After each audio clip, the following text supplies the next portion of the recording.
Chapter 10:13. Yes, it was the first time. It was the place where they met for the first time. It was the place where Meng's love for Zhang Xiaohua and Zhang Xiaohua's longing for Meng began. The two unfamiliar men and women suddenly met at that nameless ferry. That one chance meeting planted the seed that they had to rely on each other in their hearts. That seed was planted so deeply and so discreetly. It was only when they met again 5 years later that the seed gradually sprouted. And once it sprouted, it was full of vitality. The yearning they had for each other during those 5 years was turned into fertilizer, allowing their feelings to multiply without restraint. At this time, perhaps it was not the harvest season, but snuggling in Zhang Xiaohua's arms and standing on the bridge that stretched into the river, Meng tilted her head and looked at the quietly flowing river. She couldn't help but whisper, "Xiaohua, what if my hook didn't hook you that day? You won't recognize me." Zhang Xiaohua put her hand on Meng's shoulder and looked at the sunset. The orange light scattered on the running water, and she said with certainty, "No." Xiaohua. Meng was very emotional. She hugged Zhang Xiaohua's waist and raised her little face. Zhang Xiaohua smiled and lowered her head, kissing Meng's cherry lips deeply. They tasted the sweetness in each other's hearts. The cottage by the river was still the same. It seemed that very few people came here. Although Dream hadn't been here for many years, she still cleaned up the dusty cottage with great familiarity. Under the moonlight, Zhang Xiaohua and Dream sat where they had sat 5 years ago and chatted until the full moon came. The next morning, the two held hands and went on the road again. Zhang Xiaohua walked through the woods behind the cottage with Meng. The mysterious inhibition was still there. She saw the flaw clearly with her divine sense. Zhang Xiaohua knew that there was nothing inside, so he didn't stop. He used his qin gong and went straight to the west. The two of them walked for an hour, but they didn't see any signs of human habitation. They knew that people rarely came here. Using their divine sense, they also didn't find anything. Meng's eyebrows gradually furrowed. Her eyes kept looking around, trying to find the place she remembered. Suddenly, she saw a thick tree. The silver leaves made Meng's eyes light up. She immediately cried out, "Little Blossom, I remember it. This big tree, I have an impression of it. Master must have brought me here before, or I walked past it." Zhang Xiaohua perked up when he heard that. He asked, then, "Which direction did it come from? Do you still remember?" Meng looked for a long time and pointed in a direction. She hesitated and said, "Maybe it's this direction." "Okay, let's go and see," Zhang Xiaohua said happily. Zhang Xiaohua held Meng's hand and used her lightness skill to continue forward. However, the further they went, the more confused Meng became. Her face gradually turned pale. She looked like she was in pain. "Meng, what's wrong with you? Did you remember something?" Zhang Xiaohua saw this and held Meng's hand. She asked with concern. "I don't know why. The further we go, the more familiar this scene is. And the more I think about it, the more my head hurts." Meng gritted her teeth and said, "This." Zhang Xiaohua stopped and said worriedly, Can you still walk?" "Yes, we must walk down this road today," Meng insisted. "This time, it seems that we are walking in front of others. But we can't let others ruin everything." "Well, that's fine. If you can't hold on because of the headache, let me know." Zhang Xiaohua nodded and said, Okay." Meng sighed and looked forward. "I don't know what secrets Mother has, or what secrets I have to hide. Someone actually erased it in advance. I think it's the Tenryu sect." Zhang Xiaohua said, "It seems that after we met the Tenryu sect's patrol team, many things happened. They must be the ones who did it." But I'm just the daughter of the sacred ambassador. How does this affect the Tenryu sect? How would I know? Maybe we've arrived. Zhang Xiaohua was laughing bitterly. Suddenly, she paused and a smile appeared on her face. What's wrong? Meng Qi asked, did you think of something?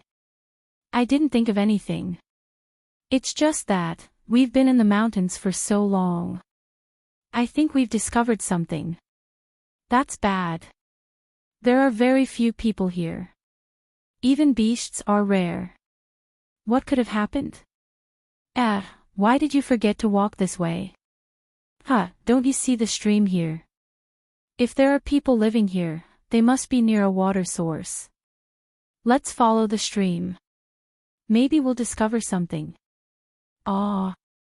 Xiaohua, you're amazing. You even know this. Amidst the praises of the dream, the two of them continued to walk forward for a long time. Suddenly, smoke rose from a valley in front of them. Xiaohua, quick, quick. Look, there are people there. Really? Don't worry. Let's go and take a look first. The smoke might be from those hunters. Was there a need to say more? After turning around the valley, a small village appeared in front of them. Zhang Xiaohua used her divine sense to look around. There were only about 10 families. She then looked around the village. There were no fields. This village was really small and looked very poor. Every household did not have any walls. They only had mud brick houses and many of them were simple straw huts. It was almost noon. Some simple chimneys on the roof had begun to emit some smoke. In the small village, there were a few children of 3 or 4 years old playing happily. There were no adults watching over them. Is it here? Zhang Xiaohua looked back with concern. Meng's face was pale. Her brows were tightly knitted. Her small hands were cold and began to tremble slightly. She clenched her teeth and looked at the small village with a complicated expression in her eyes. At this moment, the children who were playing seemed to have noticed the stranger standing not far away. They all showed vigilance and curiosity. Then, they all rushed away. A little girl ran into the nearest straw hut. After a while, she held the hand of an old woman and walked out. As she walked, she was still talking and pointing in the direction of Zhang Xiaohua and Meng. The old woman came out. She shaded her eyes with her hand and looked over for a long time. She did not speak. Then, she waved her hand and signaled them to go over. Zhang Xiaohua saw that Meng was still at a loss for a while and was surprised for a while. She said with concern, let's not think about it first. Go and ask the old woman. Maybe she knows something. Meng walked half a step forward. Then, she stopped and held Zhang Xiaohua's hand tightly. Zhang Xiaohua knew that Meng was a little timid. She patted her back and held her hand with her hand to show her encouragement. Then, Meng staggered forward. The old woman standing at the door held the little girl's hand. Her turbid eyes looked at Zhang Xiaohua and Meng who were gradually approaching. When they got closer, the old woman blinked. There seemed to be surprise in her eyes. She raised her hand and pointed at Meng. She could not believe it and said, You. Are you Ya? Yes, you must be Ya. The old woman asked and answered her own question. You child. Where have you been these years? Why didn't you come back? Meng heard the old woman call her Ya. Her body suddenly stiffened. Then, as if she was struck by lightning, she trembled violently and murmured, Yes, I am Ya. Ya is me. While she was talking, a few younger middle-aged women came out from the other huts. When they saw Meng, they also exclaimed, Ya. You're still alive. Sai, where have you been? You've been gone for 4, 5 years. When Granny Chiu passed away, she was still thinking about you. Yes, Granny Chiu never closed her eyes. She said that she had let down your mother by losing you. Sigh, you child. You're finally back. Go to Granny Chiu's grave and kowtow to her. Let her rest in peace. Hee, who is this young man? Yeah, you. They all talked at once. Meng's expression kept changing. Then, she held her forehead and fainted in Zhang Xiaohua's arms. Zhang Xiaohua was shocked. She hurriedly held Meng in her arms. She was a little flustered. Child, don't worry. Seeing Zhang Xiaohua's panic, the old woman said kindly, "Ye has always been like this. She'll be fine after a while." Granny Chiu's hut hasn't been cleaned for many years. You should bring Ye to my house first. The other women also showed that they were used to this and came over to help. Zhang Xiaohua didn't need them. She easily carried Meng into the old woman's cottage. The cottage was not as small as it looked from the outside. It was actually divided into 3 rooms. The old woman pointed at the hut on the left and said, "This is where I live. Put Ya on the straw.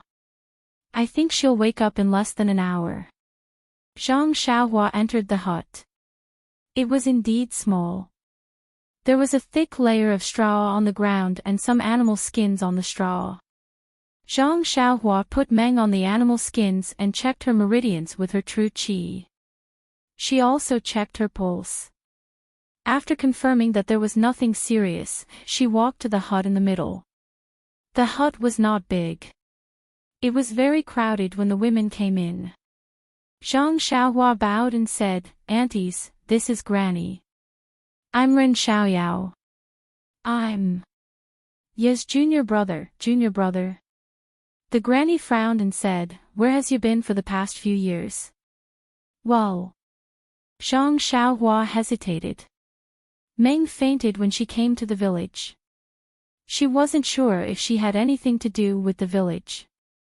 Therefore, Zhang Xiaohua didn't want to tell anyone about Meng.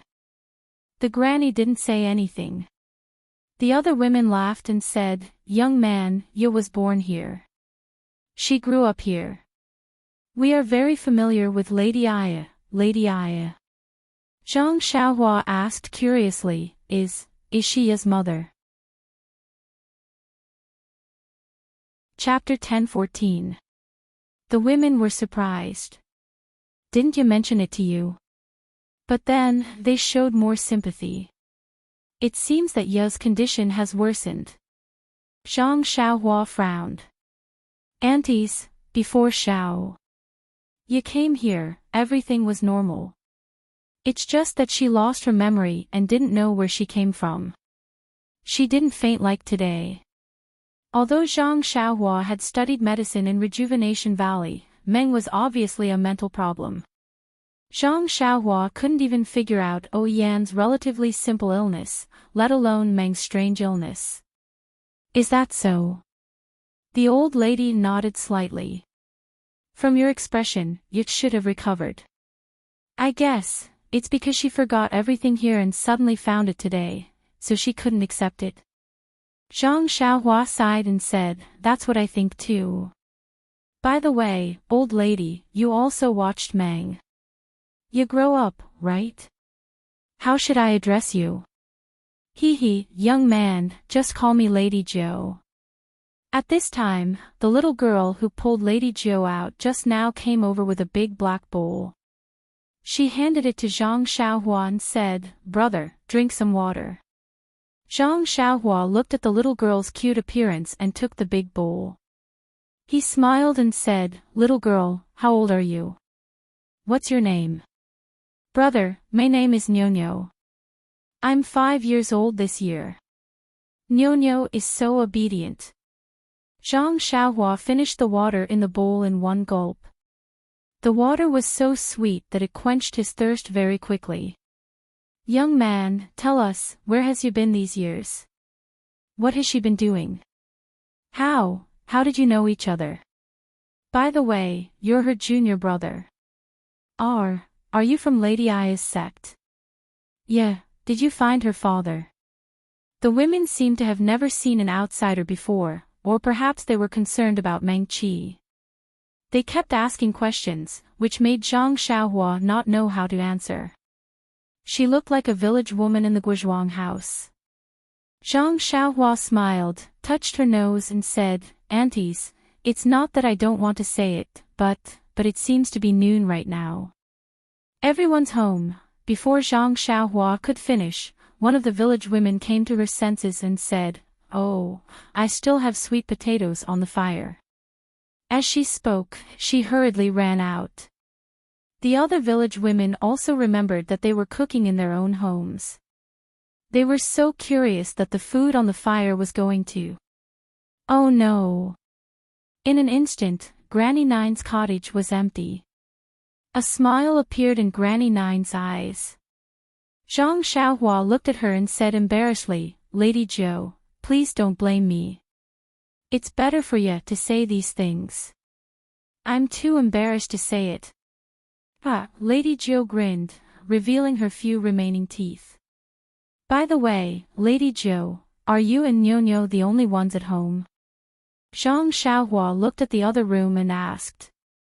"No, there's also Nyo's father. He went hunting with the other men in the village.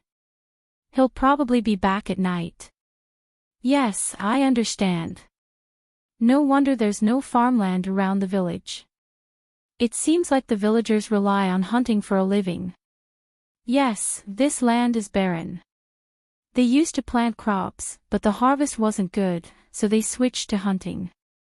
After hunting for a long time, there's no prey nearby. They can only go to the depths of the forest to look for prey. That's why they leave at dawn every day and only come back at night." Sigh, it's really hard. Zhang Xiaohua sighed. It can't be helped. The laborers in the village don't know how to do anything except hunting. However, the people in the town like the game in the mountains. They can be exchanged for a lot of things in town. It's more suitable than farming. Oh, speaking of which, I have to thank his mother. Why? Zhang Xiaohua asked curiously. At this moment, Xiaohua's voice suddenly came from inside the house. Xiaohua, save me, save me." Zhang Xiaohua didn't hesitate and immediately rushed into the house like a ghost. Lady Zhou was old and dim-sighted. She accidentally lost sight of Zhang Xiaohua, which scared her. In the house, Meng sat up and looked around. She saw Zhang Xiaohua rushing in. She opened her arms and hugged Zhang Xiaohua. She buried her head deep in his chest. Zhang Xiaohua patted her back and said gently, "I'm here." Don't worry, Meng seemed to have a nightmare. The warmth of Zhang Xiaohua's body and the voice that made her feel at ease gradually drove away her fear. After a long time, Meng raised her head and asked, Is this my home?" Zhang Xiaohua nodded and said, "This is the village you lived in, but your home is still next door." "Well, Xiaohua, my mind is in a mess. You must stay with me." Zhang Xiaohua smiled and said, "I can't ask for more."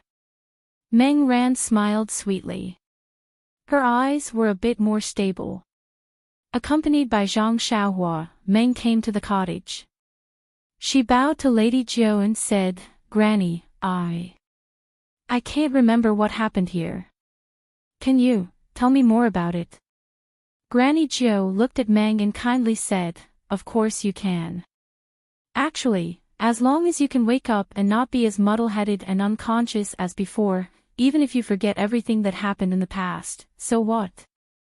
Meng nodded and said, "I thought so before, but I thought that my parents might be waiting for me here. I had to come back. That's why I came all the way here. Granny, can you tell me about my parents and my past?" "Alas, your mother came here for the first time," and I was the one who brought her here. Even you could be considered as me helping you give birth. Your matters, how could I not know? Ah. Meng was surprised and said, Granny, why can't I remember anything? While they were talking, footsteps were heard outside the cottage. Zhang Xiaohua looked up.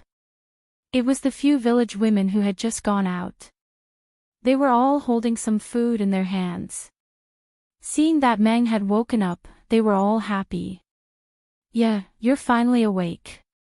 Come, you must be hungry. Eat something first. The village women all handed the food to Meng. The cottage was crowded again. Lady Jiao smiled and said, Let's go. It's too small here. Let's sit outside. After listening to Granny Jiao's instructions, a few of the village women quickly set up a few simple boards outside the house. They also took a few animal skins and placed them on the ground to serve as a table and chairs. Everyone sat on the animal skins. Meng could not refuse the village women's courtesy and ate a few mouthfuls. The rest of the food was given to the boys who came after hearing the noise. They each took a small bowl and chewed happily.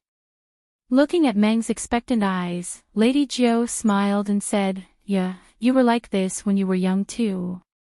Then she pointed in the direction where Zhang Xiaohua and the others came from and said, I can't remember when it happened. Maybe 30 years ago. At that time, I was still out hunting with your father. In the wee hours of the morning, I was preparing to go hunting outside the village, but after walking for a while, I realized that I didn't bring any anesthetic. I had no choice but to return to the village. When I walked to the river, I saw a woman in white with her left arm covered in blood. She was your mother. Looking at her motionless appearance, she must have fainted. When I was young, I was also a big man with some strength, so I carried her back alone. That day, I didn't go out to hunt again. I helped your mother settle down. At that time, she was bleeding a lot. Moreover, there was a blood-red handprint on her waist. I didn't dare to act rashly. I just bandaged her up and waited for her to wake up or for the child's father to come back. Fortunately, she woke up before noon. Seeing that I was by her side, she asked me about the situation vigilantly. Then, she took out a few types of medicine and told me which ones to apply externally and which ones to take orally. I followed her instructions one by one. Later, your mother fell asleep again. She did not wake up until the head of the family came back. At that time, the cottage was still small. The head of the family went out to find a place to sleep. I stayed here to take care of your mother. After a few days, your mother's injury got better. The head of the family and several men in the village discussed and asked for your mother's opinion. Then, we built a simple cottage in the east of the village for your mother to live in temporarily. At that time, although the men in the village were strong and skilled in archery, they did not practice martial arts. After your mother recovered, she taught them some simple martial arts. On the one hand, it was for self-defense. On the other hand, it was for hunting more prey. Young man, just now, you said that you wanted to thank his mother. If she did not teach us martial arts, I am afraid that our life would be more difficult now. What happened after that? Meng held her cheeks and listened carefully. After that, your mother lived in this village for a year and suddenly disappeared without leaving any message. Of course, at that time, we all knew that your mother was not a simple person, so we did not dare to ask her anything. After she left, we all thought that she went back to her previous sect and would never see her again. However, 2 years later, your mother came back again. This time, she did not come alone. She came with an older woman, Granny Chiu, who took care of you later. Oh, when your mother came back again, her belly was slightly bulging. It seemed that she was 4 months pregnant. After your mother and Granny Chiu came back, they lived in the cottage that she used to live in. However, after Granny Chiu's renovation, the cottage was much bigger. It seemed that they planned to live there for a long time. Later, I secretly asked Granny Cho. She said that your mother was tired of the life outside and would live in this village in the future. After your mother came back to the village for the second time, she never went out again. Only Granny Cho went out a few times a year to buy things from outside. Chapter 10-15. After a long time, the villagers gradually became familiar with your mother and Granny Cho. Your mother asked us to call her Lady Aya. We don't know her specific name. But your mother was very generous. Every time Granny Cho went out to buy things, she would give something to each family. We were all very grateful to her. Especially me, because I saved her life. I gave more things than others every time. You were born in the spring of the second year after your mother came. There weren't many outsiders in our small mountain village, and there weren't many people who had children. There was no midwife at all, so I volunteered to help you deliver. Let me think, you should be 18 years old this year. 18 years ago, it's gone in the blink of an eye. After Lady Jo finished lamenting, she continued, after giving birth to you, your mother's health had always been poor. She was often bedridden. At that time, I was very surprised. After giving birth to you, I didn't change much. Later on, my body became stronger. Your mother knew martial arts, so shouldn't she be better? Later on, I heard from your mother that because she was seriously injured last time, she couldn't be cured. After giving birth to you, her vitality was greatly damaged, and she couldn't recover. What's the old saying again? Misfortunes never come singly. Your mother's health was getting weaker and weaker, and you had problems. Since you were born, you looked fine for the first few years, but for some reason, from the age of 5, you were often muddle-headed. Sometimes, you didn't even know who you were, and you didn't know your mother. You often got lost outside the village. We all advised your mother not to live here anymore. She should move back to the town or a bigger town, and let the doctors there treat your mother and you. However, your mother refused to agree no matter what. She only said that your illness was related to her injuries in the past. It was because her vitality was greatly damaged. She said that your meridians were damaged, which caused your congenital deficiency. When you grow up, you will slowly recover. Of course, we couldn't do anything about it. We could only pay more attention to you. Anyway, this village is small, and it's easy to take care of you. But when you were 7 years old. Lady Jo, not 7 years old, but 8 years old. I just came here that year, a village woman corrected her. Oh, then you were 8 years old. You fell ill and didn't know anyone. You even used a small bow and arrow to shoot people. Your mother was also seriously ill. Finally, she couldn't hold on and passed away. Then. My mother. Where is she buried? Meng asked sadly. Of course it's behind the village. Over there, it's on that mountain ridge. Granny Nine said as she pointed at a mountain ridge. When I'm done, let Nyo and the others accompany you. When Granny Cho was still alive, she often took you to pay respects. Alas, after your mother passed away, your illness worsened. You were like a different person. Granny Cho was told by your mother to take care of you wholeheartedly. But when you were awake, you were as obedient as a kitten. When you were confused, you would hit her. You were a child, so you didn't know. Although you weren't strong, it was still very painful. Granny Cho endured it. Alas, she took care of you until you were no different from when your mother was alive. Early in the morning, Granny Cho couldn't stand the cold and went back to put on a cotton-padded jacket. Lu Xuan was thinking of using a dustpan to catch the sparrow, so he forgot about you. When Granny Cho came back with a cotton-padded jacket, you were gone. We followed the tracks you left in the snow to the stream, but we couldn't find your footprints. At that time, Granny Chio ran down the mountain along the stream like a crazy person. We followed her everywhere, but we couldn't find any trace of you. We didn't know where you went. We went back to the village, but Granny Chio didn't come back. We searched for 4 days and 4 nights without sleeping, but we still couldn't find any trace of you. We even went to the town in the east, but we couldn't find you. After we came back, Granny Chio fell ill and couldn't recover. Within half a year, she died. Meng was already in tears.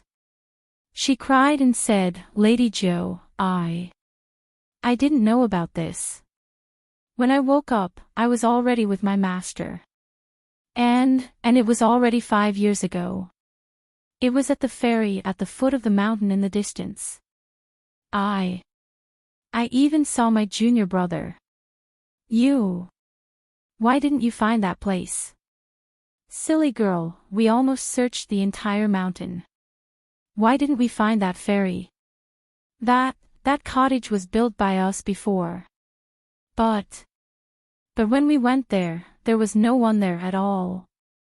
Meng, don't think so much. Lady Zhou is talking about what happened when you were 9 years old, and you are talking about what happened when you were 13. There are 4 or 5 years in between. Maybe you went somewhere else first, and then you were rescued by the Shirtai. Don't forget, Lady Zhou said that you were delirious at that time, but when I met you, you were very clear-headed. In these 4 or 5 years, maybe something happened to you, and then you were taken to the ferry by the Shirtai. Meng finally stopped crying and nodded slightly. You're right. Fate makes fools of people. Things are often like this. Seeing Meng sad, the village women next to her wiped their tears. After a while, Meng stood up and said, "Lady Zhou, I want to pay my respects to my mother and Granny Chio." Yes, you should go. Your mother should pay her respects, and Granny Chio should pay her respects even more. She was still talking about you when she died. Meng's eyes turned red again. Under the guidance of Nyonyo and some other children, Zhang Xiaohua and Meng came to the mountain ridge behind the village. There were more than 10 graves on the mountain ridge. In the southernmost area, there were 2 inconspicuous ones. There were 2 wooden signs in front of them. One of the words could not be seen clearly, and the other one was also blurred. However, one could still vaguely see that it was Grandma Chio. Nyonyo said in a childish voice, "These 2 are Lady Aya and Granny Chio." Every year when we came to pay our respects, Grandma would always talk about them. I remember them very clearly. Hearing Nyonyo's words, Meng's tears couldn't help but fall like a broken string of pearls. Meng quickly walked to her mother's grave and knelt down. She kowtowed 9 times and murmured, "Mother, I'm back. Forgive me for being unfilial. I didn't know that Mother was buried here. I couldn't come to pay my respects to Mother." Seeing the lush grass on the grave, Zhang Xiaohua sighed. She walked over and pulled up the grass one by one. Then, she asked Nyonyo to bring a shovel from the village to add new soil on the grave. Then, Meng cleaned up Granny Chio's grave. After Meng finished paying her respects, she scratched her head. She wanted to say something, but she didn't know what to do. She couldn't kneel down and kowtow, could she? So, she asked tentatively, "Meng, Meng heard Zhang Xiaohua calling her with tears in her eyes. She looked at her lover standing next to her, bit her lips, and said, "Thank you, Xiaohua. Mother and Granny Chio will be very happy if they know that you helped them repair their graves." Then, she looked down at the 2 inconspicuous graves and murmured, "Your son wants to be filial, but you are not here. Mother, your daughter, has grown up now. My illness should be cured, but you are not here. You've left and taken away all of my memories. Even if I wanted to miss you, I couldn't. Are you worried about your daughter?" Meng's shoulders shook again, and she cried softly. Zhang Xiaohua looked at her and did not know how to comfort her. After thinking for a while, she found a place to sit down. The children around her played for a while and found it boring. They all clamored to return to the village. Beside the desolate little graveyard, there was only the beautiful Meng, who was filled with endless melancholy. There was also Zhang Xiaohua, who wanted to comfort her but was powerless to do so. The afternoon passed quickly. Lady Jiu and the other village women knew how Meng felt, so they didn't disturb her. They waited for the sky to turn dark, and several people came back from the other side of the village. They had bows and arrows on their backs, crude spears and pitao in their hands, and some game on their shoulders. These people came from the mountain ridge. They saw people on the graves from afar, so they quickened their steps. When they saw Meng, an older man shouted in surprise, "Yeah, you are back." Then, he shouted behind him, "Sikong, Granny Chiozia is back." "Ah, Xiao." "Yeah." As he shouted, an old man jogged over from behind. "It's really ya. You are back. You don't know, Granny Chio. Sigh, I complained so much. She only spoke to me when she was about to leave." Meng didn't know what to do when she saw Sikong's sincere smile and concerned tone. She looked at Zhang Xiaohua for help. She didn't have the spirit she had when she killed the bad guys on Dragon Mountain. Zhang Xiaohua quickly stepped forward and cupped her hands. "Sikong, I am Ren Xiaoyao, Meng, Ye's junior. Ye has lost all her memories. She doesn't recognize Sikong, or the other uncles and aunties in the village." I know. Sikong nodded kindly. "Ye used to be like this too. I haven't seen her for a few years. She seems normal now. She will be fine in the future." "Yes, Sikong. She just doesn't remember the past. Everything else is fine." That's great. Which miracle doctor cured her? This old man needs to thank him properly." Meng wasn't used to Sikong's unusual care for her. She said embarrassedly, "Sikong, are you close to me?" When a man beside her heard this, he smiled and said, "Little Ya, fourth master isn't very familiar with you, but he's very familiar with Granny Chio." Sikong's weathered face was a little embarrassed. He waved his hand and said, "All right, it's good that you are back. Yeah, go back to the village. It's windy here. Don't get sick again. Otherwise, Granny Chio will blame me again." Meng's eyes reddened again. She nodded and said, "Yes, Sikong." Zhang Xiaohua and Meng returned to the small village with a few men who came back from hunting. Sikong pointed to a large wooden house in the north of the village and said, "Yeah, this is where you lived with your mother and Granny Chio. Do you remember?" Chapter 10:16. It was a very ordinary wooden house. It looked even more dilapidated than Zhang Xiaohua's Guozhuang house. At this moment, the lights in the wooden house were already lit up. The village women must have known that Meng was going to stay in the village tonight. "We're back!" a man yelled at the top of his lungs, startling a few birds on a nearby tree. In an instant, the previously quiet village immediately became lively. First, a few children ran out from the small houses, shouting, "Daddy," as they scrambled to be the first to pounce on the men. When they arrived in front of the children, the men threw their weapons and prey on the ground. Then, they hugged their children and raised them up high. Then, they put their unshaven faces close to the children's faces, causing the children to giggle crazily. A few village women also came over at this time and took the weapons and prey that the man had thrown down. They stood beside their men and children and looked at them with smiles. From time to time, they would stretch out their hands and knock away the grass, leaves, branches, and other things on the men's bodies. Then, these men and children slowly walked back to the village and returned to their own houses. Meng and Zhang Xiaohua walked at the back. Looking at the happy family, their hearts were filled with tenderness. At the same time, they also felt a slight pain. Although the pain was different, they secretly held each other's hands. Zhang Xiaohua whispered in Meng's ear, "These, we will have them, okay?" Meng replied in an even lower voice. Her face was slightly red. Although Zhang Xiaohua's last sentence disappointed her, it was sweet to hear it. "My parents are also waiting for me at home. My brother and sister-in-law's children have grown up. If you go back with me, you will be as happy as them. Yeah, you, go back to your house first. I will go back and pack up. You haven't been back for a long time. The uncles and aunts in the village will welcome you." After Sikong finished speaking, he smiled and took the things to the house not far away. Zhang Xiaohua and Meng waited in front of the wooden house. They saw Lady Zhou coming out. She smiled when she saw them. "I was about to ask the children to call you.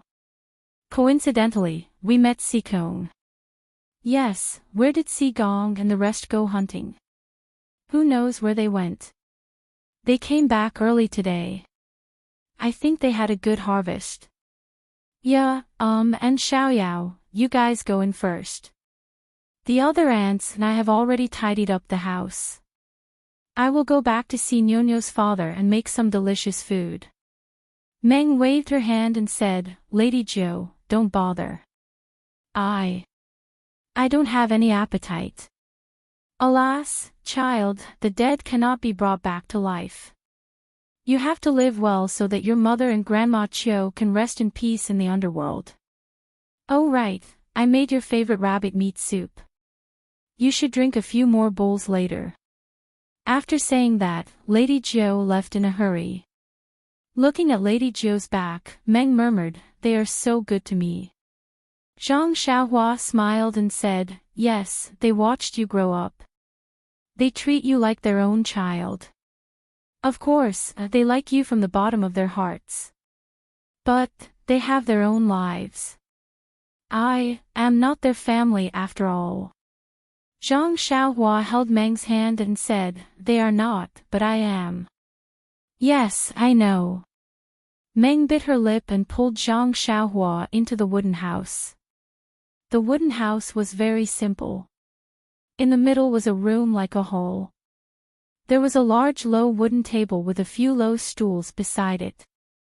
There was a tea set on the table, which didn't look expensive. There were also some common furnishings in the village. It was similar to the central room of the Guozhuang house. There were 2 wooden walls on both sides of the central room, which separated 2 rooms. Meng hesitated for a moment and walked into the room on the right. Zhang Xiaohua brought a candle to accompany her. This was obviously a woman's boudoir. As soon as they entered, they saw a dressing table with a dusty bronze mirror on it. Next to the mirror was a small box. Next to the dressing table was a maroon wooden cabinet. It wasn't locked. Next to the wooden wall was a rough wooden bed. At this time, there was nothing on the wooden bed, only a bare wooden board.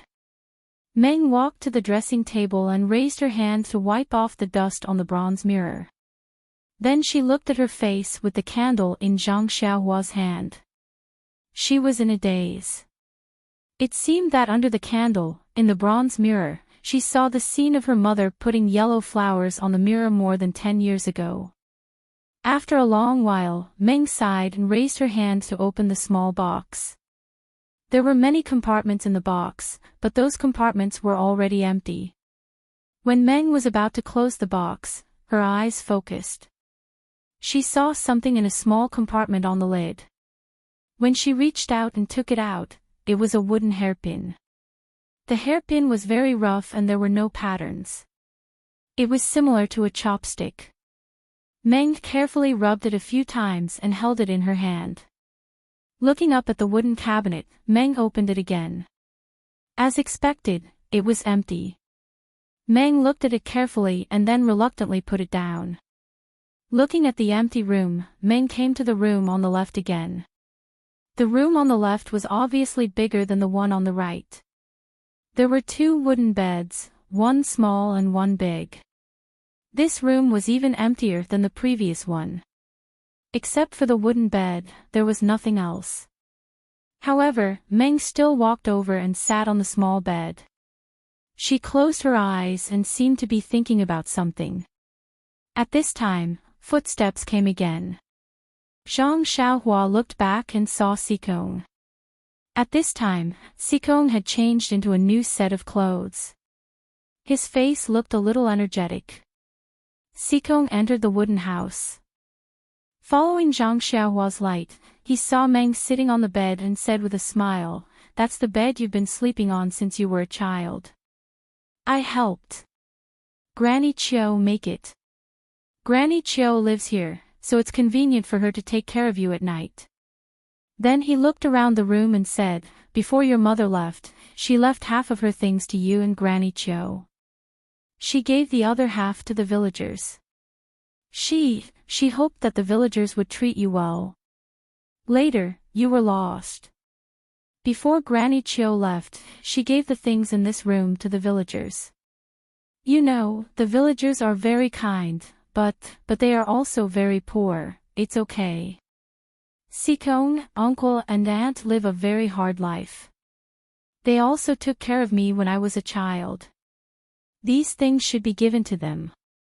I just want to see the things my mother used when she was alive." Xikong's eyes fell on the wooden hairpin in Meng's hand and said, "This hairpin belongs to your mother.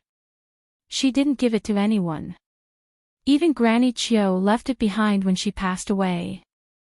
I don't know why, but I think she wanted to give it to you." "Oh, that's good. Xikong, I don't want anything. I just want this hairpin." Meng nodded. "By the way, will you live here in the future?" Xikong suddenly asked. Meng shook her head. "No, although you are very kind to me and treat me as your family, but I can't remember you at all."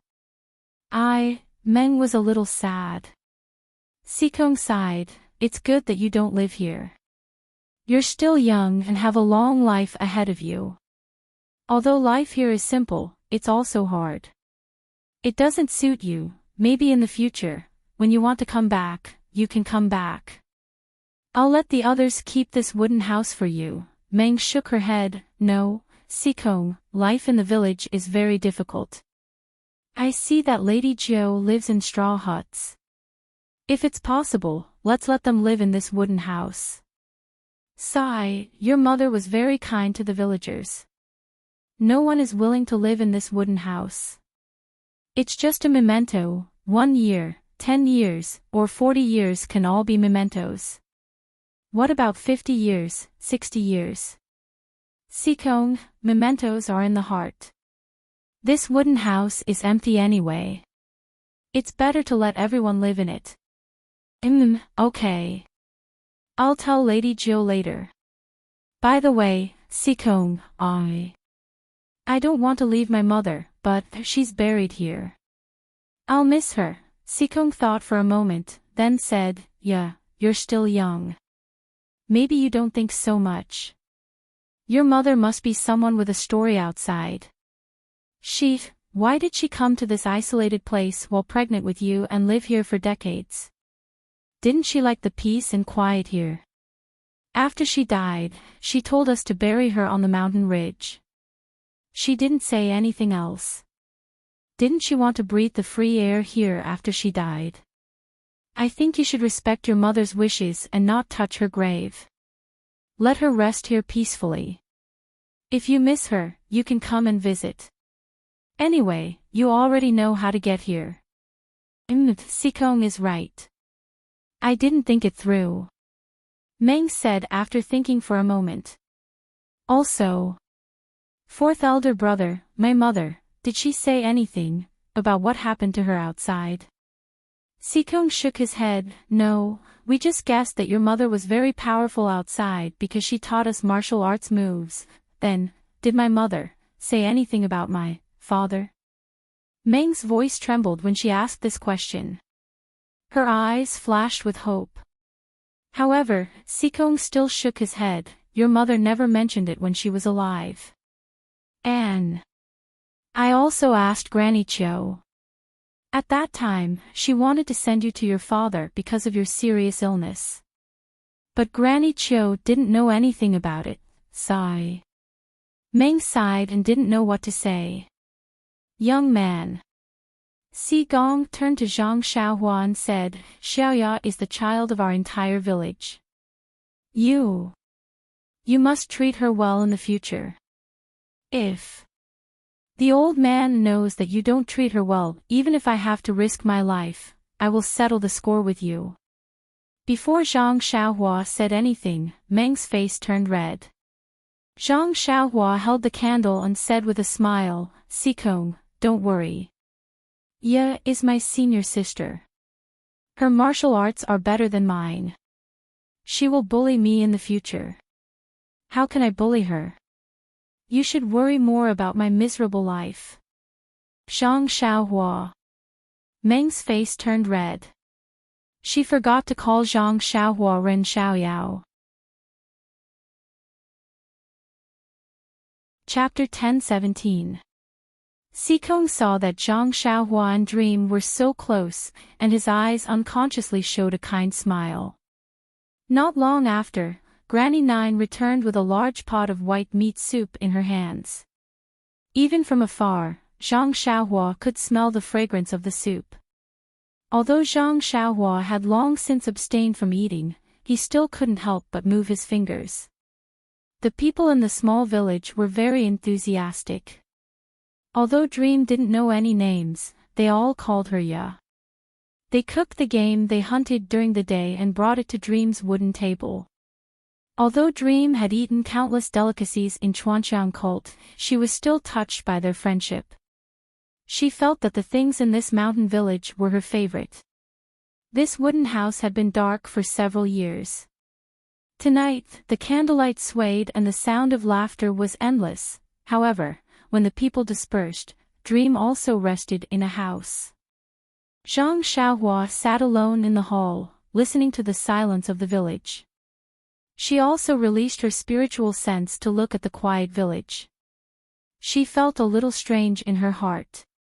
However, Zhang Xiaohua vaguely felt that it was strange, but she couldn't put her finger on it. Is it because that mysterious person didn't come, so I'm being paranoid? Zhang Xiaohua could only think with self-mockery. The next morning, before Zhang Xiaohua woke up, the men in the village packed up their weapons and went on the road early. The village women sent the men away and went back to sleep. When the first ray of sunlight shone in the wooden house, Zhang Xiaohua, who was sitting cross-legged, opened her eyes. She was very keen to find that Dream, who always woke up late, was standing in front of the window of the wooden house. The window was facing the graveyard on the ridge. You're awake? Dream asked. Her voice was a little strange. Zhang Xiaohua stood up and said, Dream, did you sleep well last night? Well, it was okay. When Zhang Xiaohua went to the window, in the sky, she saw that Dream's eyes were a little red. She couldn't help but sigh. You didn't sleep last night, right? Well, how could I sleep? Let's go to Mother's grave and take a look. Zhang Xiaohua accompanied Meng to the tombs again. Meng bent down and kowtowed a few times in front of the two tombs. She looked up at the sun that had jumped out of the horizon in the east and smiled. A new day has come again. Yes, it was. We couldn't find it yesterday. Zhang Xiaohua also raised his head. The warm sunlight shone on the faint flames in his eyes. Since we couldn't find him yesterday, then, why bother looking for him? With that, Meng took Zhang Xiaohua's hand and walked away along the mountain ridge. Aren't you going to say goodbye to Lady Jiu and the others? Zhang Xiaohua asked carefully. There's no need. To be honest, although they treat me very well, and I know that I grew up here, but but I don't have them in my heart. Looking at how much they spoil me, I feel a little ashamed. If we were to face the separation head-on, perhaps they would be a little sad. However, I only had my attachment to my mother. It could not help but be said to be a kind of embarrassment. Since that's the case, it's better to leave without saying goodbye. You've grown up, Meng. Zhang Xiaohua held her hand and smiled. By the way, I forgot that your name is Ye. Do you think I should call you Ye or Meng? What do you think? Meng smiled. I think you should be called Mingya. Zhang Xiaohua pondered for a moment and said, one is the name I gave you, and the other is the name your mother gave you. Isn't it just right to put them together? Bah, you're dreaming. Meng Qian smiled and said, how can you put the name my mother gave me together with the name you casually gave me? If yesterday doesn't reappear, then what's the point of saying yesterday's name again? Just keep the name Ye in your heart and engrave it in your memory. Oh, by the way, I left in a hurry just now and forgot to leave some money for Lady Jiu and the others. Zhang Xiaohua suddenly realized. Oh, by the time you think about it, the cucumber will be cold. Meng snappily rolled her eyes at him and said, I put all the money I had on the table and left some commonly used pills. Well, that's great. When I first arrived at Imocho City, I also exchanged some money. It's enough for us to go all the way back to Huanxiang Cult. Meng was surprised and asked curiously, what did you exchange for? Pills. Pills. Zhang Xiaohua smiled and said, those things are used as money in Huanxiang Cult, but outside it's a life-saving thing. Why would I exchange it for pills? It's just some gold leaves that Nye Qinyu gave me. I went to the bank and exchanged them for money. He, I thought you would steal it. Meng said with a smile. No, how can I have such a character in your eyes? Zhang Xiaohua also rolled her eyes at Meng Qian. You think? After speaking, Meng Yao released Zhang Xiaohua's hand and activated his internal energy. Using his qigong, Meng Yao flew away. His silhouette in the forest that had just woken up in the morning was incomparably. Meng Qian's light laughter was like the sound of a bird crying for the first time. 10 days later, Zhang Xiaohua was riding on the David's deer on a rather secluded official road. Meng was riding on a big white horse. Both of them had a smile on their faces. They didn't talk much and only turned their heads occasionally. They looked at each other with a smile in their eyes. There was a kind of tacit understanding between them. It was as if their hearts were connected. But, after a while, Meng Qian looked at the scenery beside her and unconsciously said, Xiaohua, what kind of road are you leading us on? This doesn't seem like a road we've been on before. Zhang Xiaohua mysteriously said, of course not. We went to Yixia Town and Poyang Town. We didn't have enough time, so I found a shortcut. Then she proudly said, you can follow me. I guarantee that you will be able to see the light in front of your eyes. You will have the feeling of, at the end of the road. Really? I don't dare to believe it. Meng pursed her lips and said, you don't know how many times you got lost along the way. How dare you boast today? A scholar who has been away for 3 days must be looked at with new eyes. How long have we been out? I am a brand new me. Ha ha ha, Meng Qian laughed and pointed at Zhang Xiaohua, aren't you still a pair of small eyes and a flat nose?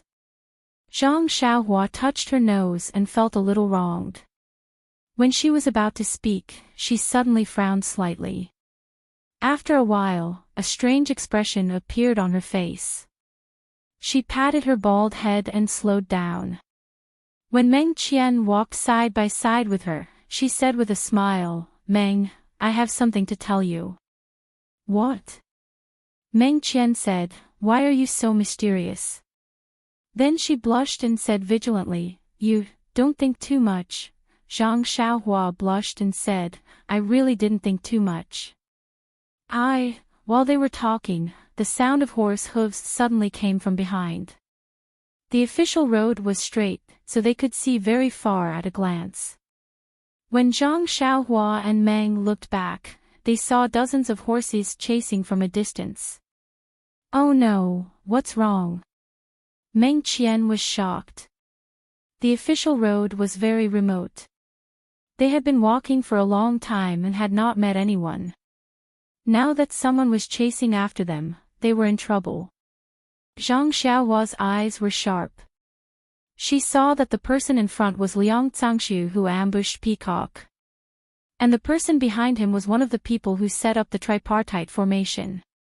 Oh no, Zhang Xiaohua shouted, Meng, something bad is going to happen. Meng Qian panicked, what's wrong? You know all these people. Which sect are they from? How dare they go against the fragrant sect? Zhang Xiaohua nodded, yes, do you remember when Peacock was returning to the fragrant sect from Rejuvenation Valley? She was ambushed.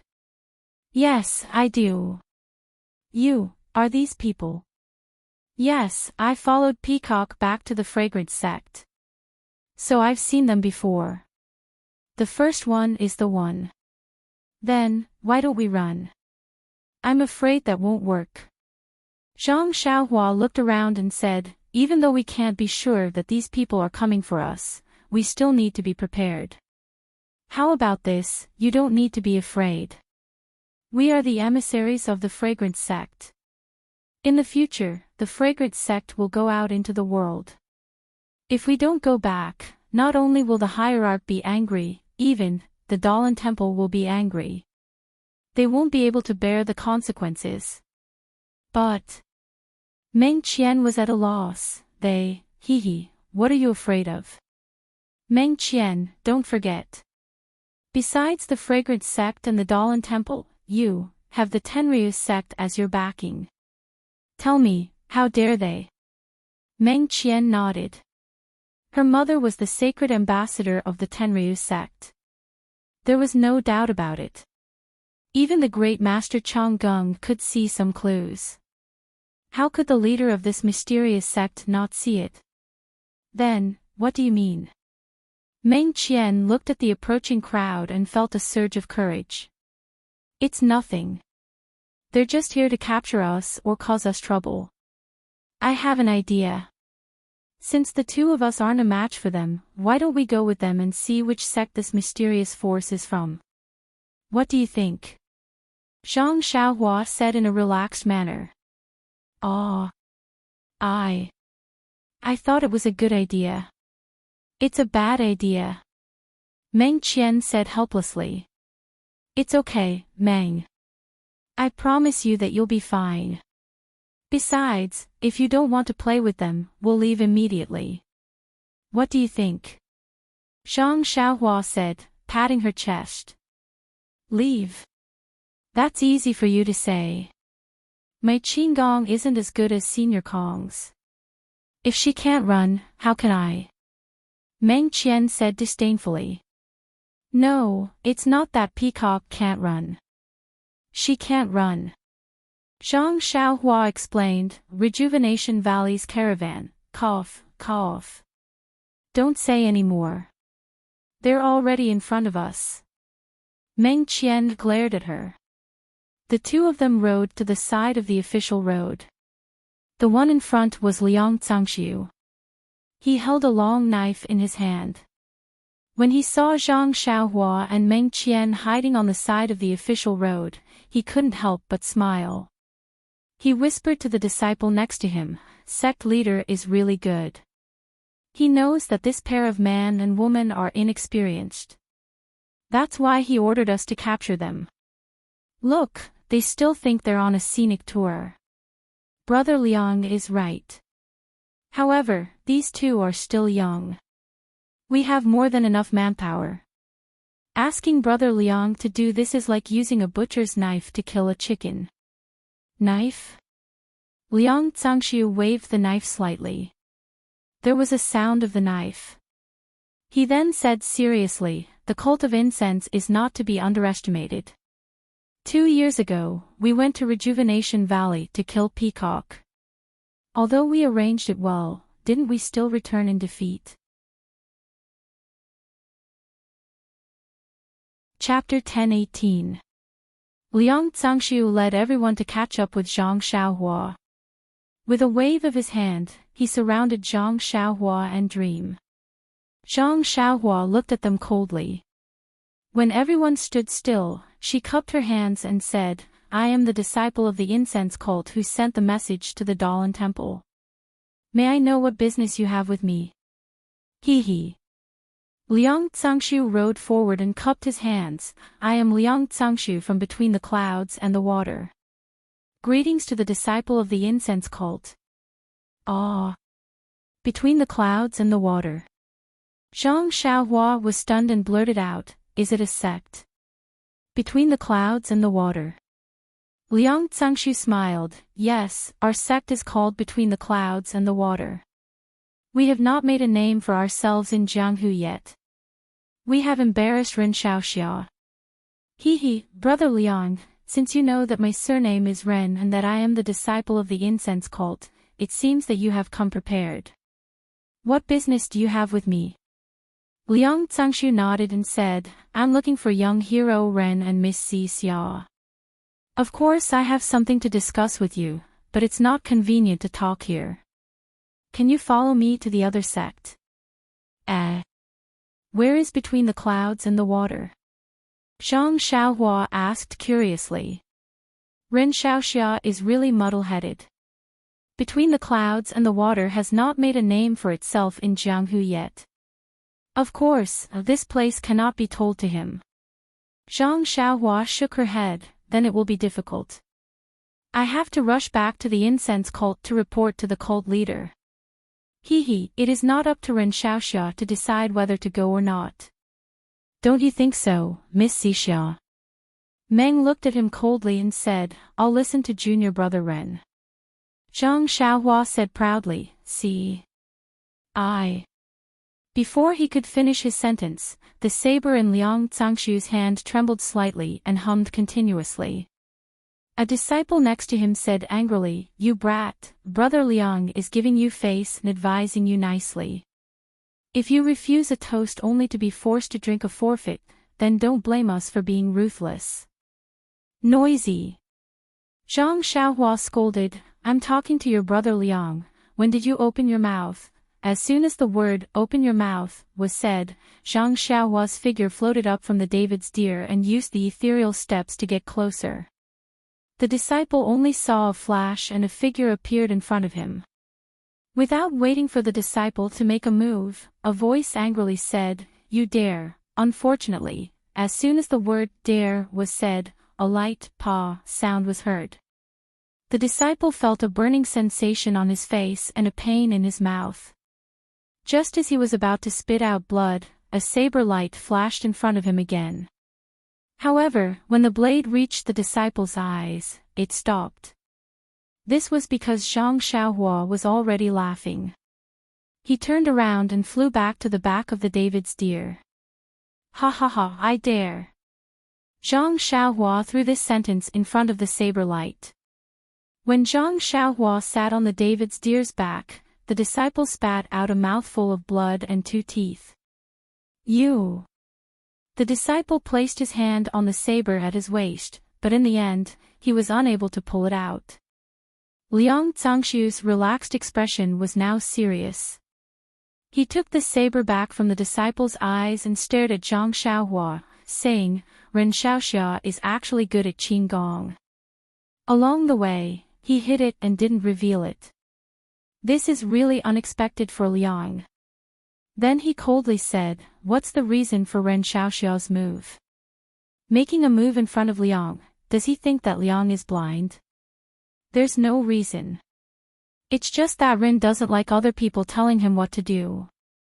If Ren wants to do something, even if you stop him, Ren will still do it. If Ren doesn't want to do it, even if you beg him, Ren won't do it. Moreover, Ren is just a disciple of the fragrant religion. Mo Xingong's senior sisters are all better than me in Qigong. There's no need to be so proud. Ren Xiaoxia is young and full of vigor. The martial arts of your sect's inner disciples, Ren Xiaoxia doesn't need to show off. Liang naturally knows, but even if Ren Xiaoxia's Qigong is good, but are you sure he can escape from my hands? Liang Zhangxiu stared at Zhang Xiaohua, his saber still in his hand. Running is not running, not running is running. What's the difference between running and not running? Zhang Xiaohua said with a smile. Liang Zhangxiu was stunned, and then he clapped his hands. You really came back from the Dalan Temple. You actually learned the catchphrase of the Dalan Temple. Unfortunately, you're not Master Chongqing, nor the great Master Chonggung, nor the Chongqing abbot. So, even if you're good at talking, you can't escape today. I won't run, I won't run. Brother Liang, I have a few questions. If you can answer truthfully, I'll persuade my senior sister to go with you. What do you think? What questions? Liang Zhangxiu said vigilantly. If it involves the secrets of my sect, forgive me, Liang, for not being able to answer. Haha, then listen first. Okay, Ren Xiaoxia, please speak. Brother Liang. Another disciple next to him whispered, why are you being so polite with him? Just take him. We have so many brothers, what's there to be afraid of? Liang Zhangxiu frowned and glared at him. I have my own ideas. Brother Liang, your junior brother, doesn't seem to understand your painstaking efforts. It's not strange at all. Even a wise man can make mistakes. My disciple just wants to do his best for the leader, but he forgot that you're the envoy of the cult of fragrance, and you're on a diplomatic mission to the Dalan Temple. If we take you away, won't Between the Clouds and the Water offend the cult of fragrance and the Dalan Temple before we even enter Jianghu? Will we be able to live a peaceful life in the future? It's better to invite Ren Xiaoxia and Miss Xixia to Between the Clouds and the Water as guests. It'll be easy to come and easy to send. It'll be good for everyone. Respect, respect. Zhang Xiaohua clapped her hands. Brother Liang, with your level, you should be sent to the cult of fragrance as awakening jellyfish. Awakening jellyfish. Liang Zhangxiu frowned slightly, then smiled. Ren Xiaoxia, is this the first question? Zhang Xiaohua shrugged. If you think so, then so be it. Well, since Ren Xiaoxia said it clearly, then Liang will tell you the truth. Awakening jellyfish was sent to your sect by Between the Clouds and the Water. It's just that, there hasn't been any news of awakening jellyfish for a long time. Moreover, Ren Xiaoxia also knows about it. I'm afraid that he's most likely dead, right? Well, it's impolite to keep in touch. I'll also answer Brother Liang's question. I only found out about it from the mouths of your sect's other spies. As for who it is, whether it's dead or alive, I really don't know. However, before I left the valley, something big happened in the sect. In a fit of anger, the sect leader captured all the spies from the various sections. I'm afraid that Lord Awakening Jellyfish is among them. Oh, so that's how it is. Liang Zhangxiu nodded. Is the master the sect leader of Between the Clouds and the Water? Zhang Xiaohua asked again. Yes, that's right. There's no need to hide this. Ren Xiaoxia came from the cult of fragrance and appeared in Macho City. I'm sure he also knows about the incident in Rejuvenation Valley. Sai, you are really something. You even know that Ren and senior sister went to Macho City. I don't deserve such praise. Ren Xiaoxia and Miss Xixia went to the Dalan Temple without anyone knowing. That's what I call amazing. The people of Jianghu were all kept in the dark by you. If it weren't for the disciples of the other sects, Liang wouldn't have known that these two unremarkable disciples were actually the emissaries of the cult of fragrance. Zhang Xiaohua chuckled. I'm afraid it was your sect spies in the Dalan Temple who told you. Huh, is this the third question? Of course not. Zhang Xiaohua rolled his eyes. Do you think I'm the one asking such an idiotic question? Anyone with a brain can think of the answer. She then looked at Meng and asked in a low voice, did you guys do the shirtai shirtai? Shirtai shirtai. Liang Zhangshu was stunned and immediately shook his head like a rattledrum. Is Rin Xiaoxia joking? Rin Xiaoxia knows the martial arts of the shirtai shirtai better than I do.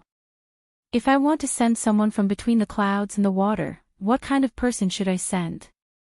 How did this person sneak into the cult of fragrance? Rin Xiaoxia. Ha, you can think of it with your brain. Why bother asking? Zhang Xiaohua pursed her lips and laughed. I'm just casually asking for confirmation. You don't have to be so sarcastic, do you?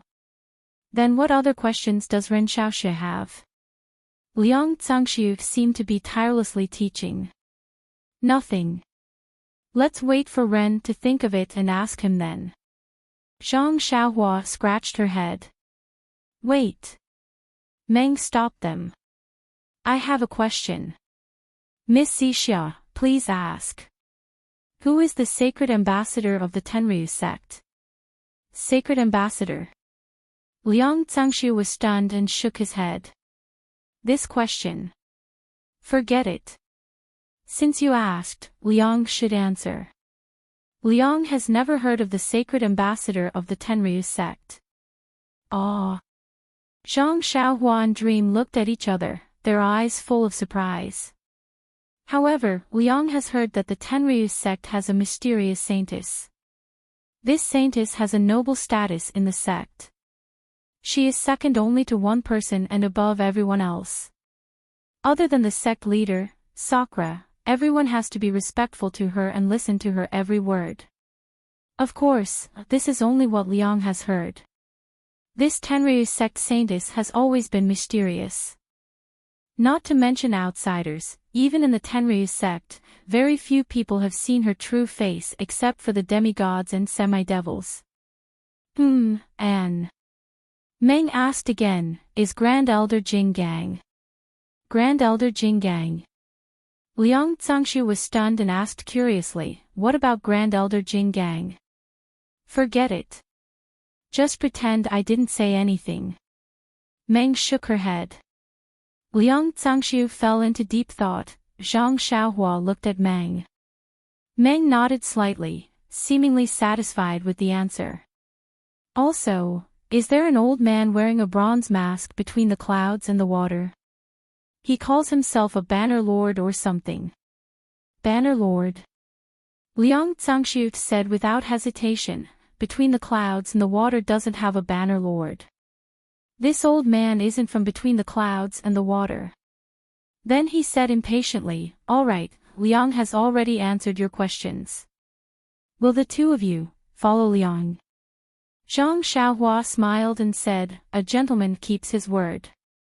Since I said it, I won't go back on my words. Good. Straightforward.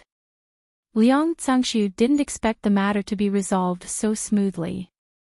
He laughed and said, I hope the two of you don't mind if I seal your acupoints. Chapter 10:19.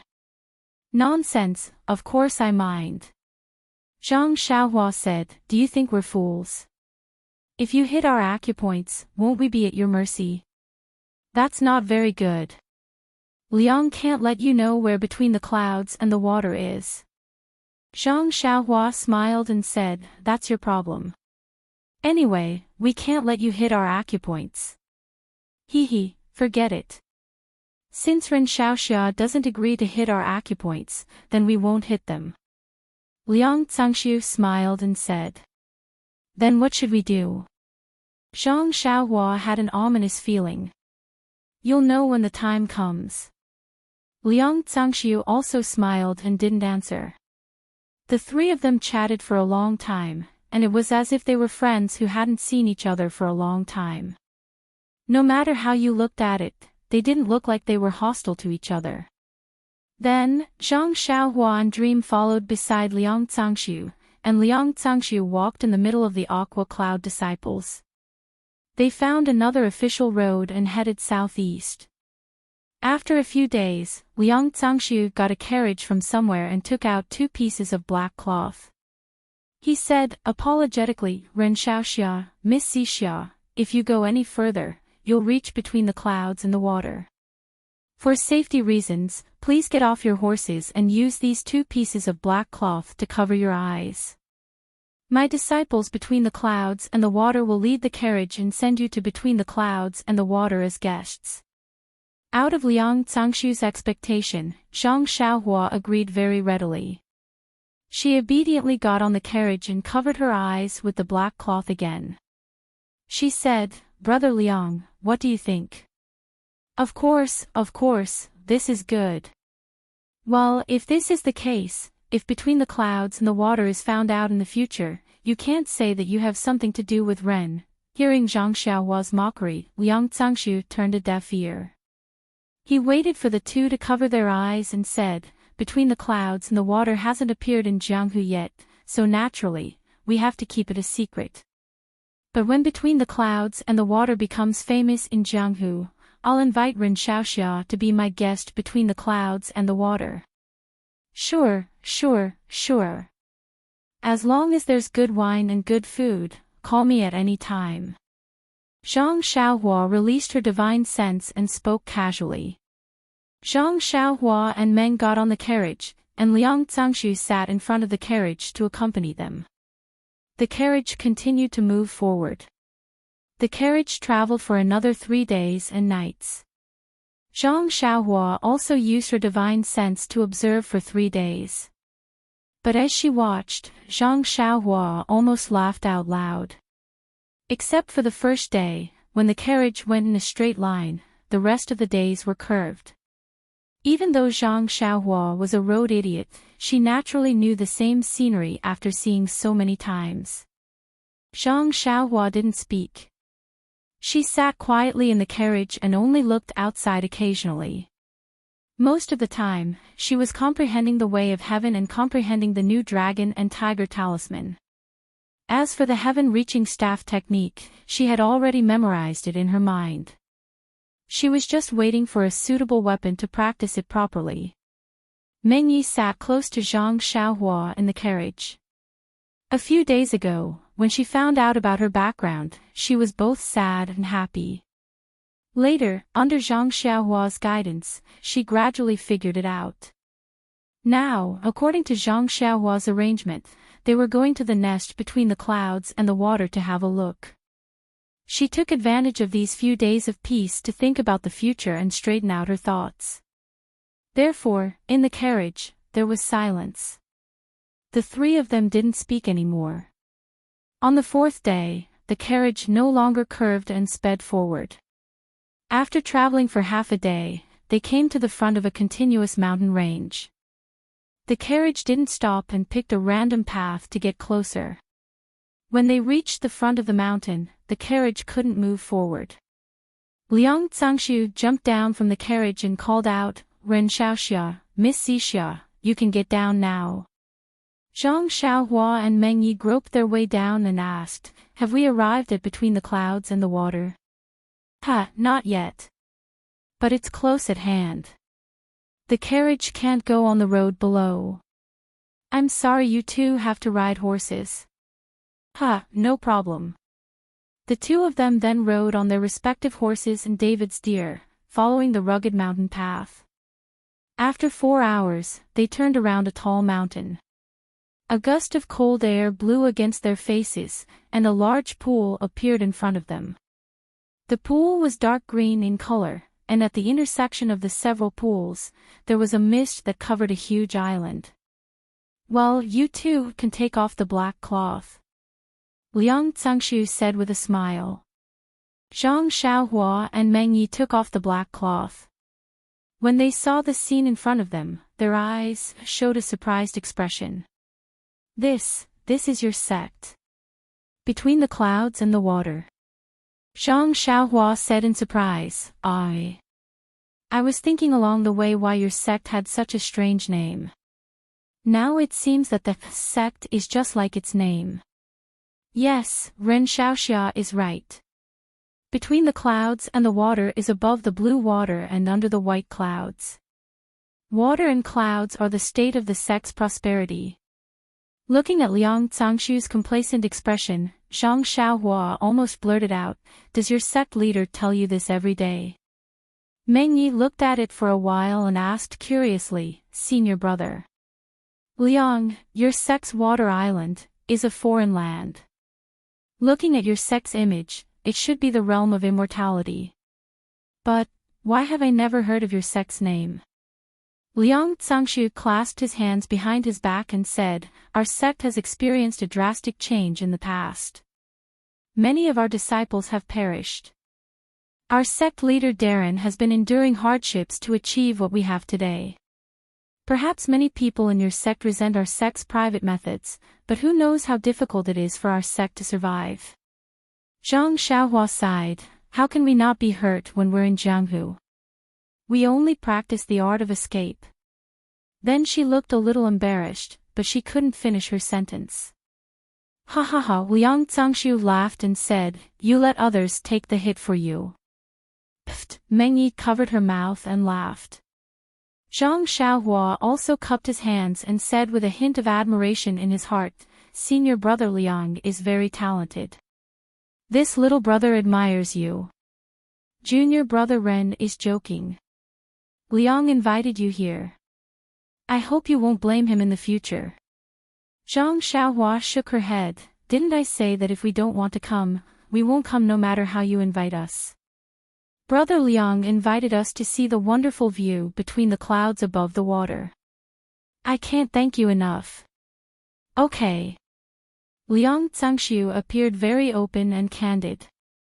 He raised his hand and said, "Ren Xiaoxia, Miss Xixia, please.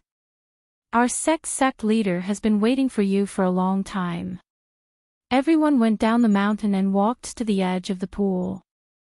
There was already a big boat docked on the shore.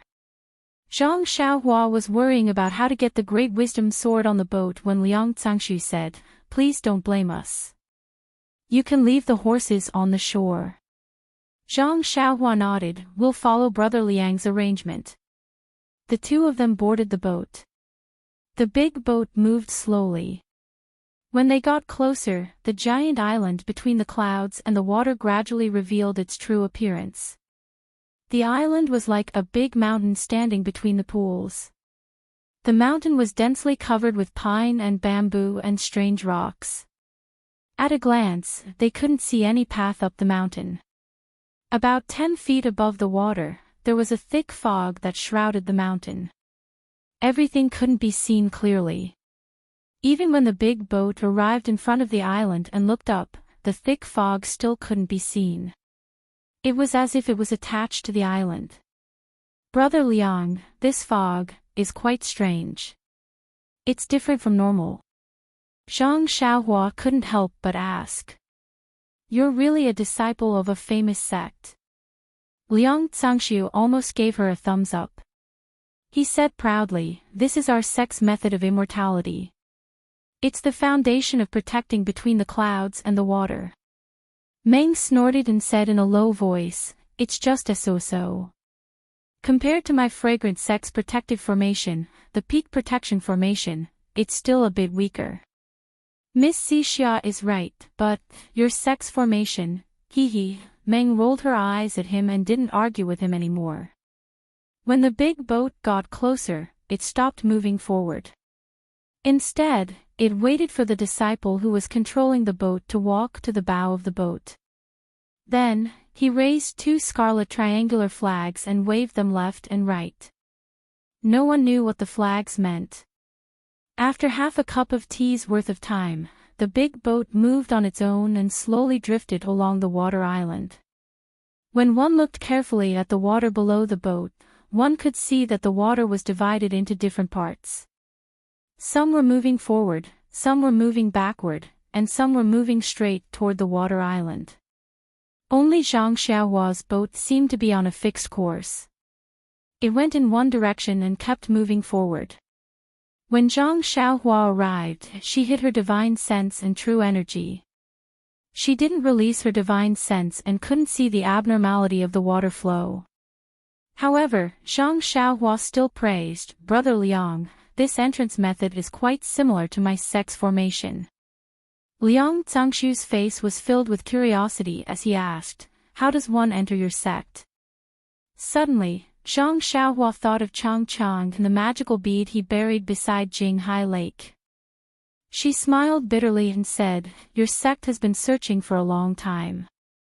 Until now, you still haven't found the secret of our sect."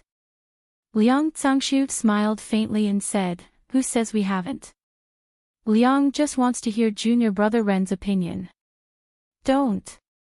Zhang Xiaohua waved her hand and said, "I won't embarrass myself." As they were talking, the big boat tilted and shook violently as if it was about to flip over. Then, it rushed toward the moss-stained stone wall of the island. "Ouch!" Meng couldn't help but cry out. Zhang Xiaohua was shocked too. However, when she saw Liang Zhangshu's calm expression and the disciple at the front of the boat using the 1,000-kilogram drop to stabilize himself, she immediately understood. She reached out her left hand and held Meng's small hand. Meng held Zhang Xiaohua's hand and felt at ease. At this moment, the big boat was about to crash into the stone wall. However, the strange thing was that there was no sound at all. It was as if the stone wall did not exist. The big boat sank into the wall.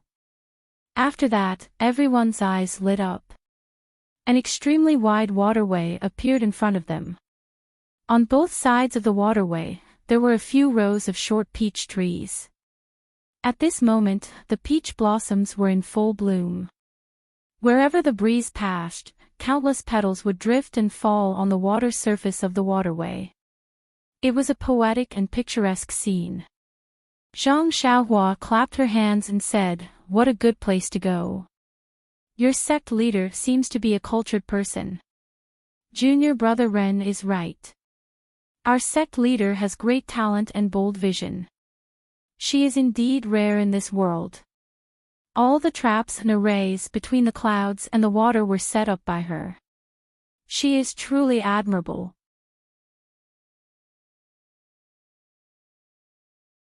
Chapter 10:20.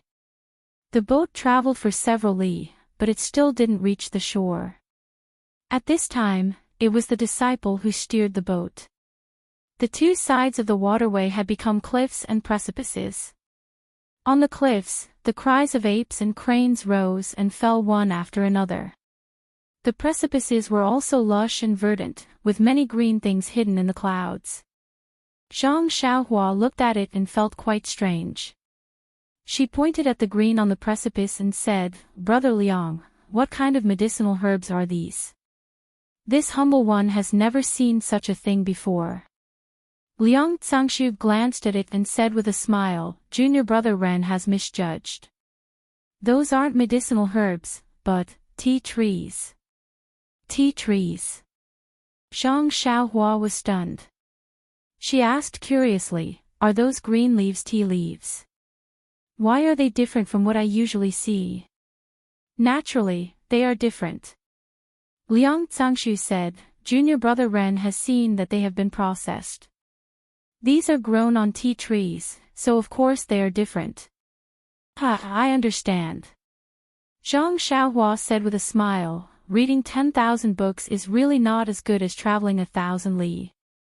If I didn't come to your sect, how would I know that tea leaves would be like this?" While chatting and laughing, the big boat went against the current and entered a small pool. When it docked on the shore, Zhang Xiaohua couldn't help but sigh. There is an island in the water, and there is water on the island. The Tao of Immortality is really magical. On the shore, an old man with white hair and beard was waiting with several disciples. After jumping ashore, Liang Zhangshu introduced Ren Xiaoxia. "This is Li Su of Huiming Hall." Li smiled, his mouth wide open. He cupped his hands and said, "On behalf of Bai Zhangmen, I welcome Miss Xixia, Ren Xiaoyao, and Ren Xiaoxia from the incense cult."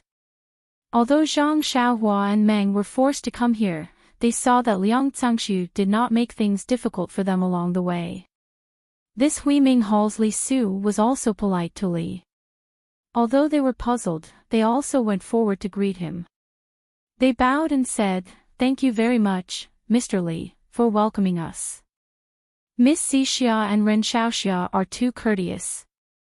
Li smiled. "Both of you are the messengers of the incense cult. Of course, you represent the incense cult. How could I, between the clouds and the water, not treat you with respect?" We don't dare. Zhang Xiaohua said with a smile. Bai Zhangmen of the incense cult still has important matters to attend to. For the time being, I will have to inconvenience you too. This way, please. I have already arranged a place for you too. Please take a rest. This way, Ren Xiaoxia, Miss Xixia. Liang will take his leave first. Liang Zhangshu cupped his hands and said goodbye, then left without saying a word. Zhang Xiaohua and Meng were led by Lili to an abode. In the abode, several beautiful maids had already brewed fragrant tea and picked some rare fruits, waiting for the guests. After the guests and the host landed, Li raised his teacup and said, "Ren Xiaoxia, Miss Xixia, please try our cloud mist tea. This is a specialty of our incense cult. You can't taste it anywhere else." Zhang Xiaohua and Meng both picked up their teacups and took a sip, praising it endlessly. Meng was fine with it. She only felt that this mouthful of refreshing tea made her mouth salivate and had endless flavors. Zhang Xiaohua was even more different. She only felt that when the tea entered her stomach, a wisp of qi of heaven and earth was naturally born. She only needed to slightly circulate her qi to refine it into her body. She knew that this tea was indeed precious. Zhang Xiaohua had also drunk tea with qi of heaven and earth in the Guizhuang house. That tea only had an ordinary taste. Although the qi of heaven and earth was comparable to this tea, the taste was worlds apart. Good tea. Zhang Xiaohua put down her teacup and praised, "Ren can be considered to have drunk countless good teas, but I think this is the first time he has drunk this kind of celestial tea." Lili was overjoyed, and said, "Ren Xiaoxia can actually taste 3 of its flavors." Sect leader Bai is also a tea lover. He often says that this is a celestial tea. Although this old man can taste the differences, I can't tell why. Please enlighten me, Ren Xiaoxia. Zhang Xiaohua blushed slightly, and said with a smile, "Old hall master is thinking too much. I just feel that this tea is indeed a little different from the tea of Chuanxiang cult, but I don't know what the difference is. Let me tell you something, but I have disappointed Li." Li was indeed disappointed, but he still said, "Since Ren Xiaoxia likes it, then please wait a moment. This cloud mist tea is also precious in between the clouds and the water. This old man will go and see if the sect leader is free. At the same time, I will also ask for some tea for Ren Xiaoxia." Zhang Xiaohua was overjoyed, and cupped her hands, and said, "Thank you very much." After Li left, Zhang Xiaohua also asked the others in the house to leave. Meng rebuked, "When did you drink tea on Lingering Fragrance Peak? Why didn't I know? Why are you talking nonsense? Don't you care about your face?" Zhang Xiaohua laughed and said, "Mother and father at home both like to drink tea, but they drink despicable tea. Now that they see a rare tea, how can they not ask for some? Bring it back for father and mother to taste. For this, why would I care about my face?" Meng was a little disappointed. "Sigh, you can give up your face to find something fresh for mother. Even if I want to give it up, who can I give it to?" He. Zhang Xiaohua patted Meng's shoulder and said, "Don't you still have my father and mother? If you have to give it up, then give it up." Meng's face flushed red, and she spat, "They are your father and mother. What does it have to do with me? Zhang Xiaohua smiled, but did not continue to harp on this. She said, that may not be so. Although your mother is no longer alive, your father can still be found. From Liang Cangshu's words, your mother should be the holy maiden of the Tenryu sect. Such a noble role, how bad can your father be? Perhaps he is a famous person in Jianghu. But what? Meng Qi asked. However, looking at your mother's appearance, she ran to a remote village to hide. There's an 80 to 90% chance that she's hiding from the Heavenly Dragon sect. That father of yours that you haven't met, I'm afraid he's not someone from the Heavenly Dragon sect.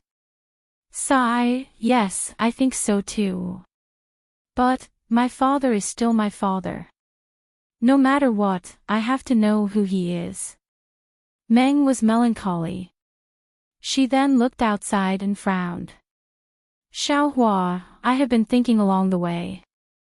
Why is Liang Cangshu so polite and insisted that we come between the clouds and the water? If it was my decision, even Yu Sui would not agree. I listened to your idea and followed you here. You, how confident are you that you can escape from here? Why do we have to escape? Zhang Xiaohua asked curiously. Although I don't quite understand the intentions of that Bai Zhangmen between the clouds and the water, just looking at Liang Cangshu and Li Su here, they do not seem to have any ill intentions. Perhaps that Bai Zhangmen has something to ask us personally. I have a feeling that things are not so simple. Didn't you ask Liang Cangshu a few questions earlier? You also told me on the way here. They have been working hard in Jianghu for so many years and have always maintained a mysterious appearance. Why are they being so polite to us? Don't forget that great elder Jing Gang was killed by them. They have been at odds with our fragrant cult for so many years. It would be easy for them to kill us now. Hee, you don't have to worry about this. Since this Xiaoxia dared to bring you here, I naturally have 100% confidence. If I had a 99% confidence, why would I be willing to let you take the risk? Let's not talk about other things, just you. Can't you talk about something else? Why do you always talk about my appearance? Isn't it just because my mother is the sacred ambassador of the Tenryu sect? As for whether or not she is the sacred lady, I don't know if she will give face. Meng was a little annoyed by Zhang Xiaohua's weak explanation. Zhang Xiaohua knew that Meng was a little upset. She was brought to a strange place by between the clouds and the water and walked blindfolded for a long time. He couldn't help but feel a little apologetic. He held Meng's hand and chatted with her. Meng's expression gradually eased. After the time it took to eat a meal, the old hallmaster returned with 2 jade bottles in his hand. He had a smile on his face. He entered the door and said, I am really sorry for making you 2 wait. Then he handed over the jade bottles and said, this is between the clouds and the water's specialty, cloud mist tea. Please keep it well. Zhang Xiaohua took the bottles and opened the cork. A light and elegant fragrance rushed into his nose. His whole head felt refreshed. He used his divine sense to scan the jade bottles and found that there was a rich vitality in them. Zhang Xiaohua kept 1 bottle for herself and handed the other to Meng. Meng looked at him and said, you keep it for me. After Zhang Xiaohua put it away, Li said with a smile, Bai Zhangmen of the Bai sect invited Ren Xiaoxia to the White Cloud Hall for a chat. Me? Zhang Xiaohua frowned and said, why aren't there 2 people? The old hallmaster said, this is the sect leader's order. I don't know. I see. Zhang Xiaohua thought for a moment and nodded. She said, please lead the way for me, Mr. Li. Then he turned his head and said, Senior Sister Zixia, please wait here. I will be back soon. Okay, you, be careful. Meng replied with concern. Zhang Xiaohua followed Li Su to a simple and unadorned hall. At this time, there were more than 10 people sitting on both sides of the hall. There were men and women, fat and thin. Liang Zhangshu sat on the right side, slightly above. The 3 people who set up the 3 talents formation were also next to him, sitting below. Young Master Peng Yeyu was also among them. When Peng Yeyu saw Zhang Xiaohua, his face changed greatly. When he returned to Between the Clouds and the Water, he only told her about the immortal Dao people in Mo Chou City. How could he tell her about him and Huang Chang? Although he knew that there were disciples of the fragrant religion in Jianghu, they were all male disciples of the Rui Jin Palace. Sometimes he faintly felt that Meng's words were somewhat credible, but he had always been secretly denying himself. When he saw Zhang Xiaohua, he knew that the unremarkable young man and woman were telling the truth. They were really disciples of the fragrant religion. Zhang Xiaohua looked at the people in the hall and her eyes fell on the beautiful woman who was nearing 40 years old. She saw that the beautiful woman's black hair was like clouds, her eyebrows were like black, her nose was high, and her face was sparkling like jade. She had a dignified face. Ha! Zhang Xiaohua just looked at the beautiful woman when a divine sense swept over her body. It went back and forth a few times. People of the immortal Dao. Zhang Xiaohua frowned slightly and thought to herself, what Liang Zhangshu said before, I thought it was an exaggeration. The immortal Dao in this world, other than the fragrant religion, the Dalan Temple, and the Tenryu sect, even the Misty School, the so-called inheritance of a large sect, does not have any experts of the immortal Dao. And the Righteous Alliance may not have any immortal Dao people. Between the Clouds and the Water, how could there be an immortal Dao cultivator?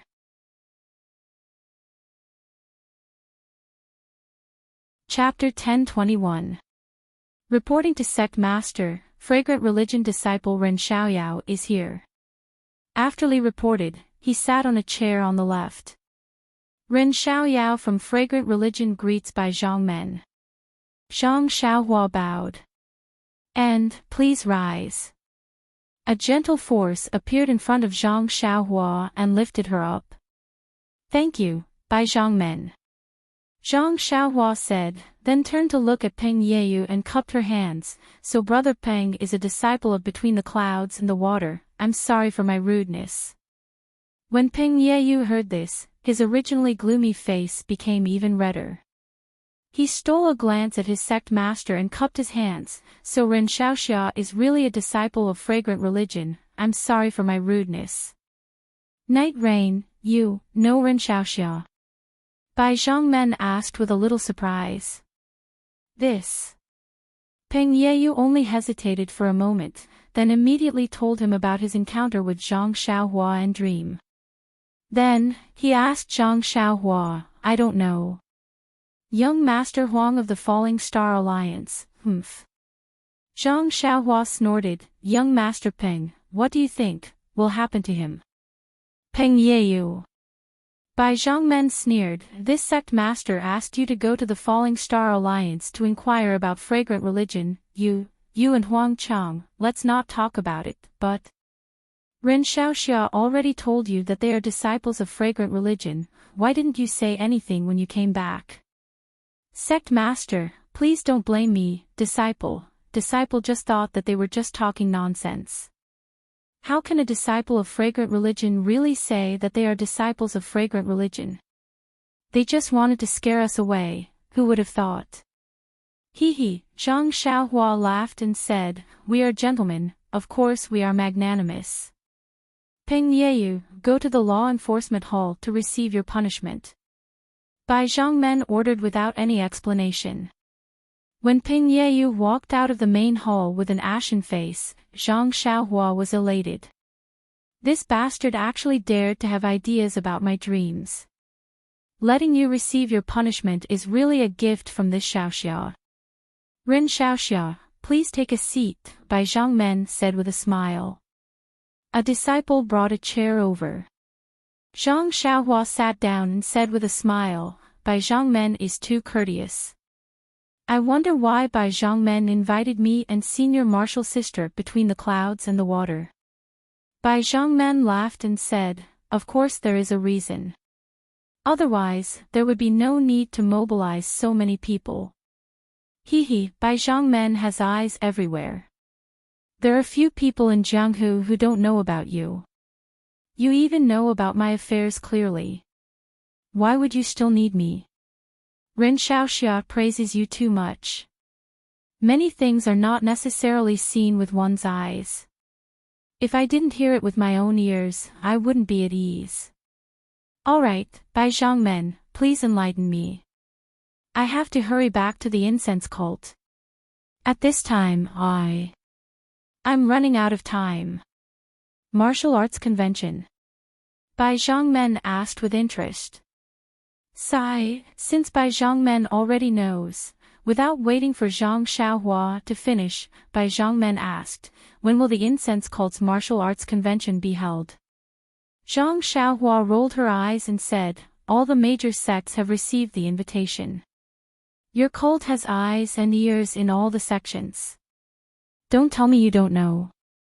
Is it the 26th of this month? That's right, Zhang Xiaohua replied snappily. Well, there's still more than half a month. If Ren Xiaoxia returns in time, he can also make it in time to report. Bai Zhongmen laughed. That depends on whether Bai Zhongmen will let me return in time. Zhang Xiaohua said. Why not let you return in time? This sect master has never thought of keeping you alive. Thank you, Bai Zhongmen. Oh, there's no need. In fact, I invited you here this time to ask how you came out of the incense cult. It seems that there's still some time before your sect protecting formation opens. Bai Zhongmen really doesn't know. Of course, I really don't know. Otherwise, I wouldn't have sent so many people and used so many methods to inquire about the secret passage of the incense cult. Sigh, why does Bai Zhongmen have to hide so much? I don't believe that Bai Zhongmen has no news. Zhang Xiaohua said somewhat evasively. If not, how could this sect leader invite you all here? Forget it, then I'll get straight to the point. Ren Xiaoxia, is there a problem with your sect protecting formation? Yes, it is. Sure enough, if there were no flaws in the sect protecting formation, how could so many disciples come out? How could all the sects go to Lingxiang Peak? Bai Zhongmen's face showed a strange expression. Since the incense cult is about to reappear in Jianghu, then what about us between the clouds and the water? How can we be willing to fall behind others?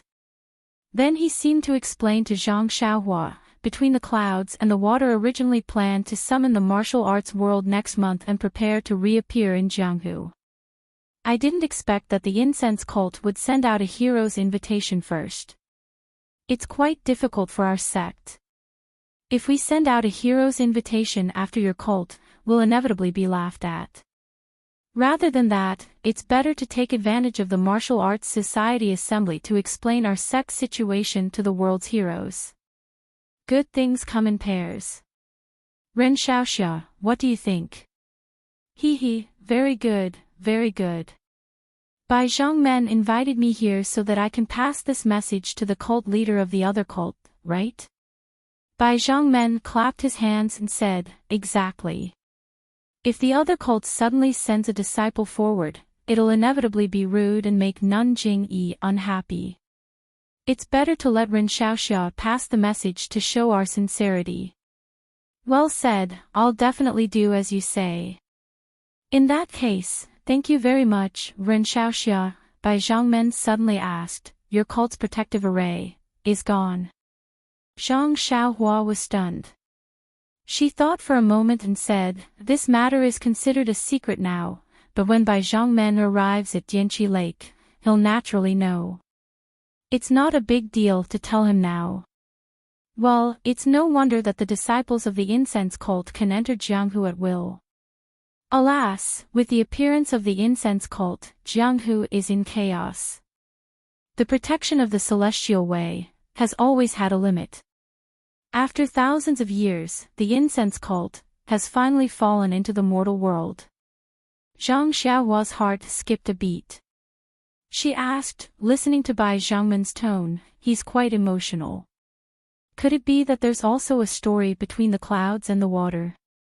He, Ren Xiaoxia, do you want to know? If it's possible, please enlighten me. Then, if Ren Xiaoxia tells me why you didn't directly return to the incense cult after coming out of the Dalan Temple, but instead went to Yixia Town, Baiquan Mountain, and Poyang Town, and even disappeared for a few days. Then, I'll tell you the truth. Alas, Bai Zhangmen is really amazing. I've always been careful, but I've still been targeted by your cult. It's just that, this matter, can't be told to outsiders. Bai Zhangmen, please understand. Is that so? I heard that the great master Chang Gung of the Dalan Temple gave Ren Xiaoxia a note. What's on it? Zhang Xiaohua shook her head. Is it some kind of agreement between the incense cult and the Dalan Temple? Is it something related to the celestial way? Maybe it's something that the incense cult left in Jianghu. The more Zhang Xiaohua listened, the more she felt that Bai Zhangmen was too imaginative. She shook her head. Bai Zhangmen finally slapped the chair and stood up. Ren Xiaoxia, don't hide it. The whole family of Yixia Town and the Qing family of Baiquan Mountain are inextricably linked to the celestial way. Even Poyang Town, in my impression, is related to the celestial way. When Ren Xiaoxia went to those places, he immediately killed and destroyed the bodies. If it's not some secret of the celestial way, how can I believe it? Zhang Xiaohua also stood up. She cupped her hands and said, Bai Zhangmen, what I said is the truth. Some of these are my personal affairs, so it's not convenient for me to tell you the truth. But one thing I can be sure of is that it has nothing to do with the celestial way that Honored Sir mentioned. If Honored Sir doesn't believe me, you can go and investigate. Honored Sir asked us to come here just to let us pass a message to the cult leader. I've already agreed. Sect leader, please go back to Lingering Fragrance Peak as soon as possible. Sect leader Bai sneered and said, young hero Ren, you've always been sensible. Why are you so muddle-headed now? What? Zhang Xiaohua glared at her. If Ren doesn't say it, Bai Zhangmen won't listen. Compared to the secret of the celestial way, what's so important about you passing a message? Ren Xiaoxia should seriously think about it. There's no need to think about it, Zhang Xiaohua interrupted Bai Zhangmen and said, this matter has nothing to do with the celestial way. You're really not going to say it? Bai Zhangmen didn't believe her at all. What? Zhang Xiaohua sneered. Bai Zhangmen, do you still want to interrogate me? Ha, Bai Zhangmen laughed. A small disciple of the fragrance cult is so rampant. If this sect leader doesn't use some tricks, won't he be looked down upon by the other disciples? As he spoke, Bai Zhangmen's left hand lit up. It was the teapot that he usually held in his hand. His right hand had already formed a seal. With a "pa" sound, his finger slapped on the teapot. With a soft poof sound, the round teapot lid flew up, circled in the air, and suddenly enlarged. Bai Zhangmen pointed his finger, and the dustpan-like lid flew towards Zhang Xiaohua. Zhang Xiaohua wasn't in a hurry at all. She reached into her chest and was about to take out Zhu Meng when suddenly a warm current flashed from her forehead. Her body was fixed to the ground, and she couldn't move at all. Then, the thing that Wan Wuxin left in Zhang Xiaohua's Naiwan palace in the ruins of Huan flew out from Zhang Xiaohua's forehead and supported the flying lid. The lid immediately turned back to its original form. With a spin, it flew back to Bai Zhangmen's hand. At this time, the thing that flew out from Zhang Xiaohua's forehead also spun in the air. In a moment, it expanded again and turned into a primordial spirit projection, standing in the air. Wasn't that Wan Wuxin? Seeing such an unforeseen event, everyone in the hall between the clouds and the water was stunned. Bai Zhongmen was first stunned, then shocked. Finally, he stared at Wan Wuxin's primordial spirit projection with an incredulous expression. Are you a disciple of the Shindao sect? Where did you get the demon refining gourd in your hand? Wan Wuxin asked faintly. Junior is indeed a disciple of the Shindao sect, Bai Yinqiu. Seeing this, Bai Zhongmen didn't dare to be negligent. He immediately knelt on the ground and said respectfully, this demon refining gourd was passed down by this disciple's master.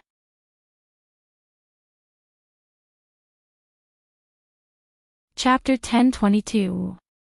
Well, the Lianyao flask was not refined properly, and your cultivation of the Shindao sect's mantra is not up to par. Why is the Lianyao flask controlled by a disciple with a weak cultivation like you? This. Bai Yinqiu was speechless. Is there anyone else here? Ask them to leave. No one is allowed to come within 500 feet, or else I will kill them all. Wan Wuxin said expressionlessly, this is the friend I brought here. He needs to stay. Yes. Bai Yinqiu replied, and then said to the crowd, all of you, leave. No one is allowed to come within 1,000 feet of this hall, or else you will be killed. Everyone understood that the matter was confidential, and immediately left. Zhang Xiaohua, who was next to him, looked bitter. Looking at the situation, Wan Wuxin was going to tell them what he told her in the ruins of Huanshu. This matter was unusual, and the fewer people who knew about it, the better. Now that her body was fixed by Wan Wuxin and she could not move, she had to listen even if she did not want to. Sure enough, Wan Wuxin said, as the disciple who controls the treasure of the Shindao sect, you must be a disciple with a high status in the sect. Do you know who I am? Bai Yinqiu said respectfully, I have seen the portrait of the founder of the Shindao sect in the secret chamber, so I naturally know who you are. Well, it's good that you know I. However, your cultivation is so weak, I think the Shindao sect has declined. Yes, good master, you know that our Shindao sect has been destroyed by the incense cult, the Misty School, the Dalan Temple, and other sects thousands of years ago. The remaining disciples of the Shindao sect have never dared to show up in Jianghu, and only carefully passed down the orthodoxy of the Shindao sect. Since a few hundred years ago, a genius disciple appeared in the sect and found the remains of the immortal Tao, and carried forward the orthodoxy of the Shindao sect. However, in order to hide it and not forget the old shame, the Shindao sect has changed to between the clouds and the water. I am not talented, but I have been taught by my master, and now I am in charge of between the clouds and the water, and have been promoted to be the head of the between the clouds and the water. Wan Wuxin turned a deaf ear to her words and nodded. There is no sect in the world that has not declined for thousands of years. Even in the cultivation world, the replacement of sects is like the stars in the sky, and the sun rises and the moon falls. As long as the orthodoxy is still there, even if it has declined, it does not matter, that's right. Since there is a primordial spirit projection, between the clouds and the water will naturally restore the name of the Shindao sect. Under the leadership of the Grand Master, we will unify Jianghu and revitalize the immortal Tao. Bai Yinqiu's face flushed red, and she was obviously very excited. However, although Wan Wuxin could not hear her, he seemed to have seen through her thoughts. He smiled and said, silly child, it is better to teach a man to fish than to give him a fish. I have left all the orthodoxy in the Shindao sect, so how can I help you again? Moreover, I am only a primordial spirit projection, which is not even a primordial spirit. Other than being able to speak, I can only judge the situation based on some mana. What are you talking about? Whether you are a man or a woman, I don't even know. How can I help you? Ah. Bai Yinqiu almost covered her mouth in surprise. Her face was full of disappointment, but there was also a trace of relief in her eyes. Okay, I won't say any more. I have limited mana. It is already very rare for you to bring me here and meet the descendants of the Shindao sect. The Taoist who brought I here is not a disciple of a big sect. He seems to be from an unorthodox small sect. You all take a good look at him. I have already promised him that I will leave some benefits for him. Later, give him a copy of the jade slip that I left behind. Then, Wan Wuxin cupped his hands towards Zhang Xiaohua and said, Taoist, thank you for bringing I to the Shindao sect. It must have been a bumpy journey. Thank you for your hard work. I have already told my disciples that I will give you some things in a while. In addition, if what I said happens in your lifetime, my disciples will definitely reward you handsomely. In addition, I have some important things to tell my disciples in private. I hope you can understand. With that, she waved her hand. Zhang Xiaohua felt that there was no movement around Wan Wuxin and Bai Yanqiu. Their mouths were moving, and even their hands were sometimes pointing to other places, but she couldn't hear a single word. Mute restriction. Zhang Xiaohua suddenly realized. She wanted to shrug her shoulders, but unfortunately, her whole body was restrained by Wan Wuxin. Even her shoulders couldn't express her feelings. In this way, Zhang Xiaohua stood in the main hall for more than an hour like a clay statue. Within the restriction, Wan Wuxin's primordial spirit projection gradually dimmed and finally turned into specks of brilliance. Like fireflies scattering in all directions, they finally turned into dust and disappeared between heaven and earth. The mute restriction also dissipated. However, just as Zhang Xiaohua felt the restriction loosening and was about to move, Bai Yanqiu, who was still frowning and thinking hard, suddenly moved. It was the Immortal Way's levitation technique. He came directly in front of Zhang Xiaohua. Without waiting for Zhang Xiaohua to react, Bai Yanqiu's 2 fingers pointed at Zhang Xiaohua's major acupoints. Zhang Xiaohua understood and unconsciously her face changed. Bai Yanqiu's series of acupoints sealed her whole body's power. Moreover, the technique used to seal her acupoints was Immortal Way technique. Bewitching finger. Zhang Xiaohua was stunned, but immediately understood that this was not some bewitching finger, but another Immortal Way technique in martial arts. Seeing Zhang Xiaohua's face change, Bai Yanqiu let out a long sigh. Without explaining anything, he turned back to sit on the chair and looked around the main hall in a daze. He seemed to be digesting Wan Wuxin's appearance and the shocking news that Wan Wuxin brought. The entire main hall was dead silent. Except for Zhang Xiaohua and Bai Yanqiu, no one would have thought that just a moment ago, the founder of the Immortal Way, the founder of the Shindao sect, had appeared here. Bai Zhangmen. Zhang Xiaohua waited for a moment, and made up her mind. She asked angrily, "What's the matter with you? Just now, didn't you say that as long as I answered some questions and brought the matter of your sect's visit to my sect leader, you would let me go back to the fragrant way?" "What? Are you going back on your words?" Bai Yanqiu was pulled back from his contemplation by Zhang Xiaohua. Hearing Zhang Xiaohua's question, he smiled faintly and asked softly, "Ren Xiaoxia, please don't blame me. What my founder said, I'm sure you know. This is a great opportunity for the revival of the Immortal Way. If my Shindao sect, between the clouds and the water can seize this opportunity, wouldn't we be able to suppress the Tenryu sect and become the #1 Immortal Way sect? We can also wash away the shame of my Shindao sect's previous extermination. For such an important matter, do you think I can let Ren Xiaoxia go? By the way, how did Ren Xiaoxia meet Senior Huan? Can you tell me?" "Bai Zhangmen, by treating me like this, you have completely violated the promise made to me by Senior Wan Wuxin. Tell me, do you think I can tell you anything?" "Ren Xiaoxia, you worry too much. I will definitely fulfill Senior Huan's promise to you. I'm just considering the consequences and want to keep Ren Xiaoxia for a few more days.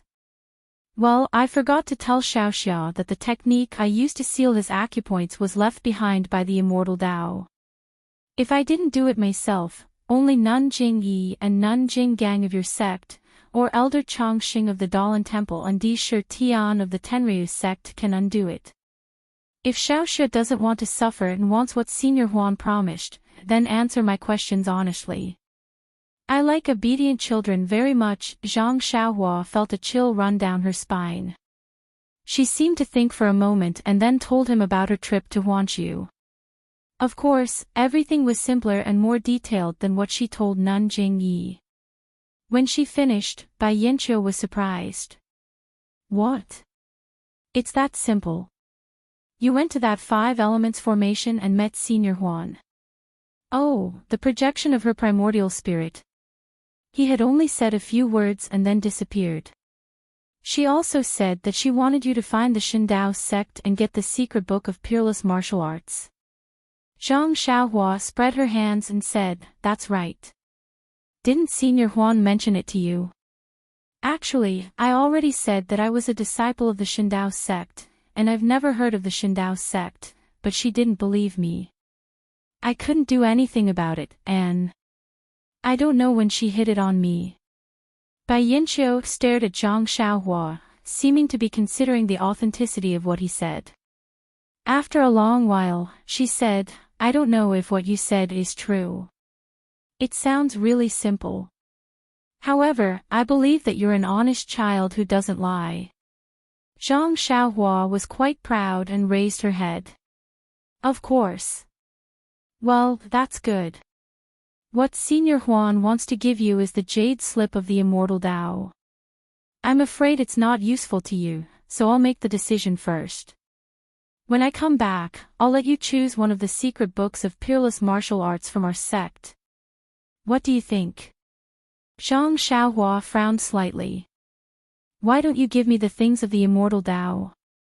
The jade slip of the immortal Tao can't be seen with the naked eye. Giving it to you is like casting pearls before swine. What's the point?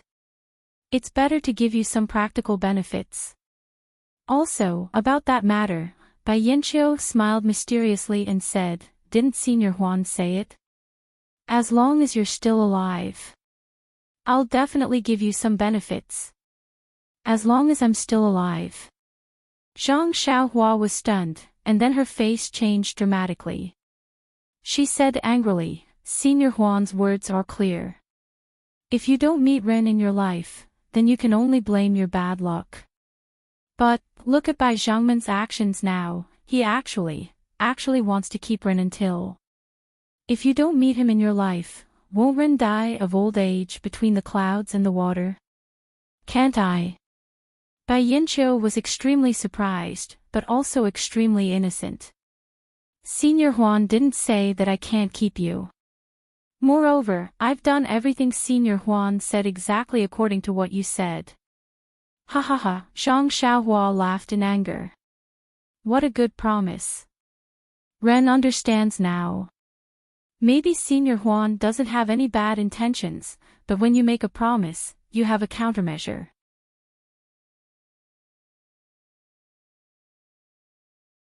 Chapter 1023.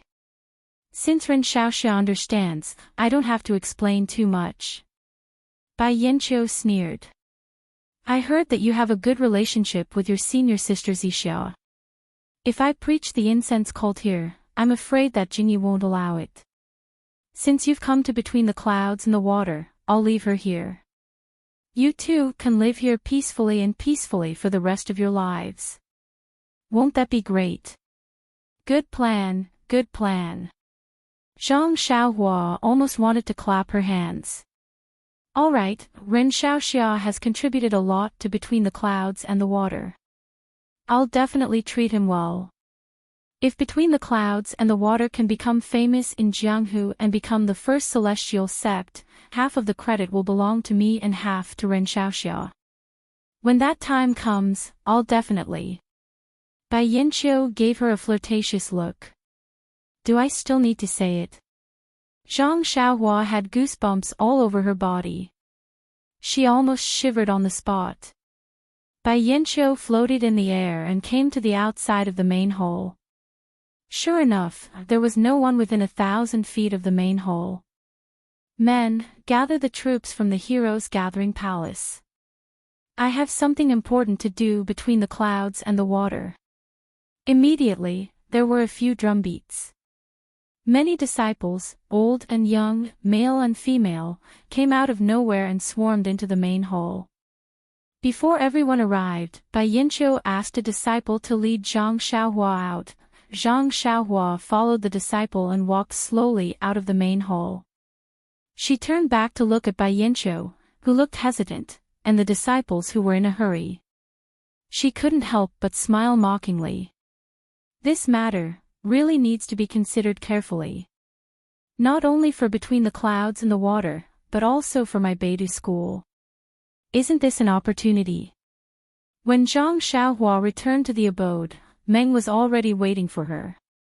She asked anxiously, "What took you so long? What did the sect leader ask about? When are we going back?"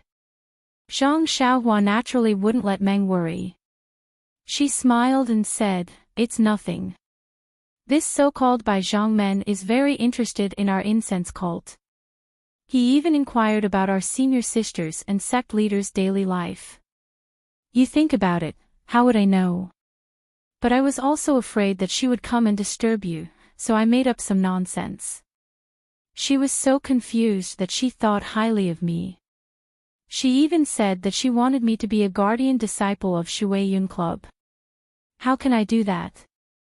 How can I have the mood to drinks? Meng's here my heart. Meng is here, where do I have the mood to drink to the wine, eh? Pfft. Meng burst out laughing. She had long forgotten her previous worries. She pointed a finger at Zhang Xiaohua's forehead and laughed, "You're so charming.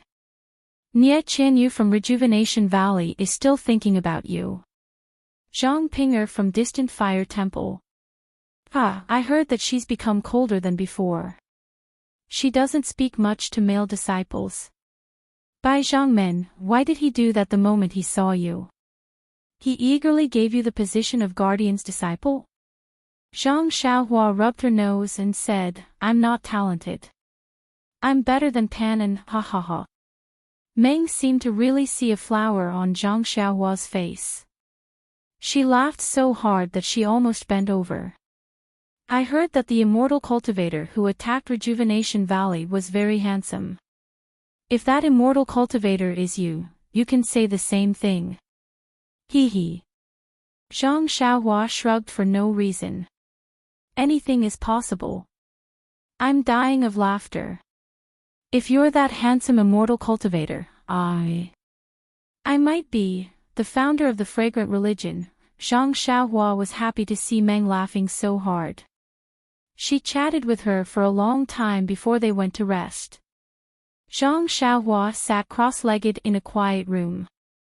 She checked her meridians. Although Bai Yinqiu used the immortal cultivation technique to seal Zhang Xiaohua's acupoints, he couldn't bear to use the vital energy in his own meridians. Instead, he used his internal energy to simulate vital energy. Therefore, Zhang Xiaohua only used the Worry-Free Heart Sutra to open one acupoint. However, Zhang Xiaohua was afraid that Bai Yinqiu would find out the next day. She immediately stopped the Heart Sutra and kept the other acupoints in a sealed state. Unexpectedly, when Zhang Xiaohua woke up the next day, she found that all the acupoints in her body had been unsealed.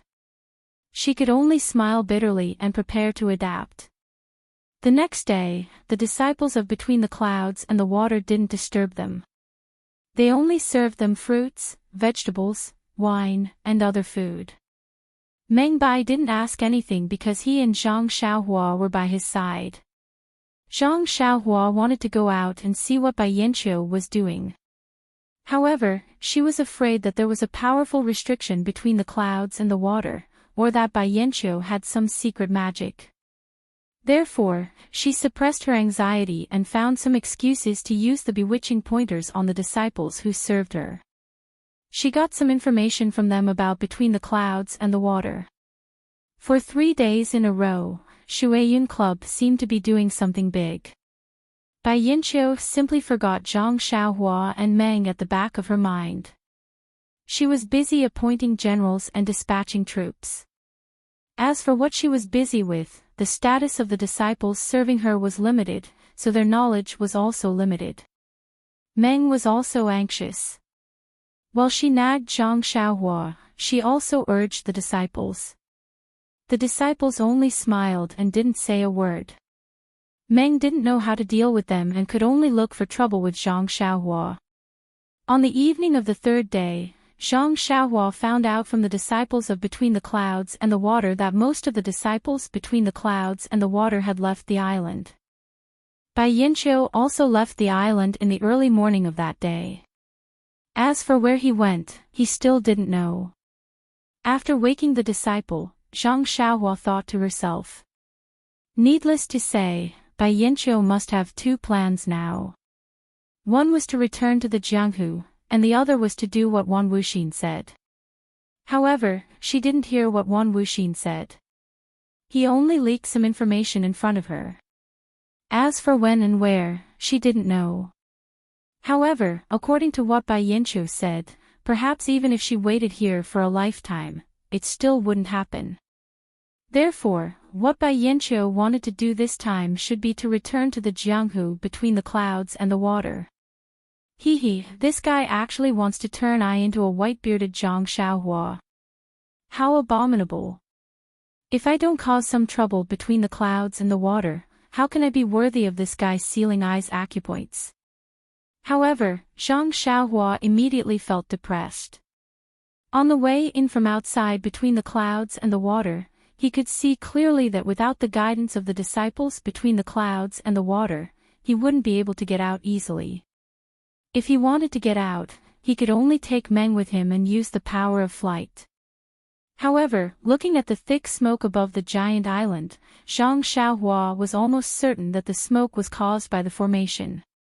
Whether the power of flight could get him out was still a problem. Forget it, let's not think too much first. Let's cause some trouble between the clouds and the water first. Zhang Xiaohua made up his mind.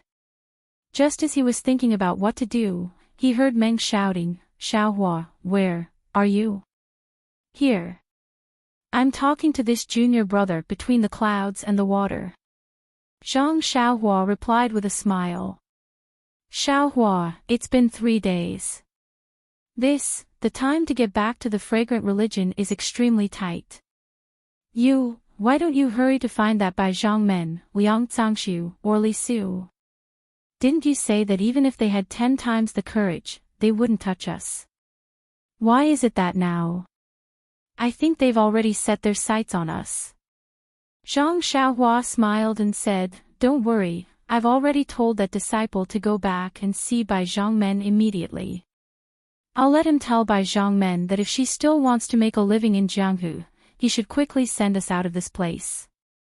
Otherwise, the fragrant religion, the Dalan Temple, and the Tenryu sect will immediately unite and destroy Between the Clouds and the Water as soon as they hear the news." "Ah." Meng covered her mouth and said, "Xiaohua, if you say that, won't their first thought be to kill us to silence us?" "Zhang Xiaohua turned pale with fright and said, "Isn't that so? Meng, you're really smart. I didn't think of that." Then, he muttered, "But this is good too. We can't live together, but we can die together." "Bah." Meng's face turned red and she spat, "You're really not serious. Hurry up and catch up with that disciple." "Yes, I'll go now." Zhang Xiaohua solemnly stood up and ran out of the room in a jog. "Be careful." Meng's concerned words chased after Zhang Xiaohua's but Zhang Xiaohua didn't leave the abode and he went underground. When he came out, he changed his face and looked like the handsome immortal cultivator. He hid his body and floated in the air. Zhang Xiaohua released his divine sense openly. There was a faint white fog in the air above the giant island. It was thicker than the daytime. Zhang Xiaohua's divine sense was bounced back the moment it touched the fog. He couldn't leave the island. Just as Zhang Xiaohua thought, he couldn't leave the island with the flying technique. Moreover, the giant island was surrounded by ponds and there were restrictions in the ponds. Zhang Xiaohua knew only the earth and fire escape techniques. He had only heard of the water escape technique. How could he escape from the water? It seems like I have to break the restriction in the sky. Zhang Xiaohua muttered to himself for a moment before he released his divine sense to examine the origin of the smoke. Who knew that after looking at it for a long time, he only felt that the smoke was seamless without any flaws. Zhang Xiaohua also couldn't see what kind of array this smoke was, so he couldn't help but scratch his head. At this moment, in the distant lights, there was a faint sound of clappers. It seemed to be the sound of a night watch. Zhang Xiaohua's heart suddenly moved. He pinched a spell and went to the light. The light was in the main hall where Bai Yanqiu asked Zhang Xiaohua about the matter. There were many rooms and pavilions behind it. There was a large area of darkness in the brightly lit area. It was a palace with carved beams and painted pillars. However, there were very few rooms with lights. According to Zhang Xiaohua's guess, this must be Bai Yanqiu's residence. If he wanted to find out the secret of the fog array, he would have to start from Bai Yanqiu's residence. Please vote for me. Please add me to your collection. Please tip me.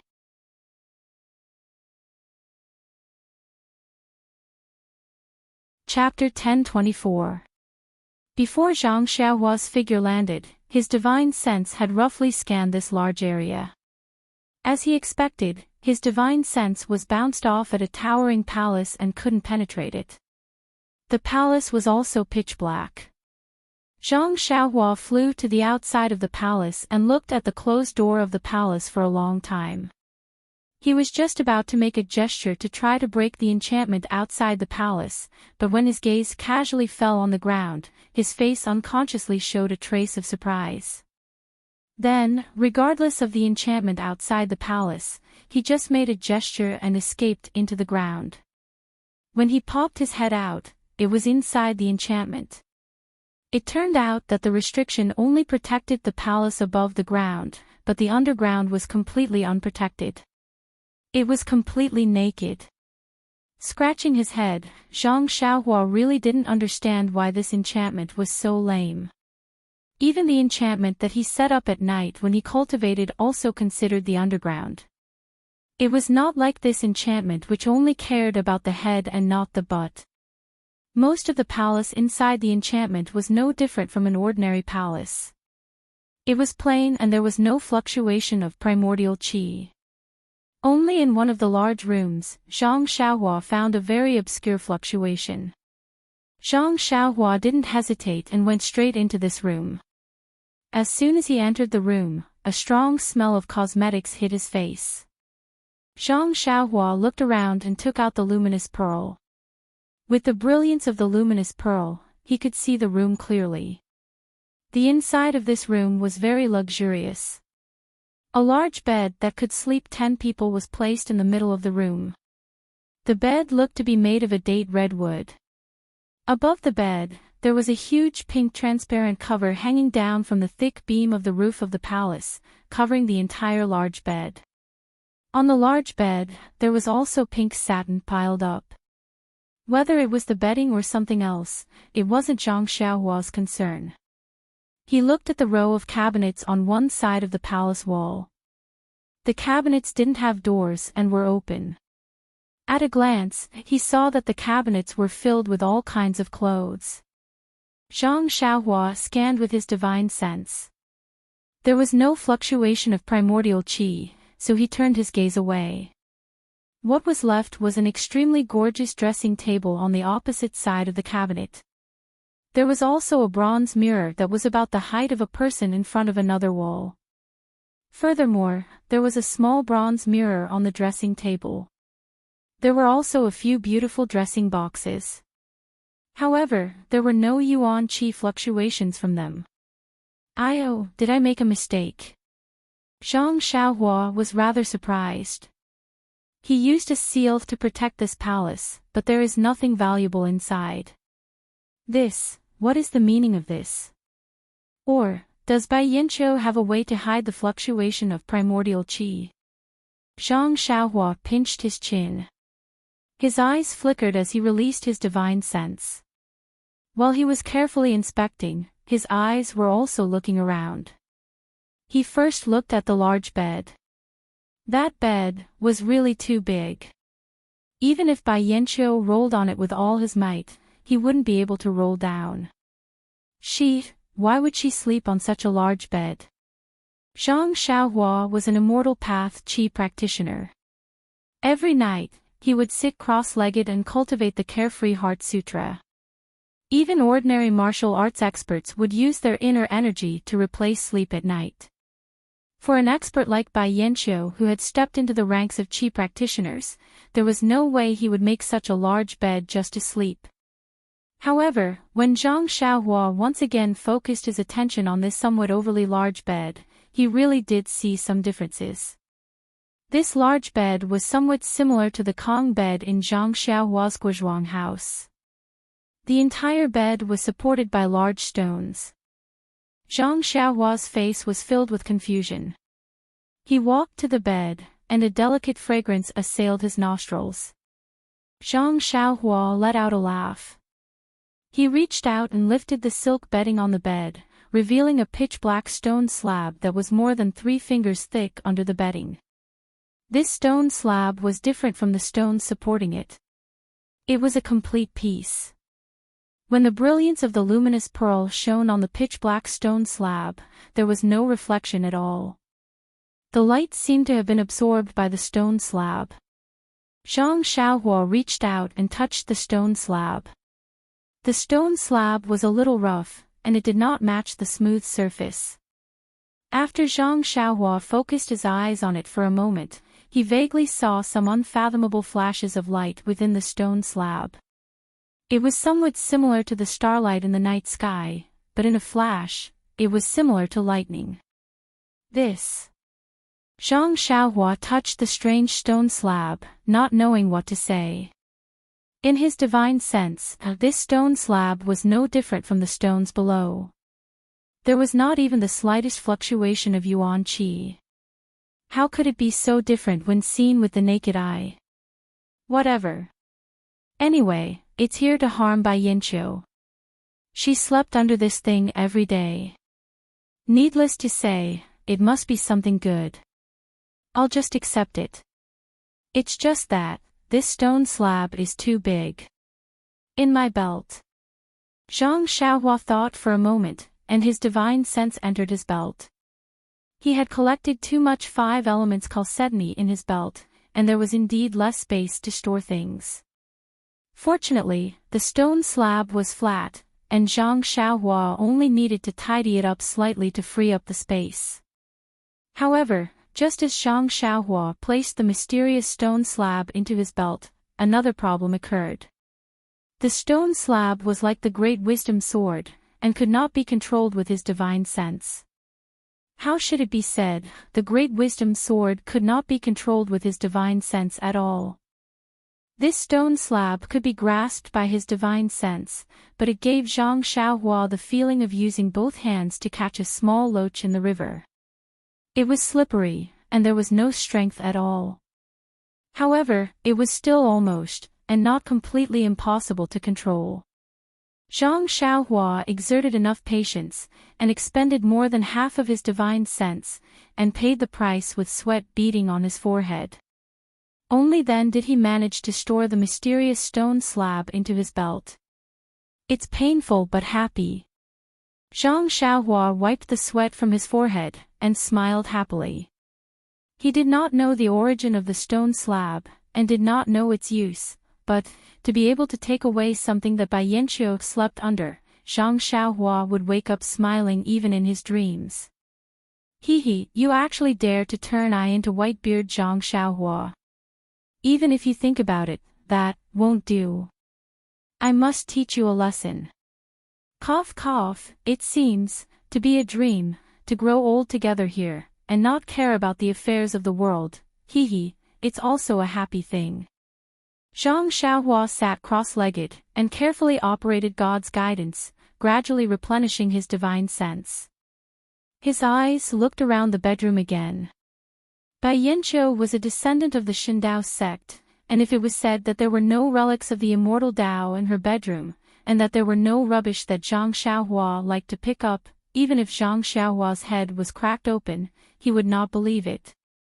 But where were those things kept? Zhang Xiaohua's eyes looked around the bedroom again, and his divine sense swept again and again, but he did not find anything out of the ordinary. After Zhang Xiaohua looked through everything one by one, and even the undergarments and outerwear in the wardrobe, his gaze landed on the huge mirror placed at the head of the bed.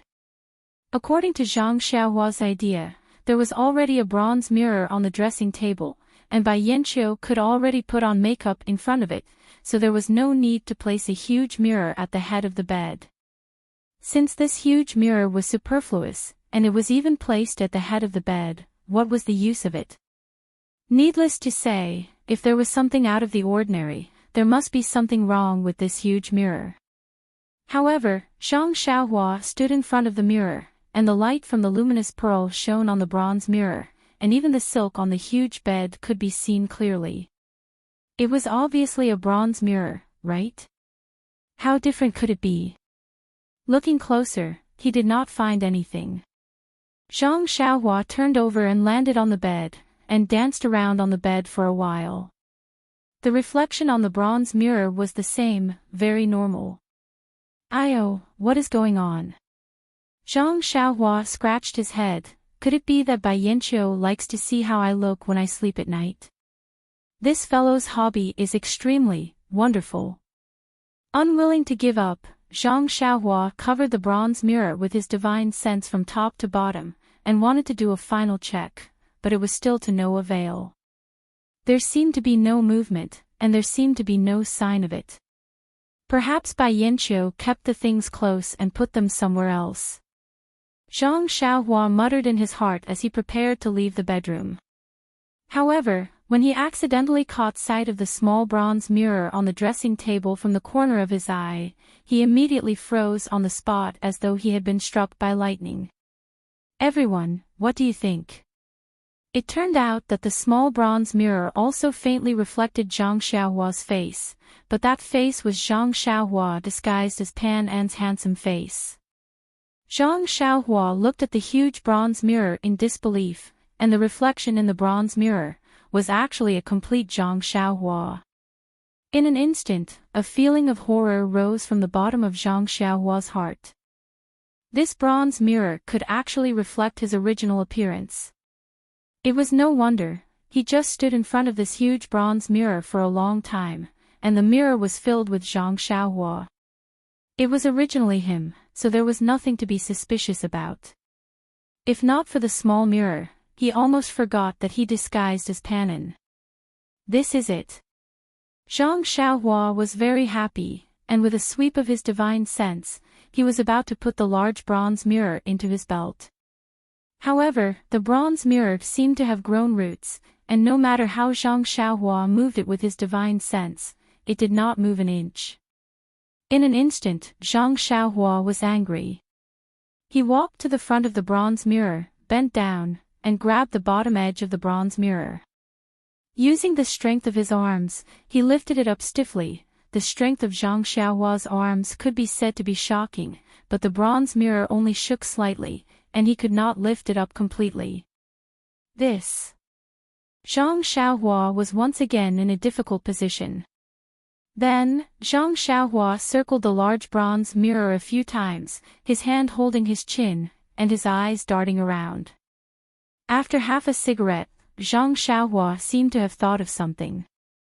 Looking at the huge bronze mirror, he stretched out his hand and took out the small mirror that he inherited from the incense sect, which was called the Hao Tian mirror by Nanjing Gang. Who knew, when the Hao Tian mirror was taken out of the money bag, Zhang Xiaohua immediately lost control of it, and it flew out of his hand in midair.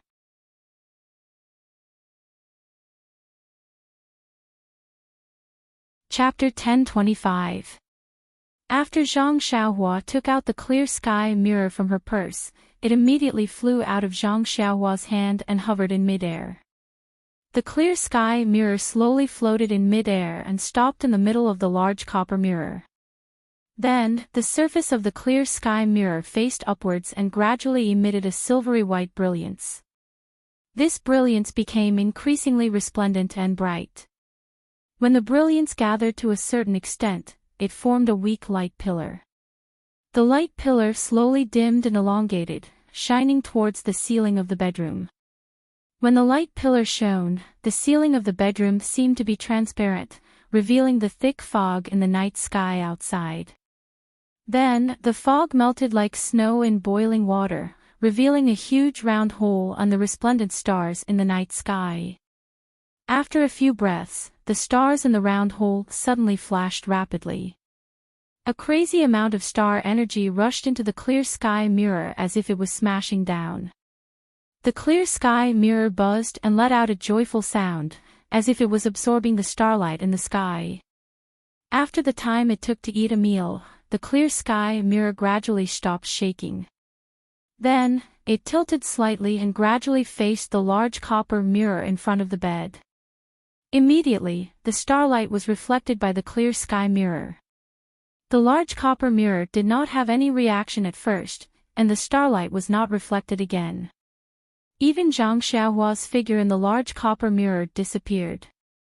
Gradually, a silvery white dot appeared in the middle of the large copper mirror. That dot grew bigger and bigger. When it was the size of a copper coin, it stopped expanding and turned into ripples that spread across the entire copper mirror. Then, the surface of the copper mirror rippled like the surface of a lake. After rippling for a few rounds, the silvery white dot gradually expanded. This time, it only stopped expanding when it was the size of the clear sky mirror. At this moment, the surface of the copper mirror stopped rippling. Instead, it slowly twisted and the circle in the middle became brighter. When it was as bright as a small full moon, the floating clear sky mirror turned again and faced the circle on the copper mirror. At this moment, the light beam from the clear sky mirror disappeared. The starlight that filled the sky also stopped pouring down. The entire ceiling of the bedroom returned to its original state, leaving only the brilliance of the large copper mirror and the clear sky mirror. The brilliance of the two mirrors illuminated the entire bedroom as if it was daytime. Zhang Xiaohua squinted her eyes and carefully observed the silver brilliance of the clear sky mirror and the circle on the copper mirror. The two lights reflected on each other as if they were communicating. After a few breaths, the brilliance of the two mirrors suddenly became so bright that it dazzled Zhang Xiaohua's eyes. She closed her eyes naturally. The moment Zhang Xiaohua closed her eyes, the clear sky mirror moved forward silently. In an instant, it crossed the distance between the two mirrors and disappeared into the large copper mirror. When Zhang Xiaohua opened her eyes again, the clear sky mirror had already disappeared. The silvery white brilliance of the large copper mirror gradually dimmed. Even the circle in the middle gradually shrank. "Oh, where's my small mirror?" Zhang Xiaohua shouted and flew to the front of the copper mirror. Did it get eaten by the large mirror? Shit, I went for wool but came home shorn. I've suffered a huge loss this time. Just as Zhang Xiaohua was feeling regretful, the circle on the copper mirror disappeared. With a clear, "chi" sound, the large copper mirror swayed slightly. Then, there was a "chi chi chi" sound. The entire chamber was shaking. The large copper mirror in front of Zhang Xiaohua slowly shrank. When it shrank to a certain extent, there was a hole that was about the height of a person in the wall that was previously covered by the copper mirror. Zhang Xiaohua didn't have time to look at the hole. Instead, she focused on the shrinking copper mirror. The copper mirror looked different from before.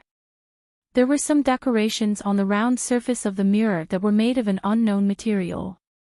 It surrounded the entire supreme sky mirror, forming a rectangle. There were mysterious patterns carved on the surrounding materials.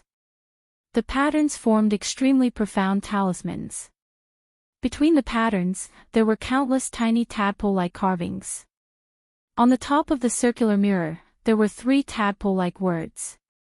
However, these 3 words weren't the ancient words that Zhang Xiaohua was familiar with. She couldn't understand the meaning of these words. Supreme Sky Mirror. Zhang Xiaohua pursed her lips and read it out loud. The clear sky mirror continued to shrink until it was 30 centimeters in size. Then, a purple light flashed again, and an extremely desolate aura was emitted from the clear sky mirror. After a flash, the clear sky mirror floated in the air again. Looking at the supreme sky mirror that had returned to its original state, Zhang Xiaohua reached out her hand without hesitation. She grabbed the supreme sky mirror and flipped it around. Then, she immersed her divine sense into it. It had the same reaction as the small mirror in the past. It didn't seem to have any reaction. Zhang Xiaohua and the supreme sky mirror had returned to her original appearance as Zhang Xiaohua. Scratching her head, Zhang Xiaohua kept the supreme sky mirror in her coin pouch. Then, she looked at the hole that was covered by the large mirror. Needless to say, the large mirror was a part of the supreme sky mirror and was used as a restriction on the hole. Now that the large mirror and the small mirror had combined to form the supreme sky mirror, the hole was naturally exposed. Furthermore, the hole was definitely the place that Zhang Xiaohua had been looking for. Using her divine sense to probe the hole, Zhang Xiaohua frowned. Her divine sense could only see 3 feet in front of her. There must be a restriction on her divine sense. Zhang Xiaohua reached out her hand and took out Chasing Dream. Then, she flew into the hole. The hole was similar to the tunnels that Zhang Xiaohua had seen before. They all led downwards. However, this tunnel was made of green bricks. It seemed to be man-made. There were burning torches in the passageway, illuminating the entire passageway. However, after walking for a while, Zhang Xiaohua found that the entire passageway was quiet, without the slightest movement.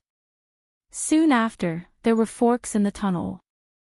There were small huts on both sides of the tunnel. Zhang Xiaohua carefully pushed open one of the huts. There was only a simple praying mat inside. There was nothing else. Zhang Xiaohua walked along the passageway and only picked up the things that could go down. After the time it took to eat a meal, he arrived at a place that looked a little rundown. It was only rundown that the green bricks were gone, and the passageway had turned into stone walls and mud. Moreover, there were fewer torches here, making it look very dark. After turning a corner, a small space appeared in front of Zhang Xiaohua. There were no more tunnels in this space. There were only 3 small doors on the left, right, and front. Each door looked exactly the same. There was a torch hanging on the wall in front of each door. Zhang Xiaohua used her divine sense to scan the area 3 feet around her. She didn't find anything special. The small doors also blocked her divine sense. Hence, she hesitated for a moment. Then, she cautiously pushed open the small door on her left hand. The small door opened silently. Zhang Xiaohua held Chasing Dream in her hand and quickly scanned the interior. She didn't see anyone. Then, she jumped in and closed the door behind her. The interior of the door wasn't spacious. It was only 2 feet square. At this moment, there were no torches hanging on the wall. Instead, there were fist-sized luminous pearls embedded on the wall. There were so many of them that the entire room was brightly lit. Zhang Xiaohua stood at the door and looked around. There were 3 rows and 4 rows of jade tables in the entire room. There were jade scrolls, magic tools, and jade bottles on each table. They were placed neatly. Ha ha ha. Zhang Xiaohua almost wanted to cover her mouth and laugh. I finally found the place. Zhang Xiaohua had picked up a lot of trash. She wanted to enter the secret room of a large immortal sect and find so many treasures. This was the first time in history. How could she not be happy? Rubbing her hands, Zhang Xiaohua walked to the jade table closest to her. There was a half-moon-shaped jade pendant here. The luster was a little dim, but the edges of the half-moon shape faintly flashed with a silver luster. It should be a magic tool with some history. However, when Zhang Xiaohua reached out to take it, she was blocked by a layer of restriction on the outside of the magic tool.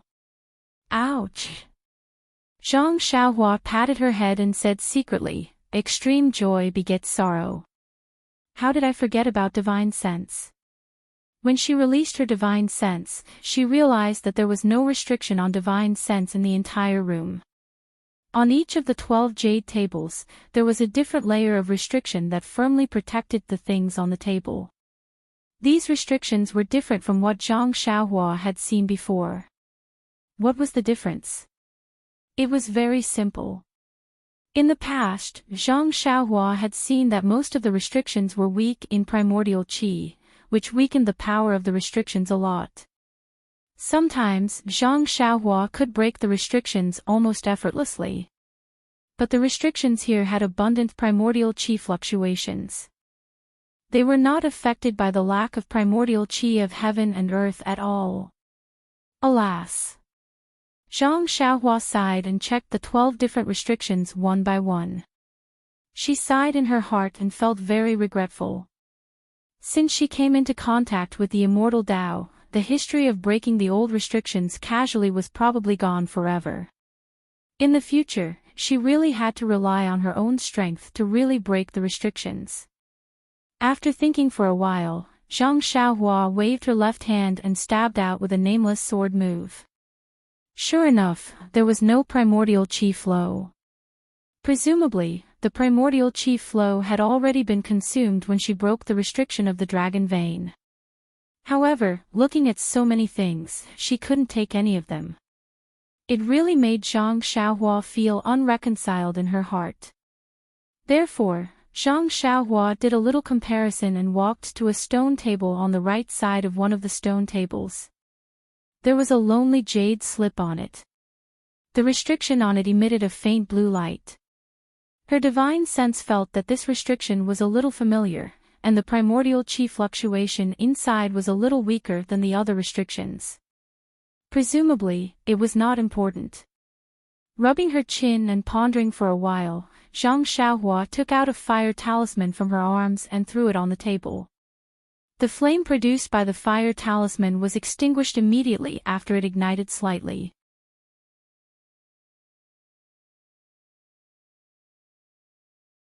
Chapter 1026. Zhang Xiaohua nodded his head slightly, as if he had understood something. Next, he took out a jade scroll and inserted his divine sense into it. After carefully studying it for a long time, his eyebrows furrowed slightly. Next, he retrieved 5 fingernail-sized 5-element chalcedony from his belt and casually tossed them into the air. After which, he sat down cross-legged and sent out a few fire talismans and a few hand seals, melting the 5 chalcedony floating in the air into a liquid state.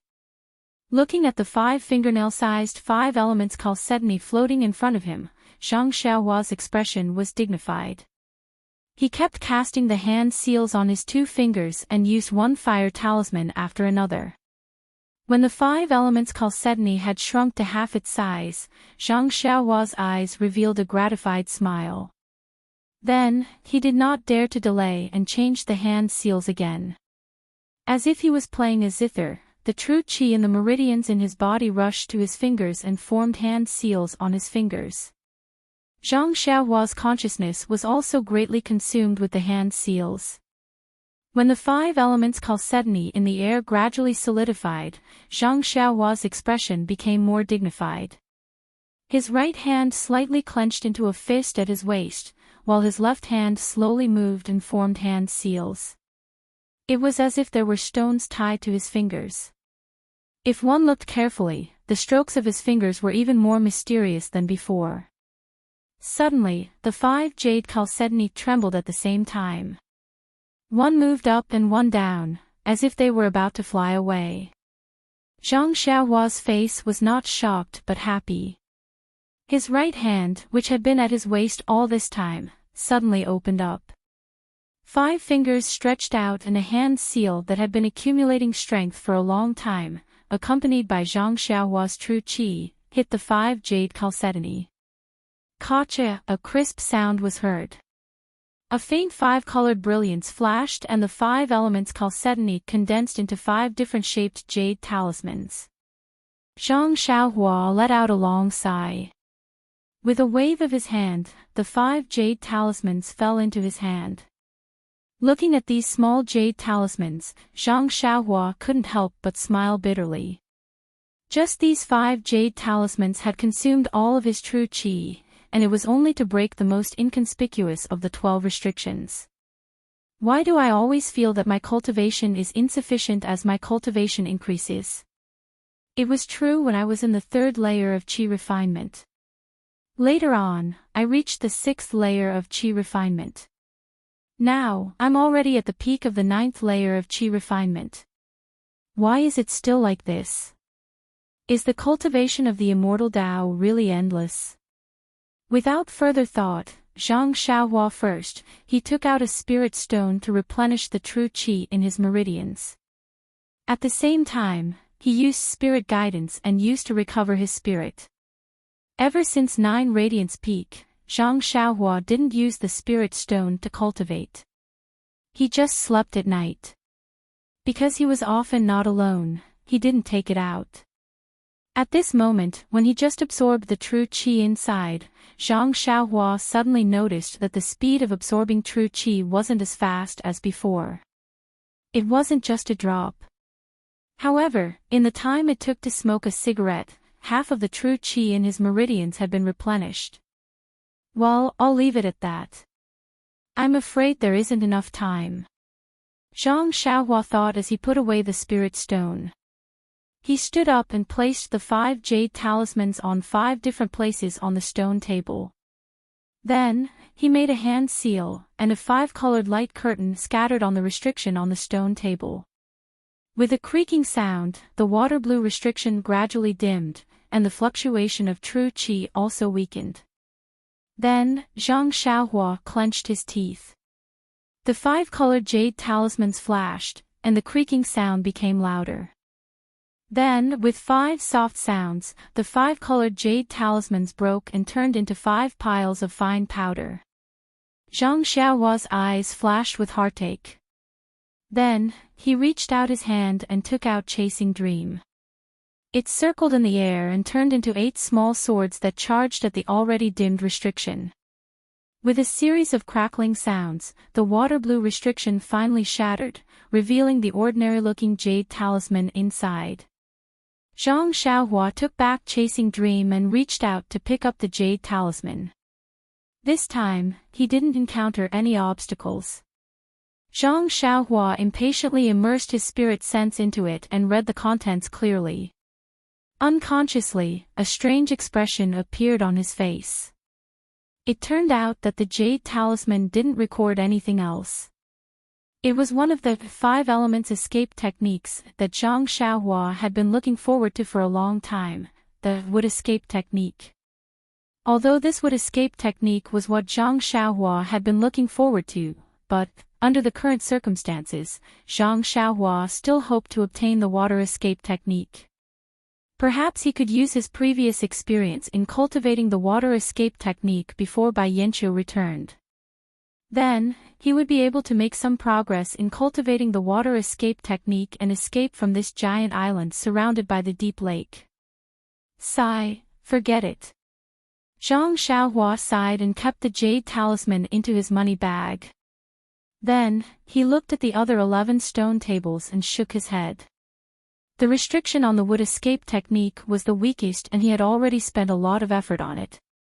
Needless to say, he didn't have the ability to break the other restrictions at the moment. However, at this moment, Zhang Xiaohua was also a little puzzled. The other restrictions were all dim, but why was the restriction in the secret room between the clouds and the water so strong? With this question in mind, Zhang Xiaohua quietly left the secret room. He stood at the door and looked at the other two small doors. Zhang Xiaohua was a little hesitant. He only had half of his essential qi left and his divine sense was insufficient. It seemed that the restrictions in the other two secret rooms were no small matter. Even if he went in, it would be useless. He might as well go back earlier and think about it. Just as Zhang Xiaohua thought of this, the small door on the right was pushed open silently. It was pushed open from the inside. Zhang Xiaohua was still thinking about whether he should push the door open or not.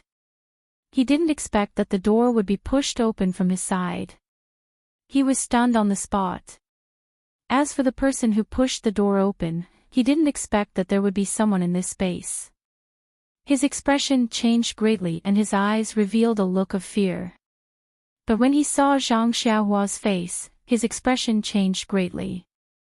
A look of disbelief and incomprehension filled his entire face. Ha!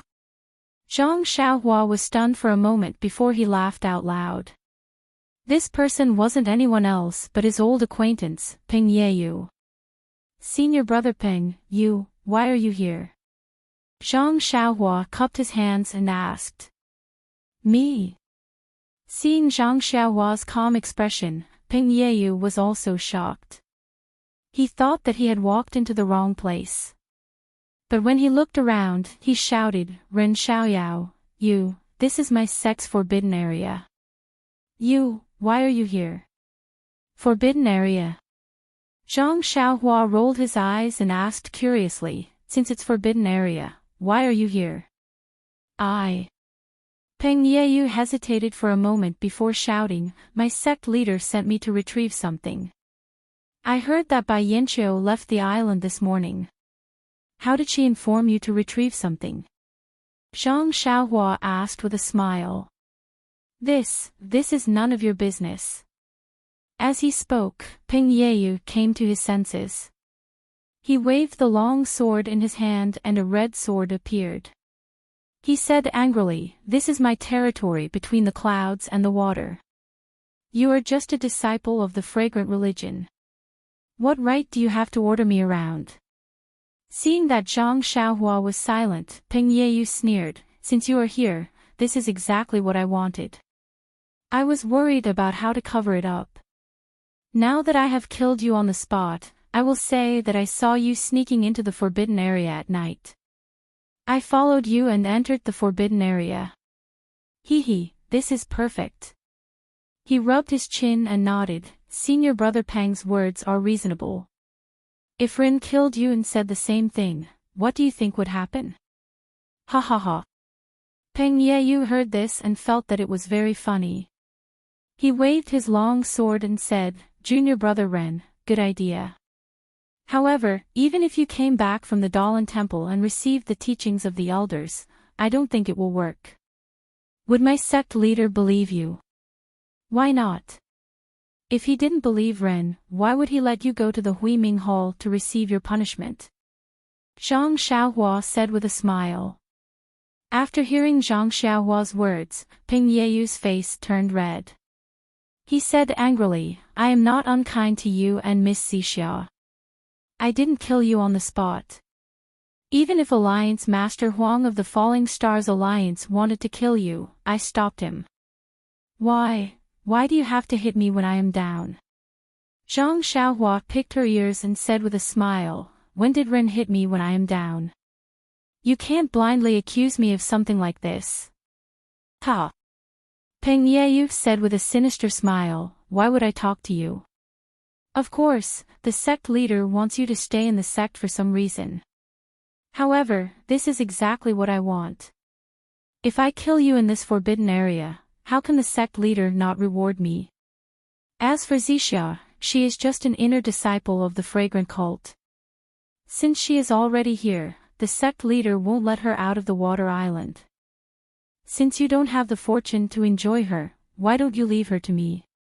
Peng Yeyu's pretense of being gentle was finally exposed at this moment. He raised his hand and the red long sword stretched out more than 3 inches. He waved the sword towards Zhang Xiaohua. Sword Qi. Zhang Xiaohua shouted. Since she knew that between the clouds and the water was a descendant of the Shindao sect, she vaguely knew why Ping Yeyu, Liang Zangxiu, and the others only used long swords. You know about the sword qi. Peng Yeyu was stunned. His sword did not stop as he said, I guess your senior sister Peacock who survived a great disaster told you about it. Of course not. Zhang Xiaohua leaped into the air and threw chasing Dream. She shouted, of course, I saw it with my own eyes. As she said that, her divine sense changed and chasing Dream split into two. The two sword lights pierced towards Peng Yeyu from the left and right. Flying sword. Peng Yeyu was shocked. He did not even notice Zhang Xiaohua's floating figure in the air. He waved his long sword and slashed at the two sword lights. Zhang Xiaohua thought for a moment. When the sword light flew in front of Peng Yeyu, it paused for a moment. Peng peng peng. Two light sounds rang out. The two sword lights collided with the long saber and were knocked away. If the sword qi can block the flying sword, then, the sword light should be able to do the same. Zhang Xiaohua confirmed her thoughts. She moved her divine sense and chasing Dream flew back.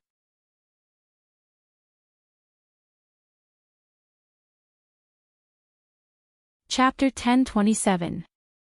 Peng Yeyu's expression returned to calmness when he saw that his blade had repelled Zhang Xiaohua's flying sword.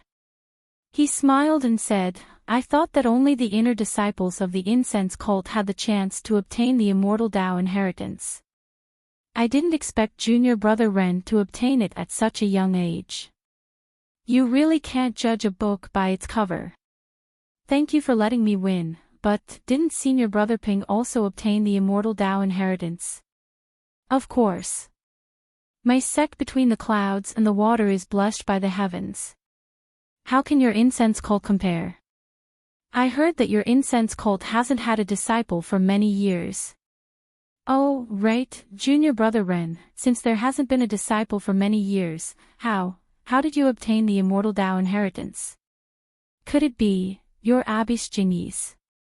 Peng Yeyu's face revealed a lewd smile as he spoke.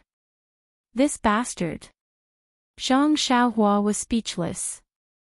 His initial impression of Peng Yeyu was not bad.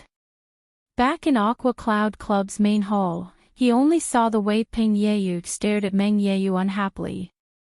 That was why he exposed Peng Yeyu. Now that he heard Peng Yeyu's filthy words, how could he not know that Peng Yeyu was also a hooligan dressed in human clothing? However, all of this is fleeting clouds.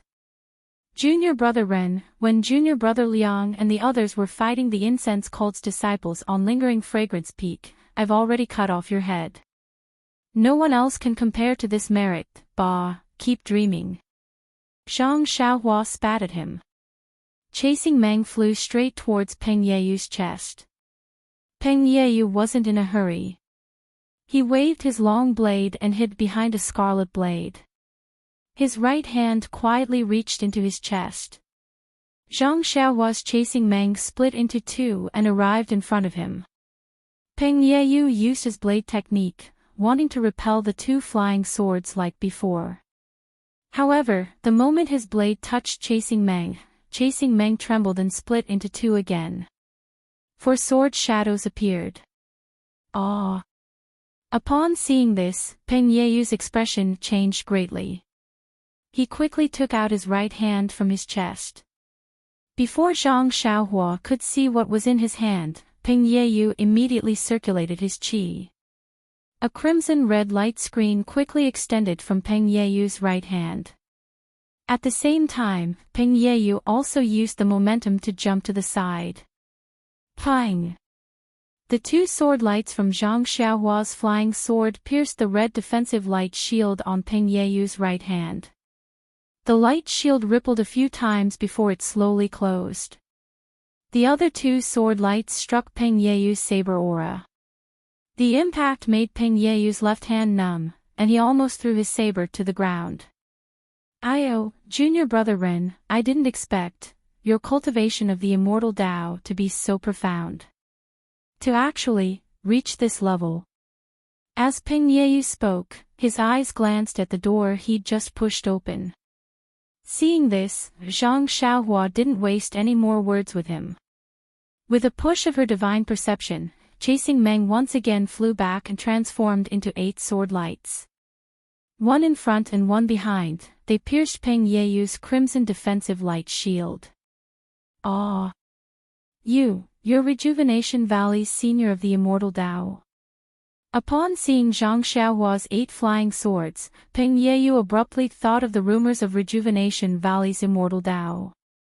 Didn't the senior who used the flying art use 8 sword lights? At this moment, Peng Yeyu finally noticed that Zhang Xiaohua was about half a foot off the ground. She'd been floating in the air for a long time. Peng Yeyu was terrified. How could he remain calm? How could he wield the long saber as freely as he did that day? Pang, pang, pang, pang. 4 consecutive explosions rang out. 4 sword lights pierced the same spot on the defensive light shield. Peng Yeyu didn't dare to delay any longer. His figure flew over, intending to use his qinggong to escape towards that small door. Peng, peng, peng, pu. First, there were 3 explosions, followed by a muffled sound. The chasing Meng Yeyu's small sword pierced Peng Yeyu's defensive light shield 7 times. The last sword pierced Peng Yeyu's heart. Ah! Peng Yeyu screamed tragically and fell to the ground. "Io!" Seeing this, Zhang Xiaohua's eyes turned. She shot over like an arrow and didn't wait for Peng Yeyu's figure to land on the ground. She pressed a finger on the major acupoint at the back of his head. However, Zhang Xiaohua was still a little too late. She only managed to ask a few of the most pressing questions before Peng Yeyu breathed his last and died. "Sigh, my hand is still too fast. If only I could injure him heavily first. But if... Isn't this a little too merciful? Just kill him. Why torture him?" Zhang Xiaohua thought to herself. Actually, when Zhang Xiaohua saw Peng Yeyu, she already had a small plan in her heart. A plan to escape between the clouds and the water. And after Peng Yeyu's questions before he died, it confirmed the feasibility of her plan. She took out a fire talisman and burned Peng Yeyu's body. There wasn't anything special left on the ground. Even the long saber had turned into nothingness. Then, Zhang Xiaohua held Zhu Meng in her hands and walked to the door in the middle without hesitation. She pushed the door open and entered. Because according to Peng Yeyu, this was the forbidden area between the clouds and the water. Unless Bai Yanqiu gave permission, no one could enter easily. And at this time, Bai Yanqiu had brought most of the people between the clouds and the water away from the island. The strength of the sect was weak. Other than Peng Yeyu, a disciple who had been punished for no reason, he was angry. Tonight, he had rushed into this forbidden area recklessly and died unjustly. Absolutely no one would have the courage to enter this forbidden area again. Thinking about it, if it wasn't a forbidden area, anyone could enter. But everyone could see Bai Yanqiu sleeping on the big bed. Zhang Xiaohua thought wretchedly. Moreover, according to Peng Yeyu's words, there was a small door in the middle. Bai Yanqiu would definitely not let anyone enter. And Peng Yeyu's plan was to go to the passage that Zhang Xiaohua had just walked through to find some divine weapons or secret martial arts manuals. Opening the small door, a gust of cold air rushed to her face. Zhang Xiaohua's heart skipped a beat as she felt a sense of danger.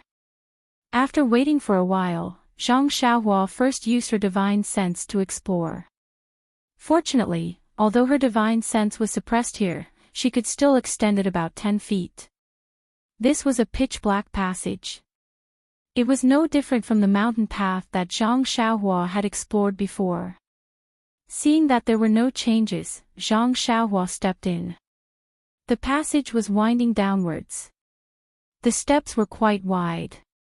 Zhang Xiaohua took almost 2 steps to complete 1 step. With the light of the luminous pearl in her hand, Zhang Xiaohua saw that there were some water droplets on the surrounding stone walls. And those water droplets followed the restriction that was invisible to the naked eye and gradually gathered and flowed to the bottom of the steps. She didn't know what time it was now, but Zhang Xiaohua knew that she had to hurry. There wasn't much time left for her. Riding the wind, Zhang Xiaohua flew down. After walking for half a mile, Zhang Xiaohua felt that she was almost at the bottom of the water. Suddenly, her eyes lit up. Not far ahead, under Zhang Xiaohua's feet, there was a huge pit of about 10 feet. That light was emitted from the countless luminous pearl inlaid on the stone walls around the big pit. When Zhang Xiaohua saw the things in the deep pit, she couldn't help but be stunned. Everyone, guess what Zhang Xiaohua saw? The first thing that entered Zhang Xiaohua's eyes was in the deep pit. In an irregular shape, there were dozens of familiar-looking pill furnaces. 8 trigrams purple golden furnace. Zhang Xiaohua didn't look at other things and blurted out. However, when he wanted to take a closer look, a layer of transparent restriction blocked him, and he couldn't take another step forward. Without saying anything, Zhang Xiaohua took out Chasing Dream and used her spiritual sense to control the flying sword to stab at the restriction. Unfortunately, after dozens of stabs, Zhang Xiaohua's spiritual sense didn't even shake the restriction. Sigh, that's what I said. This is obviously the most important place between the clouds and the water. Why aren't there any strange restrictions along the way? So, it's waiting for us here. Looking at the restriction, it should be similar to the array that protects the dragon's vein in the incense cult. It's definitely not something that a qi refining stage cultivator can break. No wonder Bai Yanqiu was so relaxed and didn't put up any defenses. Zhang Xiaohua sighed in thought. At the same time, she looked at the deep pit again. After counting carefully, the 8 trigrams purple golden furnace in the deep pit, and, temporarily called the 8 trigrams purple golden furnace, there were a total of 25 furnaces. These 25 furnaces were arranged in 7 different places and each place should have 7 pill furnaces. But now, in these 7 places, there wasn't a single spot with 7 pill furnaces. They were more or less missing. In the place with the most missing furnaces, there was only 1 pill furnace placed in the innermost place. And in the middle of these 25 pill furnaces, there was an empty space. There was only a foggy thing floating in the air. From afar, she couldn't see clearly what it was. I'm envious, I'm envious. Zhang Xiaohua looked at the pill furnaces and felt like she wanted to reach out and tear the restriction. But Zhang Xiaohua didn't give up and looked at the restriction again with her divine sense.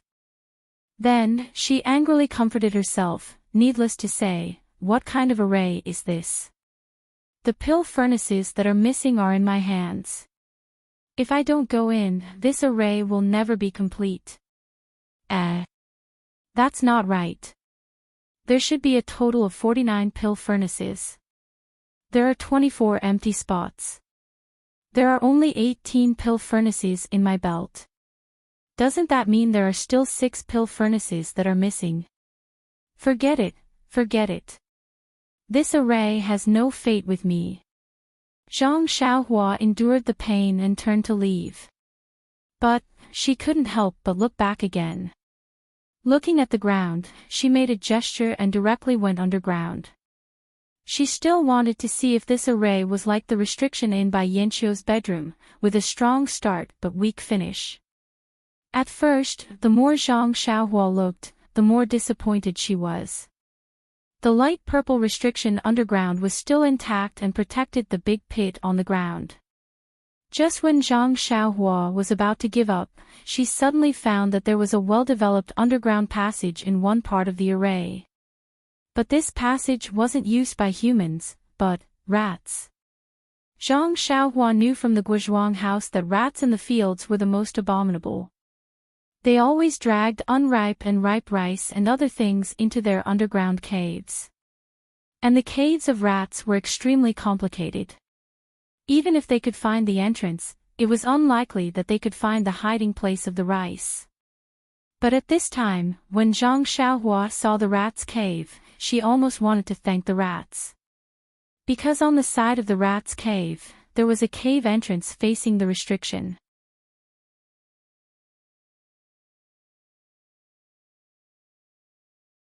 Chapter 1028. Looking at the seal on the side of the rat's hole, there was a spot that was about a foot wide. It was already dimmed, and the vital energy fluctuations were extremely weak. That rat had actually bitten through the seal. Sigh. Seeing this, Zhang Xiaohua didn't know whether to be happy or sad. Such a powerful seal was something that even a mid-stage qi refining cultivator like him couldn't do anything about. That ordinary rat was actually able to bite through the seal. Legend has it that a foolish old man moved a mountain, and here, a rat broke through a seal. I have to say, this is a legend that will last for eternity. Perhaps, time and perseverance are the most effective ways to break through all seals. Zhang Xiaohua sighed. He moved to the front of the seal that was about to be broken. The rat hole was deep underground, and there were no signs of rats at all. The area within 100 feet of the hole was also abnormally clean. Perhaps the rats had already migrated.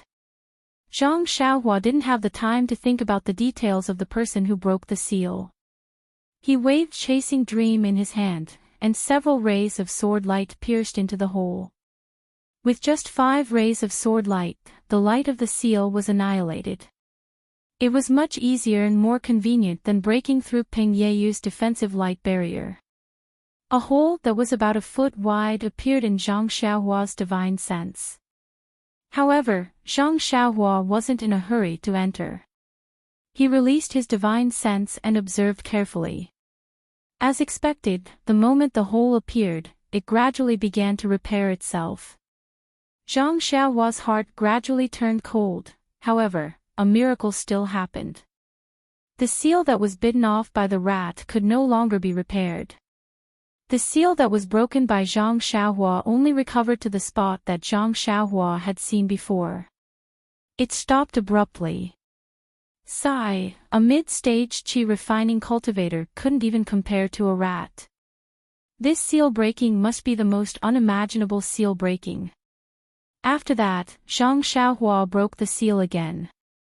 He used the transfiguration technique to shrink his body to about a foot, and smoothly entered the hole. When Zhang Xiaohua entered the pit, he did not wait for his body to stabilize in midair. A powerful force pulled him towards the bottom of the pit. With a bang, Zhang Xiaohua's entire body fell to the bottom of the pit. If it wasn't for the fact that he had honed his bones over the years, wouldn't he have been reduced to a pile of bones by now? Needless to say, at this moment, Zhang Xiaohua understood that the restriction in the pit also prohibited the flight technique. Standing up from the ground, Zhang Xiaohua shook her dizzy head and walked to the nearest pill furnace. Upon closer inspection, it really was another 8 trigrams purple gold furnace. He sent his divine sense into the pill furnace. The pill furnace also had the words 8 trigrams purple gold furnace written on it. The inner walls of the pill furnace also had the same sacrificial chant. Zhang Xiaohua was speechless. Who would be so bored as to actually refine 49 identical pill furnaces and arrange them into an array formation? This array formation, could it be that it possessed inconceivable power? I don't care anymore. Zhang Xiaohua thought. Her divine sense swept out, wanting to put this 8 trigrams purple gold furnace into her belt. Who knew that when the pill furnace was lifted slightly, there was a strange connection from the other pill furnaces that were together with this pill furnace. The entire pit immediately produced a force, holding the pill furnace in place. No matter how much strength Zhang Xiaohua used, she couldn't put the pill furnace away. Oh, this is bad. Could it be that this is a fixed array formation? Zhang Xiaohua thought. She walked forward and raised her arms, wanting to use the most barbaric method to move the pill furnace away from its original position. But just like before, just as the pill furnace left the ground, it was pulled by a powerful force. As the strength of Zhang Xiaohua's arms increased, the force also increased. Finally, Zhang Xiaohua's arms couldn't support it and she threw the pill furnace to the ground. Scratching her head, Zhang Xiaohua was at her wit's end.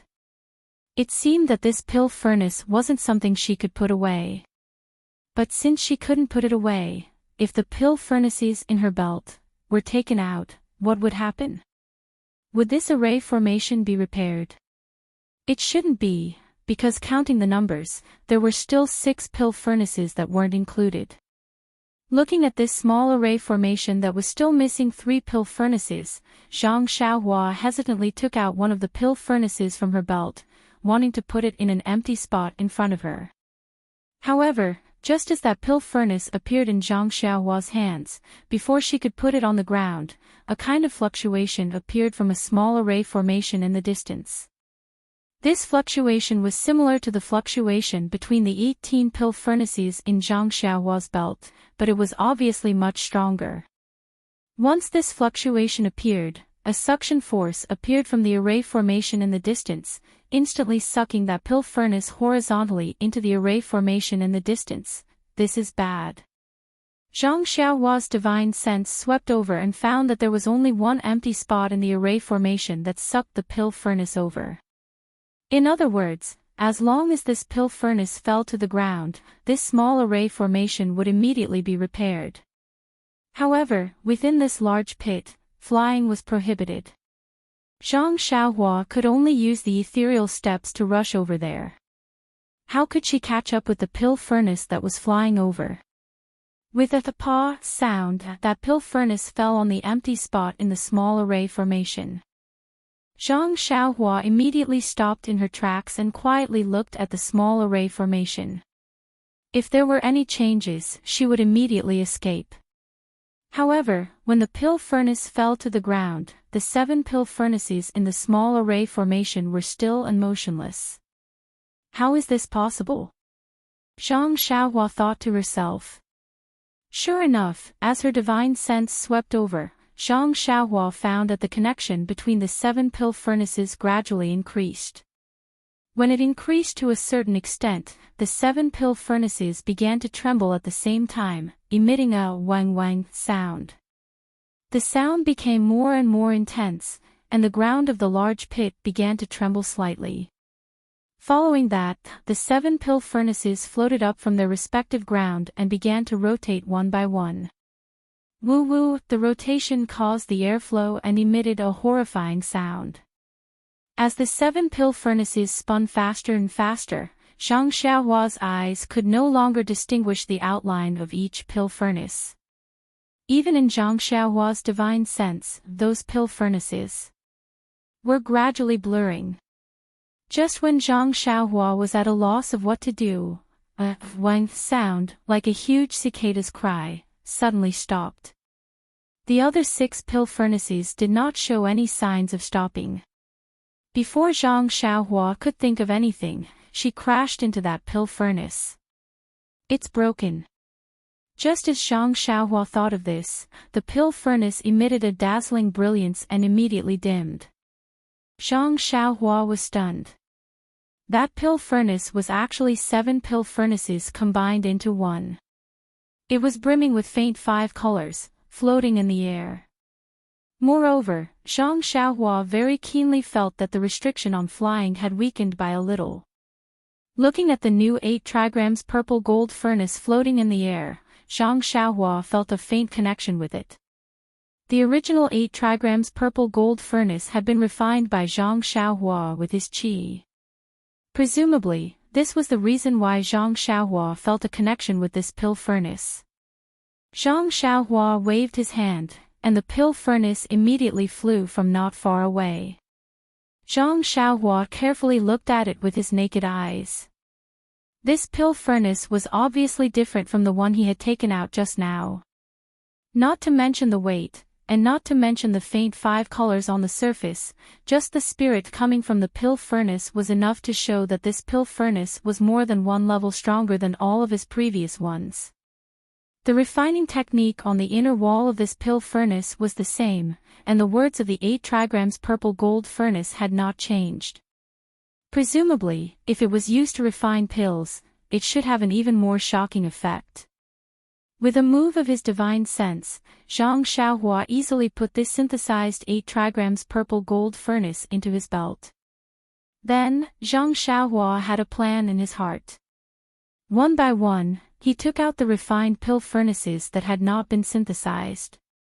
Then, he put them in groups of 7 and waited for them to rotate and combine. Until he took out the 18 pill furnaces he had obtained from the incense sect, he filled up the 6 small arrays. Then, he put away the 6 new 8 trigrams purple gold furnaces without any surprise. In the end, only the innermost small array with 6 empty spots was left. The same 8 trigrams purple gold furnace stood there all by itself. Using his divine sense, he looked at the 8 trigrams purple gold furnaces in his belt. These 6 were the same as the previous ones. When they saw each other, there was still a faint connection between them. However, this connection was more obscure, and the fluctuations between them were more mysterious. Zhang Xiaohua withdrew his divine sense and hovered over the last remaining pill furnace. He originally wanted to give it a try. He did not have any wishful thinking. However, when he took it, it was beyond his expectations. The last pill furnace only trembled slightly. It was as if it was trying to resist. Immediately, it was put into Zhang Xiaohua's money bag. This. Zhang Xiaohua was speechless. Why did this pill furnace suddenly lose its integrity? All the pill furnaces were put into Zhang Xiaohua's belt. Zhang Xiaohua suddenly felt his body lighten. He pinched a spell and flew into the air above the big pit. The prohibition that restricted his flight must have been broken. Flying into the air, Zhang Xiaohua came in front of the fog-like thing that was surrounded by the pill furnaces just now. That thing was as big as a bucket. Outside it was a cloud of white silky fog. Above that thing, a thin thread of white flocculating gas extended in the air. It passed through the prohibition and the stone wall outside the prohibition. Could it be that the white fog that shrouded the water island is the fog on this celestial device? Zhang Xiaohua was deep in thought. Then, he waved his hand and cast a few spells. The white fog only tilted slightly and then gathered again. Zhang Xiaohua frowned slightly. He waved his hand again and that thing actually flew in front of Zhang Xiaohua. Ha! Zhang Xiaohua laughed. He hurriedly took out a rather big jade box from his arms. He pointed his finger and that big thing flew into the jade box. Zhang Xiaohua cast prohibition spells on the 4 walls of the jade box. He closed the lid and cast a few more prohibition spells. Then, he carefully put the jade box into his money bag. At this moment, the whole big pit was empty.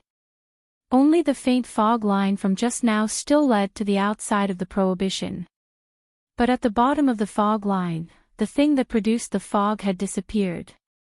Please cast a monthly vote, a recommendation vote, a collection, a tip.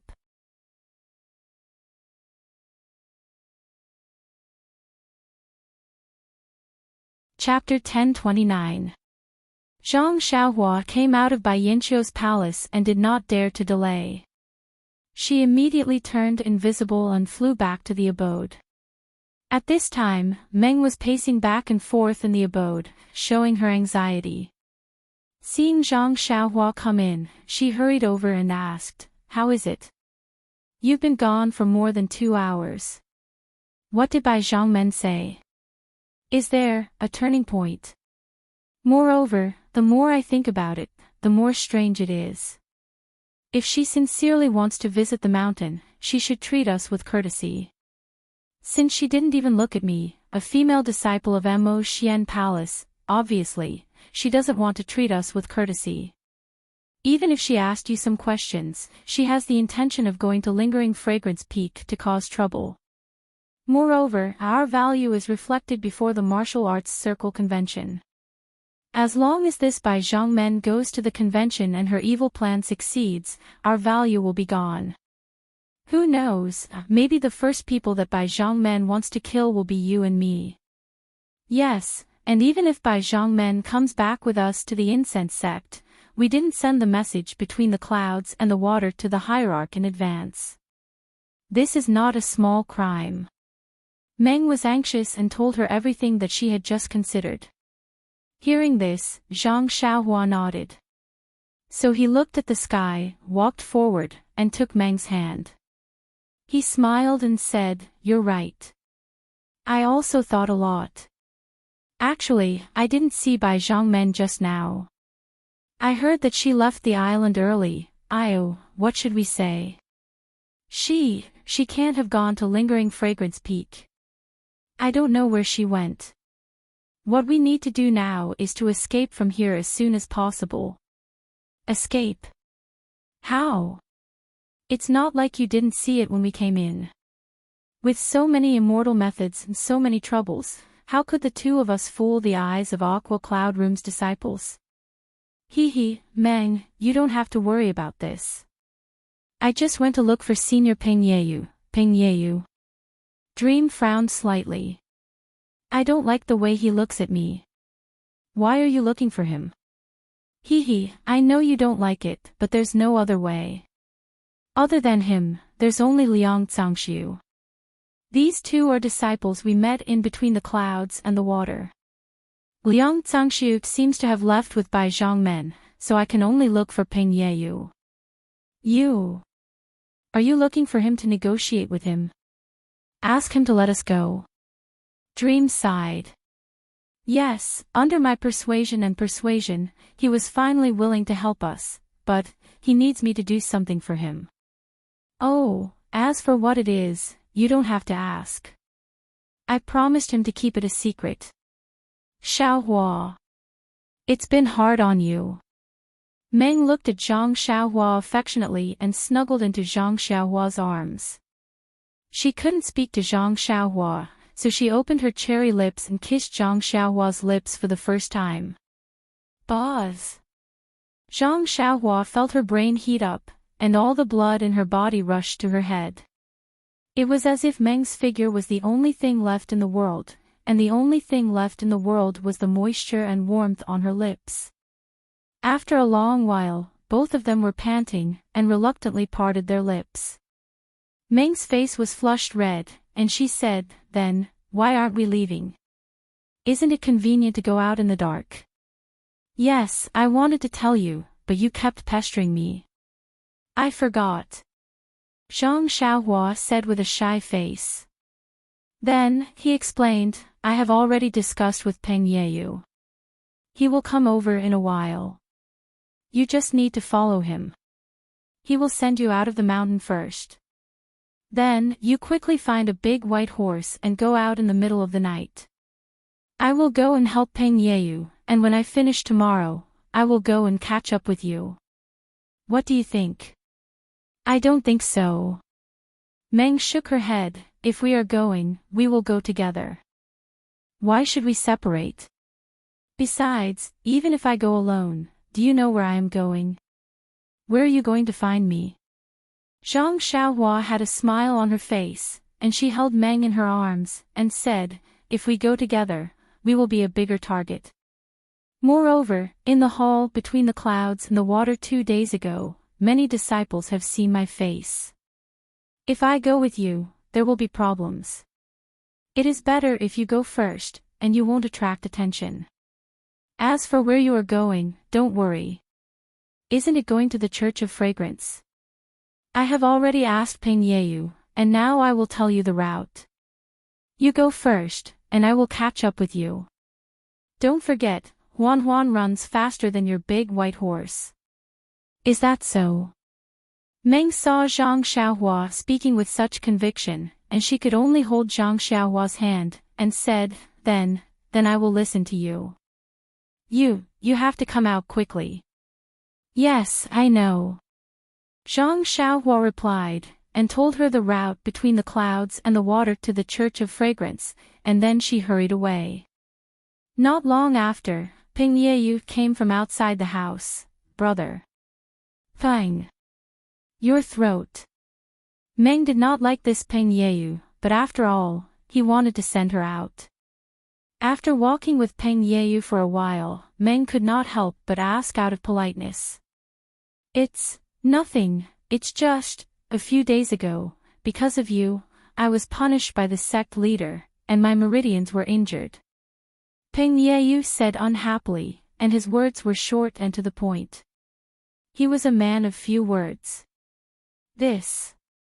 Meng had heard Zhang Xiaohua talk about this before, and she snorted coldly, and said, I don't know how Brother Peng plans to deal with my family. Ren Xiaoyao. If anything happens to him, even if you let me go, I will not accept your kindness. If I return to the Church of Fragrance and don't see him, I swear I will destroy between the clouds and the water without leaving a single chicken or dog. Meng's tone was cold, but in Peng Yeyu's ears, it was like the sound of nature. This guy was Zhang Xiaohua in disguise, and if he did not have the face to do so, he would have pounced on Meng, hugged her, and kissed her. You are indeed worthy of being Ai's sweetheart, even your words are so ruthless. Hee, although you don't usually say anything, but behind my back, you call me hers, really intoxicating. Zhang Xiaohua thought to herself, but her voice was still fake, and she said vaguely, It's not dangerous, I will catch up with you in a few days. Meng continued to threaten, I'm curious, how did Xiao Yao persuade you? Do you have something you want him to do? Why are you asking me? If you want to ask your family. Ren Xiaoyao. Peng Yeyu curled his lips. Fortunately, his back was to Meng, and this familiar action was not seen by Meng. This dead man, he must say that he made an agreement with you to keep it a secret. Otherwise, I will pull his ear and ask. Meng said fiercely. Peng Yeyu naturally touched his ears and said thoughtfully, That's right, he definitely can't say it. While they were talking, a group of patrolling guards passed by. Under the light of the torches, they saw Peng Yeyu leading a woman. They couldn't help but be startled. Immediately, the person in the lead went forward and cupped his hands. External envoy Peng, you are. Peng Yeyu was slightly stunned, and looked at him. Do I need to tell you what I am doing? That person was also taken aback. He smiled apologetically and said, Of course I can't interfere in external emissary Peng's matters. Now that sect leader has left, you must be relieved. TSK. I was too talkative. Please. Peng Yeyu nodded, and was about to leave. Oh, right, external envoy Peng, there are rules, please. Your password tonight is. Please don't blame me, this is, Yi Xiao Xiao. Peng Yeyu said in a bad mood. That person suddenly thought of something, and a strange expression appeared on his face, as if he wanted to laugh but did not dare to. If he did not laugh, he would not be able to hold it in. Peng Yeyu glared at him, and left with Meng. The torches of the people behind them were crooked, and they were laughing extremely sullenly. On the short journey to the pier, Peng Yeyu and Meng encountered several patrols. It could be seen that between the clouds and the water was heavily guarded after Bai Yanqiu left. But who was Peng Yeyu? He was one of the few external envoys, and he always had the right to freely enter and exit between the clouds and the water. Tonight's password, ahem, although it was a little inappropriate, he had said it clearly, so who could stop him? On the pier, several large boats were docked, and one of them was lit. Peng Yeyu walked to the bow and shouted, Who is on duty tonight? Who is it? A burly man shouted, and quickly ran out of the cabin with a small bone in his hand. When he saw that it was Peng Yeyu, he immediately threw the bone into the water, and rubbed his greasy hands on his lapel a few times. He cupped his hands and said, "So it is External Envoy Peng. This little one did not hear you, so sorry for the delay. Are you allowed to drink when you are on duty?" Peng Yeyu frowned and asked when he smelled the smell of alcohol in the man's mouth. "This." The man scratched his head and murmured, "It is already late. This little one thinks that there is nothing wrong. Who told you that there is nothing wrong? Didn't I already have something to do?" Peng Yeyu said impatiently. Yes, this little one will immediately tidy up." The man answered, and quickly went into the cabin. Not long after, several other men came out with food and wine in their hands. They all timidly looked at Peng Yeyu, who was coldly facing the pool, and hurried to the next boat. Meng looked on from the side with interest, but her heart was also a little uneasy. At this moment, a voice came, "External Envoy Peng. What are you going to do with this disciple of the fragrant religion?" Meng's heart thumped. She turned around and saw that it was Li Su and Li from Huiming Hall, who had greeted them earlier. Peng Yeyu's expression also changed. He turned around and cupped his hands, saying, "Oh, so it is Li Li. I just received a message from the sect leader, asking me to bring this female disciple out." "Oh? Is that so?" Li Su frowned and looked at Peng Yeyu, and then looked at Meng, who was standing quietly next to him. He asked curiously, "What?" "The sect leader sent a message." Why didn't this old man know? When did External Envoy Peng receive news more timely than my Huiming Hall? "Oh, right, External Envoy Peng. What happened to your throat tonight? Please vote monthly, please vote recommendation, please collect, please tip. If you like this work, you are welcome to come to Chidian. Calm to vote recommendation or monthly."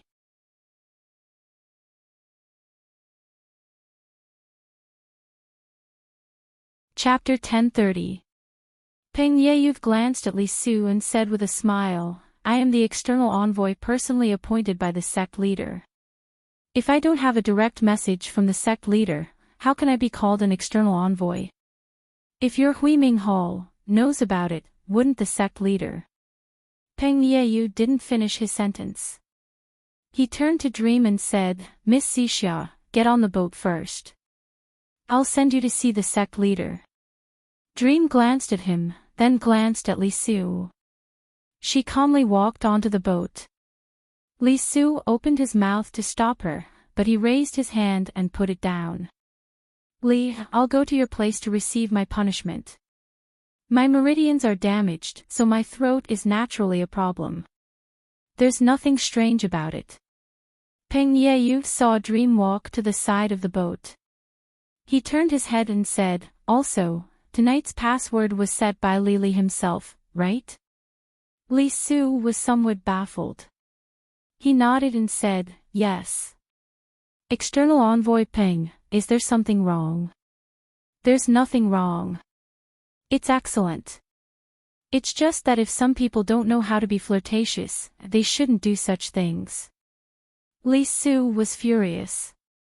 "This is Yi Yu Xiaoxiao's password." However, as soon as he said the password, he immediately understood. He looked at Peng Yeyu with a strange expression. Peng Yeyu cupped his hands and said, "Li, I left the island first. The sect leader sent me a message and I left the island in a hurry. The fragrant cult sent out 2 envoys. They only asked one about the fragrant cult situation and didn't ask the other. If that Rin Xiaoyao is hiding something, it will be inappropriate for our sect's operation. Therefore, she asked me to bring Xixia over. She has detailed information to ask. Li, are you satisfied?" It's nothing. External emissary Peng has received the sect leader's verbal instructions, so of course he can do as he pleases. This old man was just asking, so don't take it to heart. Also, tonight's password is really this old man's slip of the tongue.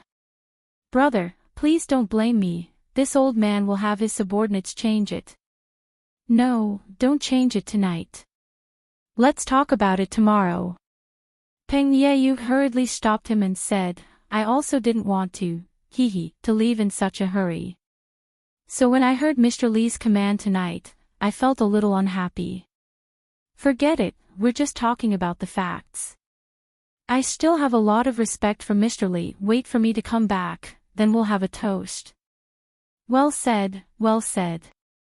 Li Su smiled and took out a jade bottle from his bosom. He handed it to Peng Yeyu and said, This is a pill that I obtained from the Dalan Temple. It's most suitable for external injuries. External emissary Peng, this throat injury is really not good. It's better to treat it as soon as possible. Peng Yeyu received the jade bottle and smiled, Thank you for your help, Mr. Li. He then jumped onto the boat and shouted, Hurry up and set sail. Before midnight, I want to get out of the pool. Yes, external emissary Peng.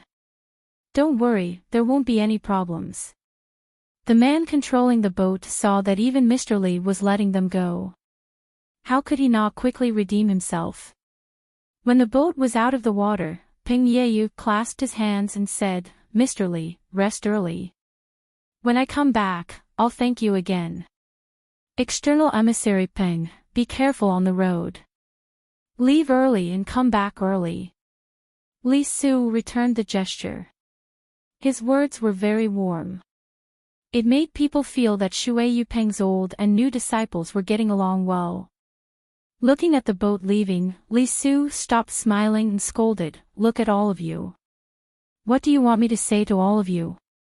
Tonight's password, why didn't you remind me? You already used his name as the password. How could you not make him angry? Go, hurry up. Sigh, forget it. If something like this happens in the future, you must tell me earlier. Then, he looked up and whispered, This external disciple can be really arrogant sometimes. Li Su did not know that on the boat not far away, Peng Yeyu's back was already soaked. Even his forehead was slightly sweaty. At this moment, he was brushing his forehead with his fingers and scolding, This old man, the man controlling the boat heard him from afar. He lowered his head slightly and focused on controlling the boat. It was as if he did not hear him at all. Dream sat in the cabin. Her two big eyes stared at Peng Yeyu, full of curiosity. The way out between the clouds and the water was different from the way in. However, Peng Yeyu did not need to worry about it. He only needed to stand at the bow of the boat. With the face of the disciples between the clouds and the water familiar with him and the password that made him a little angry, he was unimpeded. When the boat reached the shore, Peng Yeyu brought Dream down the boat.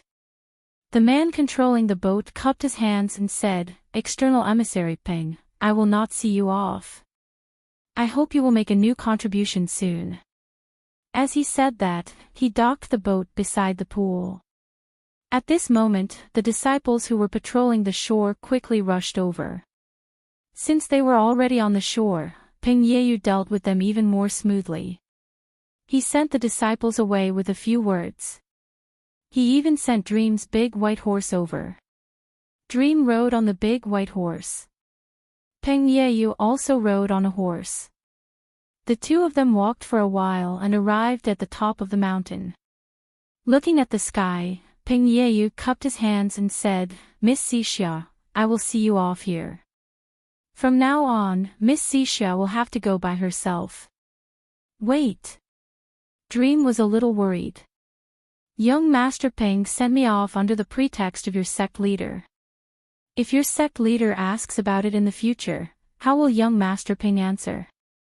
Why don't you follow me to the aroma cult? You will have a place to stay. Thank you, Miss Xixia. This is just a deal with Ren Xiaoyao. I naturally have a way to escape. Alright, it's getting late. Goodbye. Peng Yeyu obviously didn't want to say more. He patted his horse and went in another direction along the mountain. Dream looked at Peng Yeyu's back and waited for a while. She patted her horse and went in another direction. This was what she had discussed with Zhang Xiaohua earlier. Peng Yeyu walked for a while and didn't look back. He jumped down from the horse's back and waved his hand to hit the horse's head. The horse immediately fell down with a cry and stopped moving. Then, he took out something from his chest and threw it on the horse.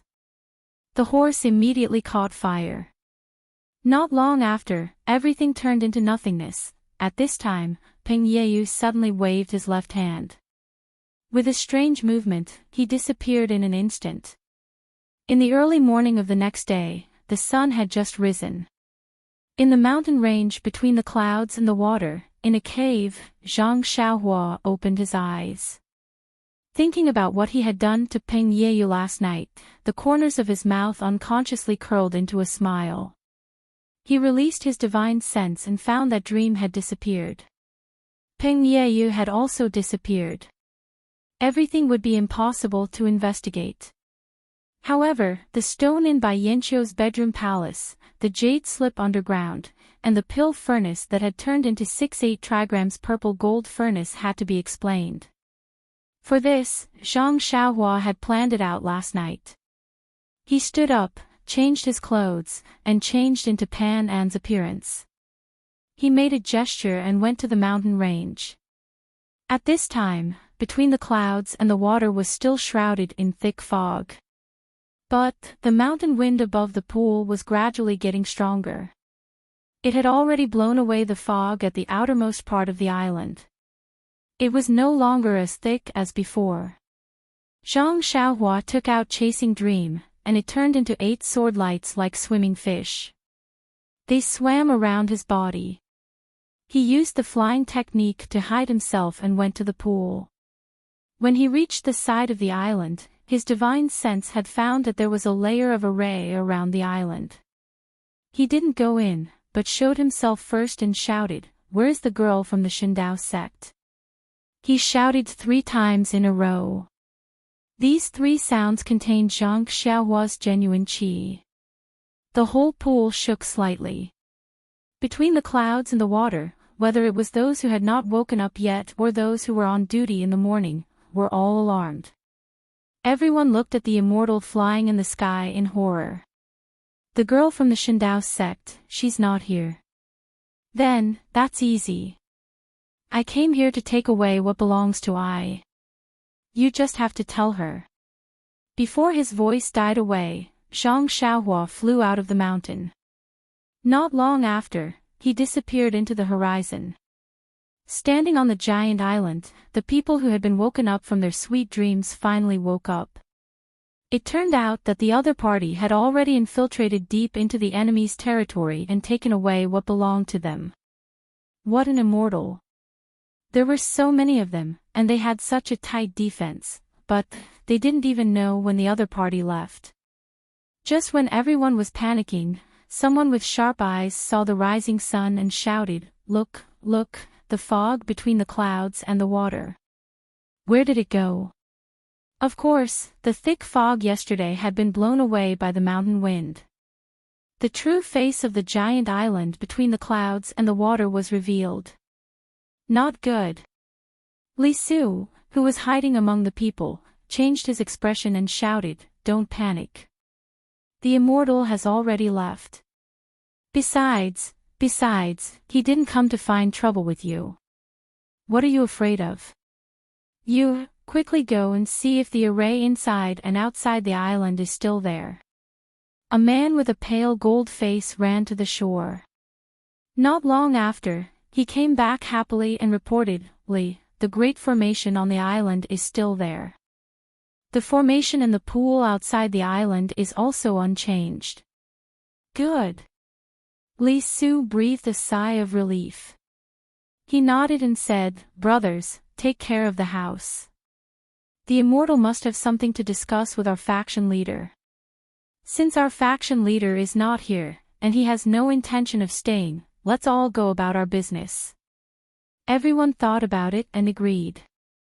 Gradually, they regained their calmness.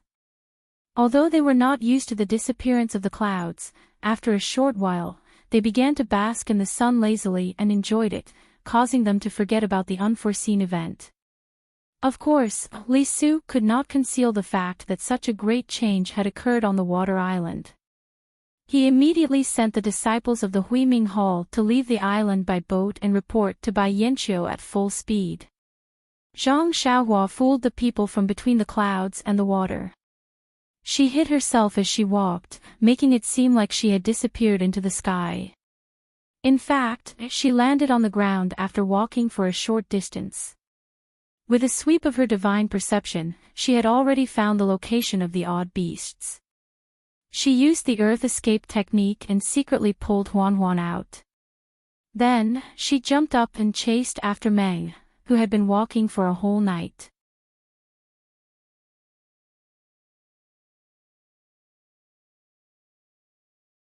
Chapter 1031. Chen Chen pursed his lips and said, I'll encounter it sooner or later. It's better to ask now. Alright, I'll let you know that the bottleneck of the immortal Tao is different for everyone. Even our sect's bottleneck has nothing in common with the elders. Perhaps my experience can be used as a reference for the elder, but for you, it's like playing the lute to a cow. So be it. If you want to tell me, I'll listen. If I can't comprehend it, I'll just treat it as a story. Chen Chen said with a smile. Alas, it's not that I don't want to tell you. Immortality is different from martial arts. If you don't reach the bottleneck, you won't understand it at all. Instead, it may lead you astray. Nun Jingyi shook her head and said, however, if you want to hear a story, I'll tell it to you. Hearing this, Chen Chen's eyes brightened and he almost clapped his hands in praise. He said, then, Sect Master. Tell me quickly. Nun Jingyi did not know whether to laugh or cry. She said, actually, it's not a story. It's just that a disciple of Ruijin Palace, Missouri Qingshan, picked a Chao Huandan for my sect, and this Chao Huandan was obtained by the current disciple of the Guardian, Ren Xiaoyao. He returned the Chao Huandan to my sect according to Mo Qingshan's last wish. This Chao Huandan is an extremely rare immortal spiritual herb in the world. My sect refined this Chao Huandan into an elixir and took it. Naturally, I broke through the bottleneck in one fell swoop. This matter involved Nun Jingyi's love affair in her early years. Everyone in the hall knew about it. When they heard it at this time, they were all moved by Mo Qingshan's infatuation and could not help sighing in their hearts. Chen Chen said enviously, this Ren Xiaoyao is really lucky. He went to Huanchu and got the Chao Huandan that no one had expected. This guy. Oh, Sir Hierarch, it seems that tomorrow is the Martial Arts Circle Assembly. I heard that Master Chongqing of the Dalan Temple has already passed Jinghai Lake and is accompanied by the Deputy Master of the Greenwood Palace. As for Ren Xiaoyao and Zixia, why is there no news about them until now? Peacock frowned and looked at Nun Jingyi in confusion. She whispered, I went to the Tenryu sect and junior sister Yuyan went to the Alliance of Righteous Sects. They both rushed back 10 days ago. Even though the Dalan Temple is far away, they should have returned by now. Nun Jingyi declined to comment.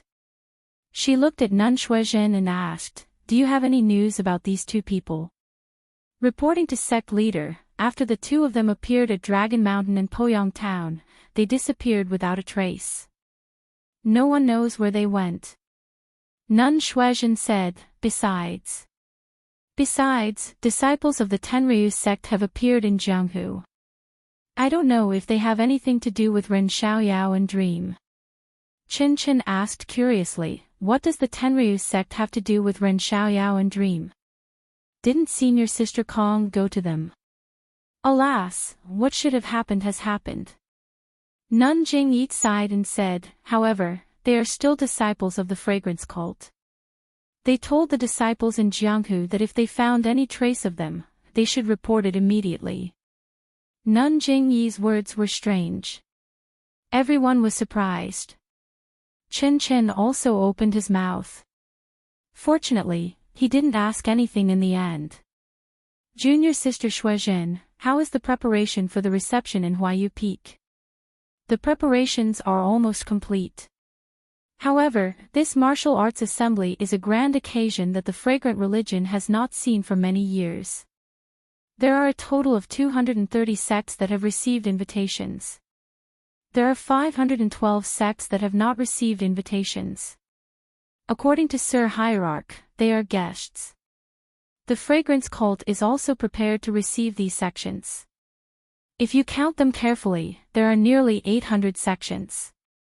Starting from Dianqi Lake, the outer disciples of the fragrance cult will accompany them. When they enter the mountain tomorrow and arrive at Huayu Peak, it will be the inner disciples of the fragrance cult who will receive them. Previously, we were only prepared to receive 500 sections. Now, there are 300 more sections. We don't have enough people. What's there to report? Nanjing Yi smiled and said, I guess the disciples of Lingxiang Peak will want to participate in such a grand occasion.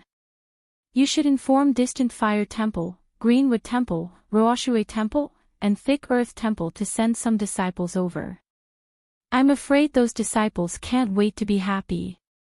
Sir Hierarch is wise. I'll go and inform them now. There's one more thing, Sir Hierarch. I heard from the disciples of Jinghai Lake that the Tenryu sect hasn't sent a heavenly king. Peacock said in a low voice. It's fine. Nanjing Yi waved her hand.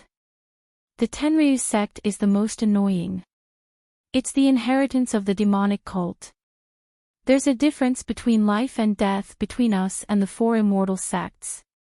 Although the immortal sects and the demonic cult have been annihilated and there have been fewer battles of life and death in the past few thousand years, they're still incompatible with us.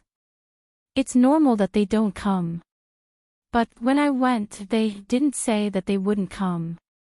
So, they'll be the last. Maybe when all the sects come to Huayu Palace, their heavenly king will be the last to arrive. Sir Hierarch, this Sakura. Why is he so arrogant? Chen Chen asked. Sakura. Nanjing Yi smiled bitterly. The Tenryu sect Sakura has never shown himself in public. He definitely won't participate in our fragrance cult's martial arts convention. Even if someone from the Tenryu sect comes, it'll only be a heavenly king. Oh, I see. Chen Chen was enlightened, but immediately asked, but... Sir Hierarch, you've broken through the bottleneck. Between the immortal sects and the Sakura, who's more powerful? Everyone's expression changed. Nanjing Fan and Peacock almost glared at Chen Chen. Nanjing Yi seemed to have been asked. She stared at the clear sky outside the window. After a while, she said, the Sakura is the best in martial arts in the world. He's also the best in the immortal sects. Ever since the four immortal sects, Fragrance Cult, Dalan Temple, Misty School, and Shandao sect were founded, he's been the best. Even now, he's still the best. Silly girl, do you think our sect can compare to the Sakura? What? Chen Chen was dumbfounded. How is that possible? Could it be that the Sakura of every generation is the best in martial arts? Sigh, we had our suspicions back then, but this is the truth, an indisputable truth. No one doubts this fact, and no one dares to refute this fact. But the immortal sects have been destroyed. The Shandao sect and Misty School have been destroyed. Why has the Tenryu sect always been so powerful?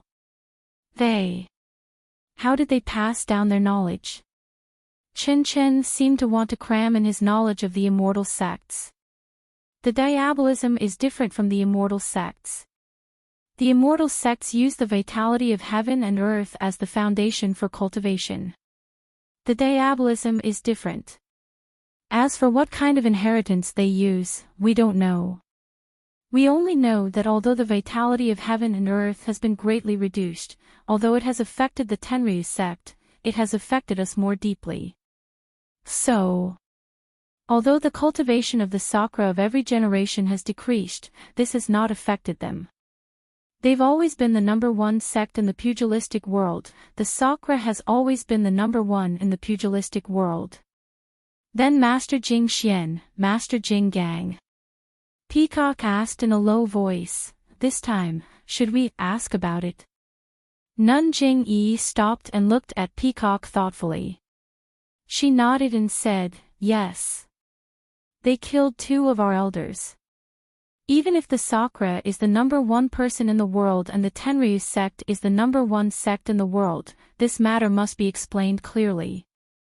Everyone praised him in their hearts and nodded, Lord Hierarch is right. But, Peacock, think about it again. Do you think it's possible to ask about this in front of all the heroes in the world? Master. Peacock's expression changed and she frowned. After a while, she shook her head and said, Master is wise and far-sighted. I'm still lacking in experience. This is not appropriate for me to ask. Chen Chen was anxious and said, Senior sister, why are you talking in riddles with Master? Why don't you explain it clearly?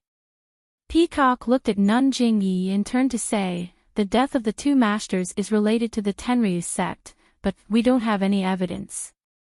If we ask them for no reason, they won't admit it.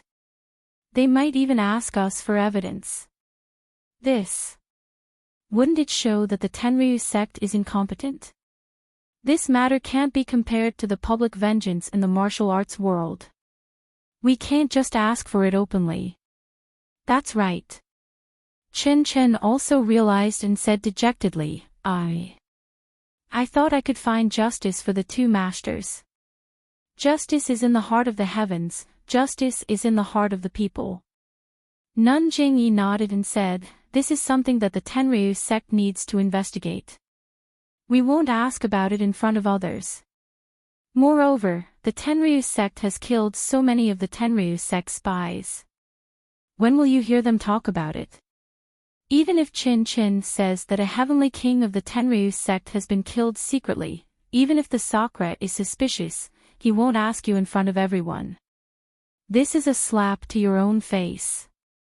Nun Jing-yi said, after all, tomorrow will be the most lively event that the Tenryu sect has ever seen in decades.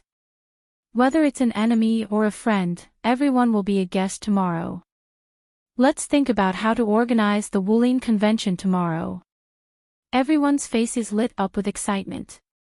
One after another, they offered suggestions. Chin Chin glanced at Peacock and muttered to himself, this adulterous pair, I wonder where they've gone to hide and have fun. The next day, it was a nice day. The Huayu Peak in the Tenryu sect was even more peaceful and calm. At the foot of the Huayu Peak, Nun Jing-yi was dressed in a palace dress. Beside her, there were dozens of women dressed in palace dresses. However, everyone's head was covered with a veil, so it was hard to tell who was who. On the mountain path that was paved with yellow soil and sprinkled with clear water, there were already dozens of people in sight. Among the dozens of people, there were a few old men dressed in monk robes who did not ride horses. Behind the old monks, there were a few old men dressed in green who also did not ride horses. However, although these people did not ride horses and looked like they were just strolling, their figures were as smooth as moving clouds and flowing water. Their speed was extremely fast. Even the dozens of young disciples behind them who were dressed in various clothes and riding horses could barely keep up with them. Seeing the old monk, Nun Jing-yi's face was full of smiles. Her feet paused slightly and her body floated forward like a willow catkin. She only walked for dozens of feet in the air before she stopped and said, Elder, Master Zhang-san, I haven't seen you for many years. How are you? Please cast a monthly vote, a recommendation vote, a collection, a tip. Oh.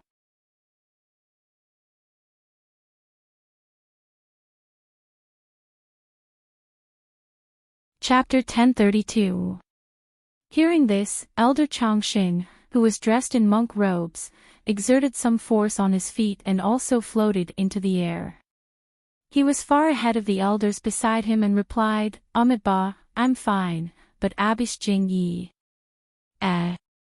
Congratulations Abish Jing Yi, you've broken through the bottleneck and your cultivation has increased by another level. Congratulations. Next to him, Alliance Master Zhang San, who was almost shoulder to shoulder with Elder Chongqing, also took large strides. He was actually using a rare qigong, shrinking earth into an inch. He wasn't much slower than Elder Chongqing. When Elder Chongqing finished speaking, he also cupped his hands and said, Zhang San of the Righteous Alliance has come to pay a visit to Abish Jing Yi. Abish Jing Yi smiled and said, Fellow Taoists, for coming from afar, this old woman is endlessly grateful. Then she said to Zhang San, Alliance Master Zhang, it's only been a few years since we last met, and you've actually mastered the qigong shrinking earth into an inch. It's really commendable. Zhang San modestly said, You're too kind. Compared to Abish Jing Yi's cultivation, my qigong is insignificant. I wouldn't dare. All the martial arts in the world return to their origin, and in the end, they all reach the same height. As they spoke, the long distance was covered by the two of them. When they arrived in front of Abish Jing Yi, Zhang San said, I thought that entering Dianqi Lake meant entering the incense cult. Walking for a long time with it, this incense cult is indeed a paradise. Isn't that so? I didn't expect Abish Jing Yi to be so generous. She invited the entire Jianghu. Moreover, this Huayu Peak is actually so far from Jinghai Lake. Elder Chongqing, please don't blame me. I originally wanted to arrange for it to be at Jinghai Lake. After all, it's convenient for the heroes of Jianghu. However, that place doesn't have a ready-made palace, and it's also far from Lingxiang Peak. It took a lot of effort to arrange. After thinking for a long time, I decided to arrange for it to be at Huayu Peak. Huayu Palace is a palace left behind by the ancestors of the incense cult. It's the place where the ancestors of the Dalan Temple, the Misty School, the Shindao sect, and the Tenryu sect would drink and chat. Today's heroes of Jianghu are gathered here, showing that the incense cult is a place to treat guests. Ha ha ha. Alliance Master Zhang laughs. Our righteous Dao Alliance started after the immortal Dao Alliance. We have no chance to enter the Huayu Palace. Today, we have obtained Nun Jing Yi's approval. We must take a good look around. Alliance Master Zhang, don't be ashamed of your inferiority. We are all inherited sects, while the Righteous Alliance started from scratch. You are indeed a hero, but you are also beyond our reach. In the future, when our sects provide guidance on Jianghu matters, won't the Righteous Alliance also be a frequent guest of Huayu Palace? Thank you for your praise, Abbess. Alliance Master Zhang said with a smile. Please go up the mountain. In the Huayu Palace, there is tea for the daughter of the Chuanxiang cult to taste. As they spoke, Nun Jing Yi invited Elder Chongqing and Alliance Master Zhang San. The three of them used their qigong and headed towards Huayu Palace.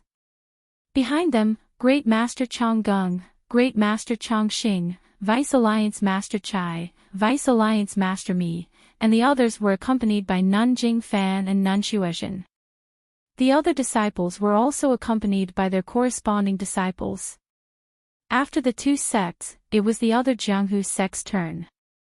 The masters and disciples of Ruijin Palace, Greenwood Palace, Lihua Palace, Ruoshui Palace, and Thick Earth Palace accompanied them up the mountain path. Other than the Dalan Temple and the Righteous Alliance, which did not have a limit on the number of people, the other sects had a quota of 4 people. As for those who came uninvited, they were informed that there would not be more than 4 people. Generally speaking, other than the sect master, there would be a vice sect master or an elder, and then there would be the two most outstanding disciples of the younger generation. Therefore, there were more than 3,000 people from the 800 sects. Including the elders and disciples of the Chuanxiang cult, there would be more than 5,000 people. This was also the immortal path inheritance of the Chuanxiang cult. The Huayu Peak was incomparably tall, and the Huayu Palace on top of it was also built with immortal path techniques. It was not inferior to the Mo Xian Palace on the Lingxiang Peak. But even so, other than the 230 sects invited by the Chuanxiang cult, more than 1,000 people from the other 512 sects, nearly 2,000 people, could only sit in the square outside the Huayu Palace. How big was the square of the Huayu Peak? Even with Zhang Xiaohua's vision, it was amazing. Therefore, more than 2,000 people were more than enough. In addition, the Chuanxiang cult was very well prepared. Every sect had a set of tables and chairs. When they sat down, there was an order and there was no sense of uneasiness. Jing Yi Shirtai invited the elder and alliance master Zhang San into the Huayu Palace and sat down. The elder looked around and sighed, "I've only heard of the Huayu Palace before. Now that I've come here, it really lives up to its name." Before alliance master Zhang San could speak, great master Chang Gung smiled and said, "The abbot is right. The Chuanxiang cult's immortal atmosphere is not something our sects can compare to." You flatter me, you flatter me." Jing Yi Shirtai had a smile on her face, but she was still modest. "Your sect is a pure land, blessed by the Buddha and protected by the Dharma protectors. My Chuanxiang cult really doesn't dare to have the heart to compare." Hearing Jing Yi Shirtai mention the Dharma protectors, Great Master Chang Gung was a little displeased. He looked around and said with a smile, "What Dharma protectors? They're only there to intimidate demons and small Taoists. When they meet a real master, they can only protect themselves. The Dharma protectors that Jing Yi Shirtai sent to my sect are the real Dharma protectors that can shake the Jianghu." Jing Yi Shirtai raised her eyebrows and asked curiously, "Great Master Chang Gung, what do you mean?" Elder Changxing said, "The Dharma protectors of your Chuanxiang cult naturally know the whole story." "Shirtai, why do you have to ask us on the spot?" His tone was a little unfriendly. "That was because Zhang Xiaohua broke through the 3 tests of the Dalan Temple and damaged the Dalan Temple's reputation. How could the Dalan Temple tell outsiders about this? Even if the Chuanxiang cult had spies in the Dalan Temple, they wouldn't know about this matter." Although Jing Yi Shirtai sent Zhang Xiaohua to the Dalan Temple for her own reasons, she didn't receive any reports from the spies. She also didn't see Zhang Xiaohua and Dream come back. Of course, she didn't know the reason. But looking at Master Changxing's expression, Jing Yi Shirtai's heart was already blooming with joy. She definitely wouldn't mention this matter in front of the Righteous Alliance or other sect leaders. She only smiled and said, "Ren Xiaoyao is the only Dharma protector of my Chuanxiang cult. He's still young. If he has offended you in any way, this old woman will apologize." The Chuanxiang cult has such a good disciple, and our Jianghu has such a handsome youth. This old monk and the others are all happy. There's no need to apologize." The elder laughed. Seeing that there was some misunderstanding between the two sects, Jing Yi Shirtai could only say, "3 great masters, please don't blame me. This old woman really didn't mean anything else. It's because Ren Xiaoyao and Zixia still haven't returned to Lingering Fragrance Peak." The elder was stunned. He turned to look at Great Master Chang Gung and Master Changxing. He exchanged a look and said to Jing Yi Shirtai, "Shirtai, you sent Miss Zixia to Jianghu as a diplomatic envoy. Presumably, you have other plans. Something has happened. Perhaps, 3 great masters can also tell." Jing Yi Shirtai didn't wait for Master Changxing to finish speaking. Master Changxing didn't say anything else. He just nodded and said, since Shirtai Jingyi can tell, why can't this old monk and the others? Alliance Master Zhang San, who was sitting on the other side, was somewhat embarrassed and angry. He cursed inwardly, "You two great sects with immortal legacies. If you have something to say, just say it. Don't beat around the bush." However, he still couldn't say it. Otherwise, it would show how ignorant and inexperienced he was. Therefore, he also pretended to nod, as if he had a card up his sleeve. "Since that's the case, I don't think anyone from the Tenryu sect will come today," Jingyi Shirtai said with a smile. "That should be the case." The elder nodded. Alliance Master Zhang San also smiled, but he was already cursing in his heart. What did this have to do with the Tenryu sect not coming? Alright, let's begin the martial arts circle convention. As she spoke, Jingyi Shirtai stood up and walked to the side of the chair. She moved her hand slightly in her sleeves and said softly, "Everyone, welcome to my fragrant religion." Jingyi Shirtai's voice was very soft, but, in the ears of the people in Huayu Palace, it was as if she was speaking right next to them. When they focused on their ears, they found that the voice didn't come from Jingyi, who was standing in front of them. Instead, it came from all directions in Huayu Palace. It wasn't just the people in Huayu Palace. In the square outside Huayu Palace, more than 2,000 people were noisy at first. When they heard Jingyi Shirtai's voice, it was as if there were 2,000 Jingyi Shirtai sitting in front of them. The voice also came from the square beside them. Everyone was very curious. Their eyes were full of admiration. What was the demeanor of a great sect with immortal legacies? This was it. Apart from the Dalan Temple, Fragrant Religion, and Huayu Palace, which other sect could be so generous? Other things aside, just the fact that one person's voice could reach more than 3,000 people's ears so clearly was something that even a super sect like the Righteous Alliance couldn't do. "Everyone, welcome to my Fragrant Religion's Huayu Peak. Please participate in the martial arts assembly for my Fragrant Religion's re-entry into the pugilistic world." Standing in front of thousands of people, Jingyi Shirtai spoke with assurance as if there was no one around. "As everyone knows, my fragrant religion has been blessed by my immortal seniors for thousands of years. Under the protection of the sect-protecting formation, we rarely participate in pugilistic world affairs. Although this has preserved the legacy of my fragrant religion, on the other hand, it has also erased the edges of my fragrant religion. We lack the guts of a great sect like the Righteous Alliance. Today, due to various reasons, the sect-protecting array of the fragrant religion has collapsed. From today onwards, the sect-protecting array of the fragrant religion will no longer be the sect-protecting array of the fragrant religion. In the future, we will integrate into the Jianghu, into everyone.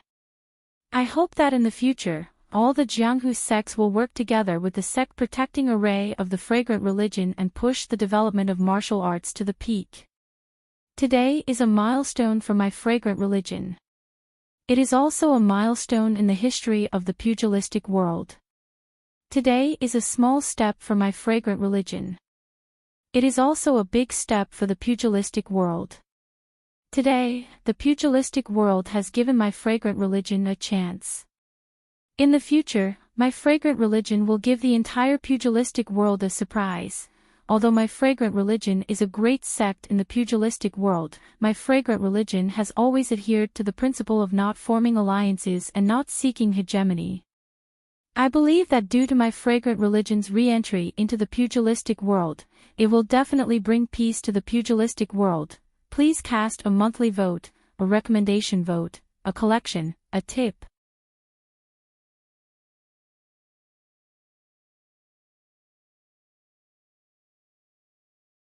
Chapter 1033. Abbess Jingyi spoke for a long time before finally smiling. After speaking for so long, I just want to tell the disciples of Incense Cult that we're back. Jianghu, we're back. Instantly, all of the Incense Cult disciples roared. Thousands of disciples shouted in unison. It was a shocking sight. Not only were the sects outside Huayu Palace shocked, but even the sects inside Huayu Palace, the Dalan Temple, and the Alliance of Righteous Tao were shocked. Alright, this old woman has finished speaking. In the future, when the disciples of my humble sect roam the Jianghu, I would like to thank everyone for taking care of me. Nun Jingyi cupped her hands and said. No one dared to be rude. They all stood up and returned the gesture. Master Longevity stood up and walked over. Abbess Jingyi knew this and moved away from where she had been standing. Master Longevity put his palms together and said, Everyone, incense cult is a branch of Jianghu. Thousands of years ago, although there was a protective formation, the disciples of incense cult could still be found all over Jianghu. Now that the heavens have changed, the disciples of incense cult can once again appear in Jianghu. This is incense cult's fortune and Jianghu's fortune. This old monk won't say much, but I'll represent all of Jianghu in welcoming the disciples of incense cult back into Jianghu. After hearing Master Longevity's words, the crowd applauded. Who wouldn't give face to a Dalan Temple elder? After Master Longevity left, Alliance leader Zhang San coughed lightly and was about to go on stage when a voice came from outside the palace. Incense cult has such a grand event, how can I be absent? Abbess Jingyi wasn't surprised. She used her divine sense to scan the outside and was surprised. She raised her voice and said, Which sect are you from? Of all the famous sects in Jianghu, my school of fragrance sends out disciples to invite you. As for the other famous sects, my school of fragrance has a limited number of disciples, so I can't invite them one by one. Since you're here, then you're a guest. My school of fragrance will naturally welcome you with courtesy.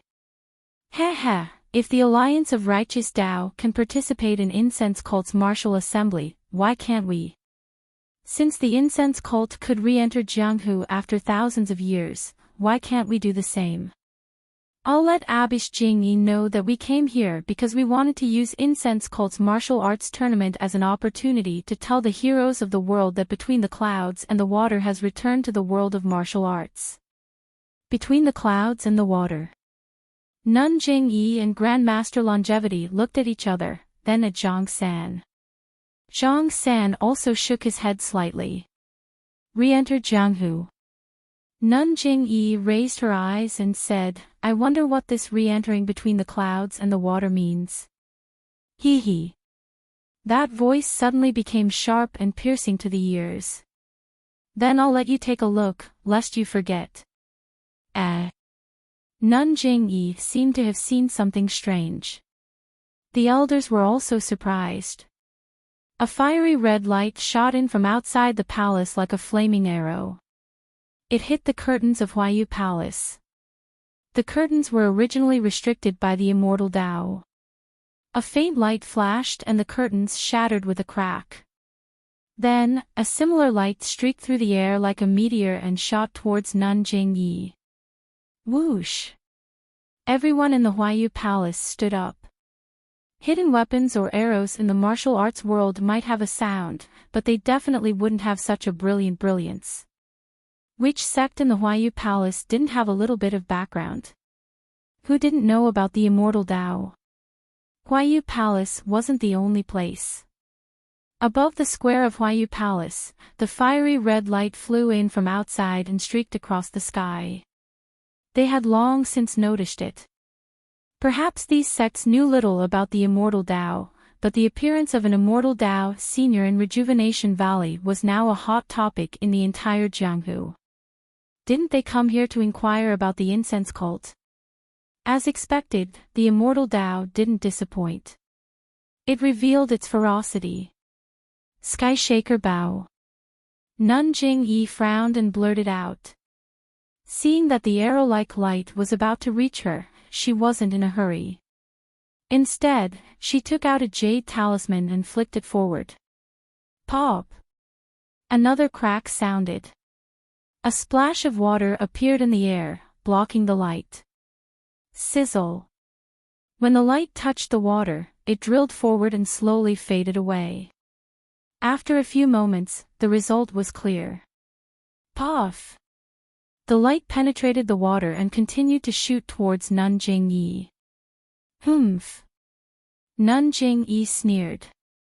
You only have the Shindao sect's protection. Even if you have the Shindao sect Sky Shaker Bow, your cultivation is insufficient. What can you do to our sect? As she spoke, she waved her hand and took out a dark green net from somewhere. With a shake of her hand, she wrapped it around the light. Although there were many transparent holes in the net, there was a pearl smaller than a mung bean at the intersection of two threads. When the light was trapped by the net, it stopped in midair. Although it seemed to have a mind of its own, it was still trapped by the net. Nun Jingyi snorted. Her finger moved slightly and pointed at the net. The net shrunk into a ball, and the fiery red light dimmed a few times before being extinguished. How is it? Can you still shoot another arrow? Nun Jingyi sneered. Ha ha ha. The voice outside laughed.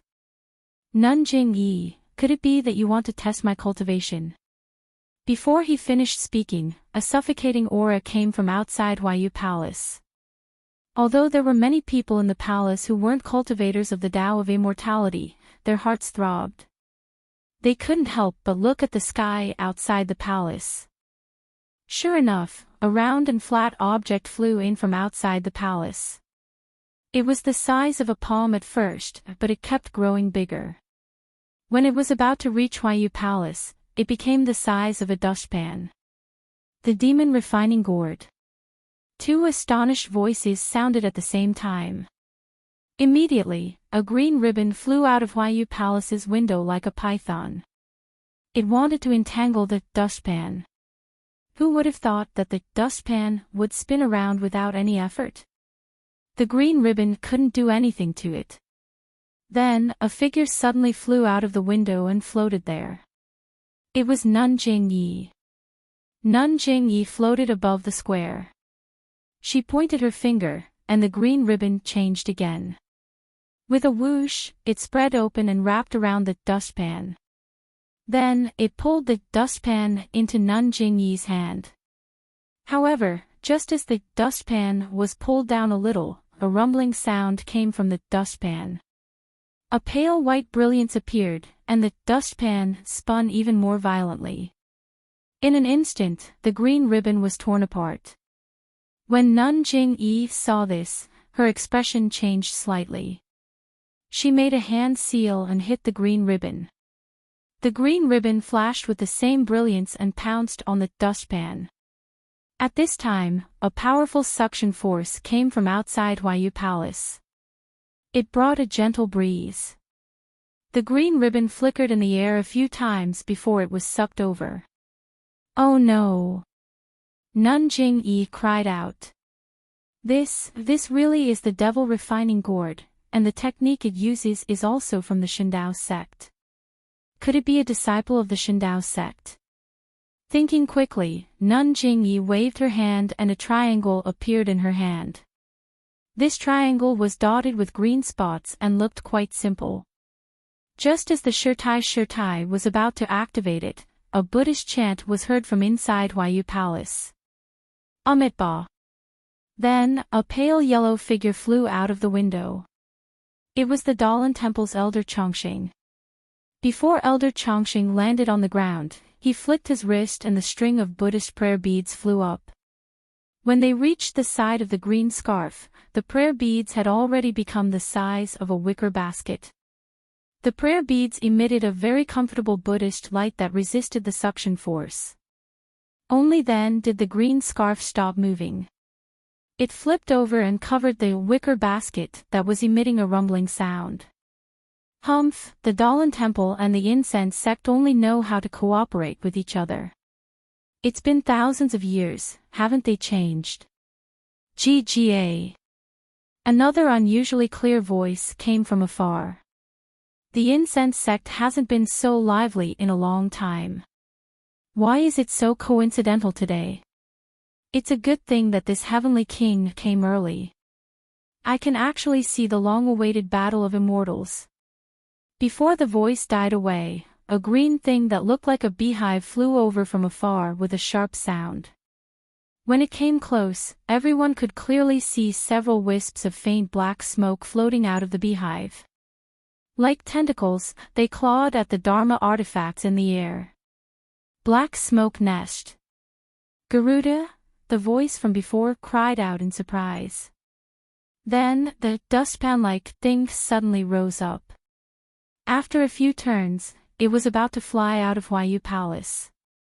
At this moment, the clear voice asked curiously, "Little girl, who are you from the Shindao sect? You actually have the devil refining gourd and can recognize this heavenly king." As the voice spoke, the wisps of black smoke from the beehive suddenly stretched out, wanting to hit the dustpan-like. However, the suction force that had been blocked by the Buddhist beads suddenly changed direction, and the dustpan-like sped up. Even the black smoke was pulled extremely long. "Heavenly King Garuda, is this the way of a guest?" Nun Jing-yi said expressionlessly. "What guest? This heavenly king is happy to see you fight. My hands are itching. Let's all have some fun together." As the voice spoke, the black smoke from the black smoke nest became thicker, and the tentacles gradually formed. Nun Jing-yi looked at Elder Chongsheng and pointed with her right hand. The green ribbon circled a few times and shrunk to an extremely small size. It moved strangely in the air, dodging the attacks of the black smoke, and fell into Nun Jing-yi's hands. Elder Chongsheng's Buddhist beads were even more powerful. They flew straight at the black smoke nest. Wherever the milky white Buddhist light went, the black smoke became thinner and disappeared. The Buddhist light had a natural restraining effect on the black smoke. With just a touch, it was already so powerful. Please cast a monthly vote, a recommendation vote, a collection, and a tip. You're tuning into the LoveLore Library YouTube channel. We're so grateful for your support, and don't forget to subscribe to join us on this incredible journey through captivating stories. Your generosity through donations truly makes a world of difference, as it's the primary source of revenue that allows me to expand and enhance this channel for you. Thank you from the bottom of my heart for being a part of this adventure.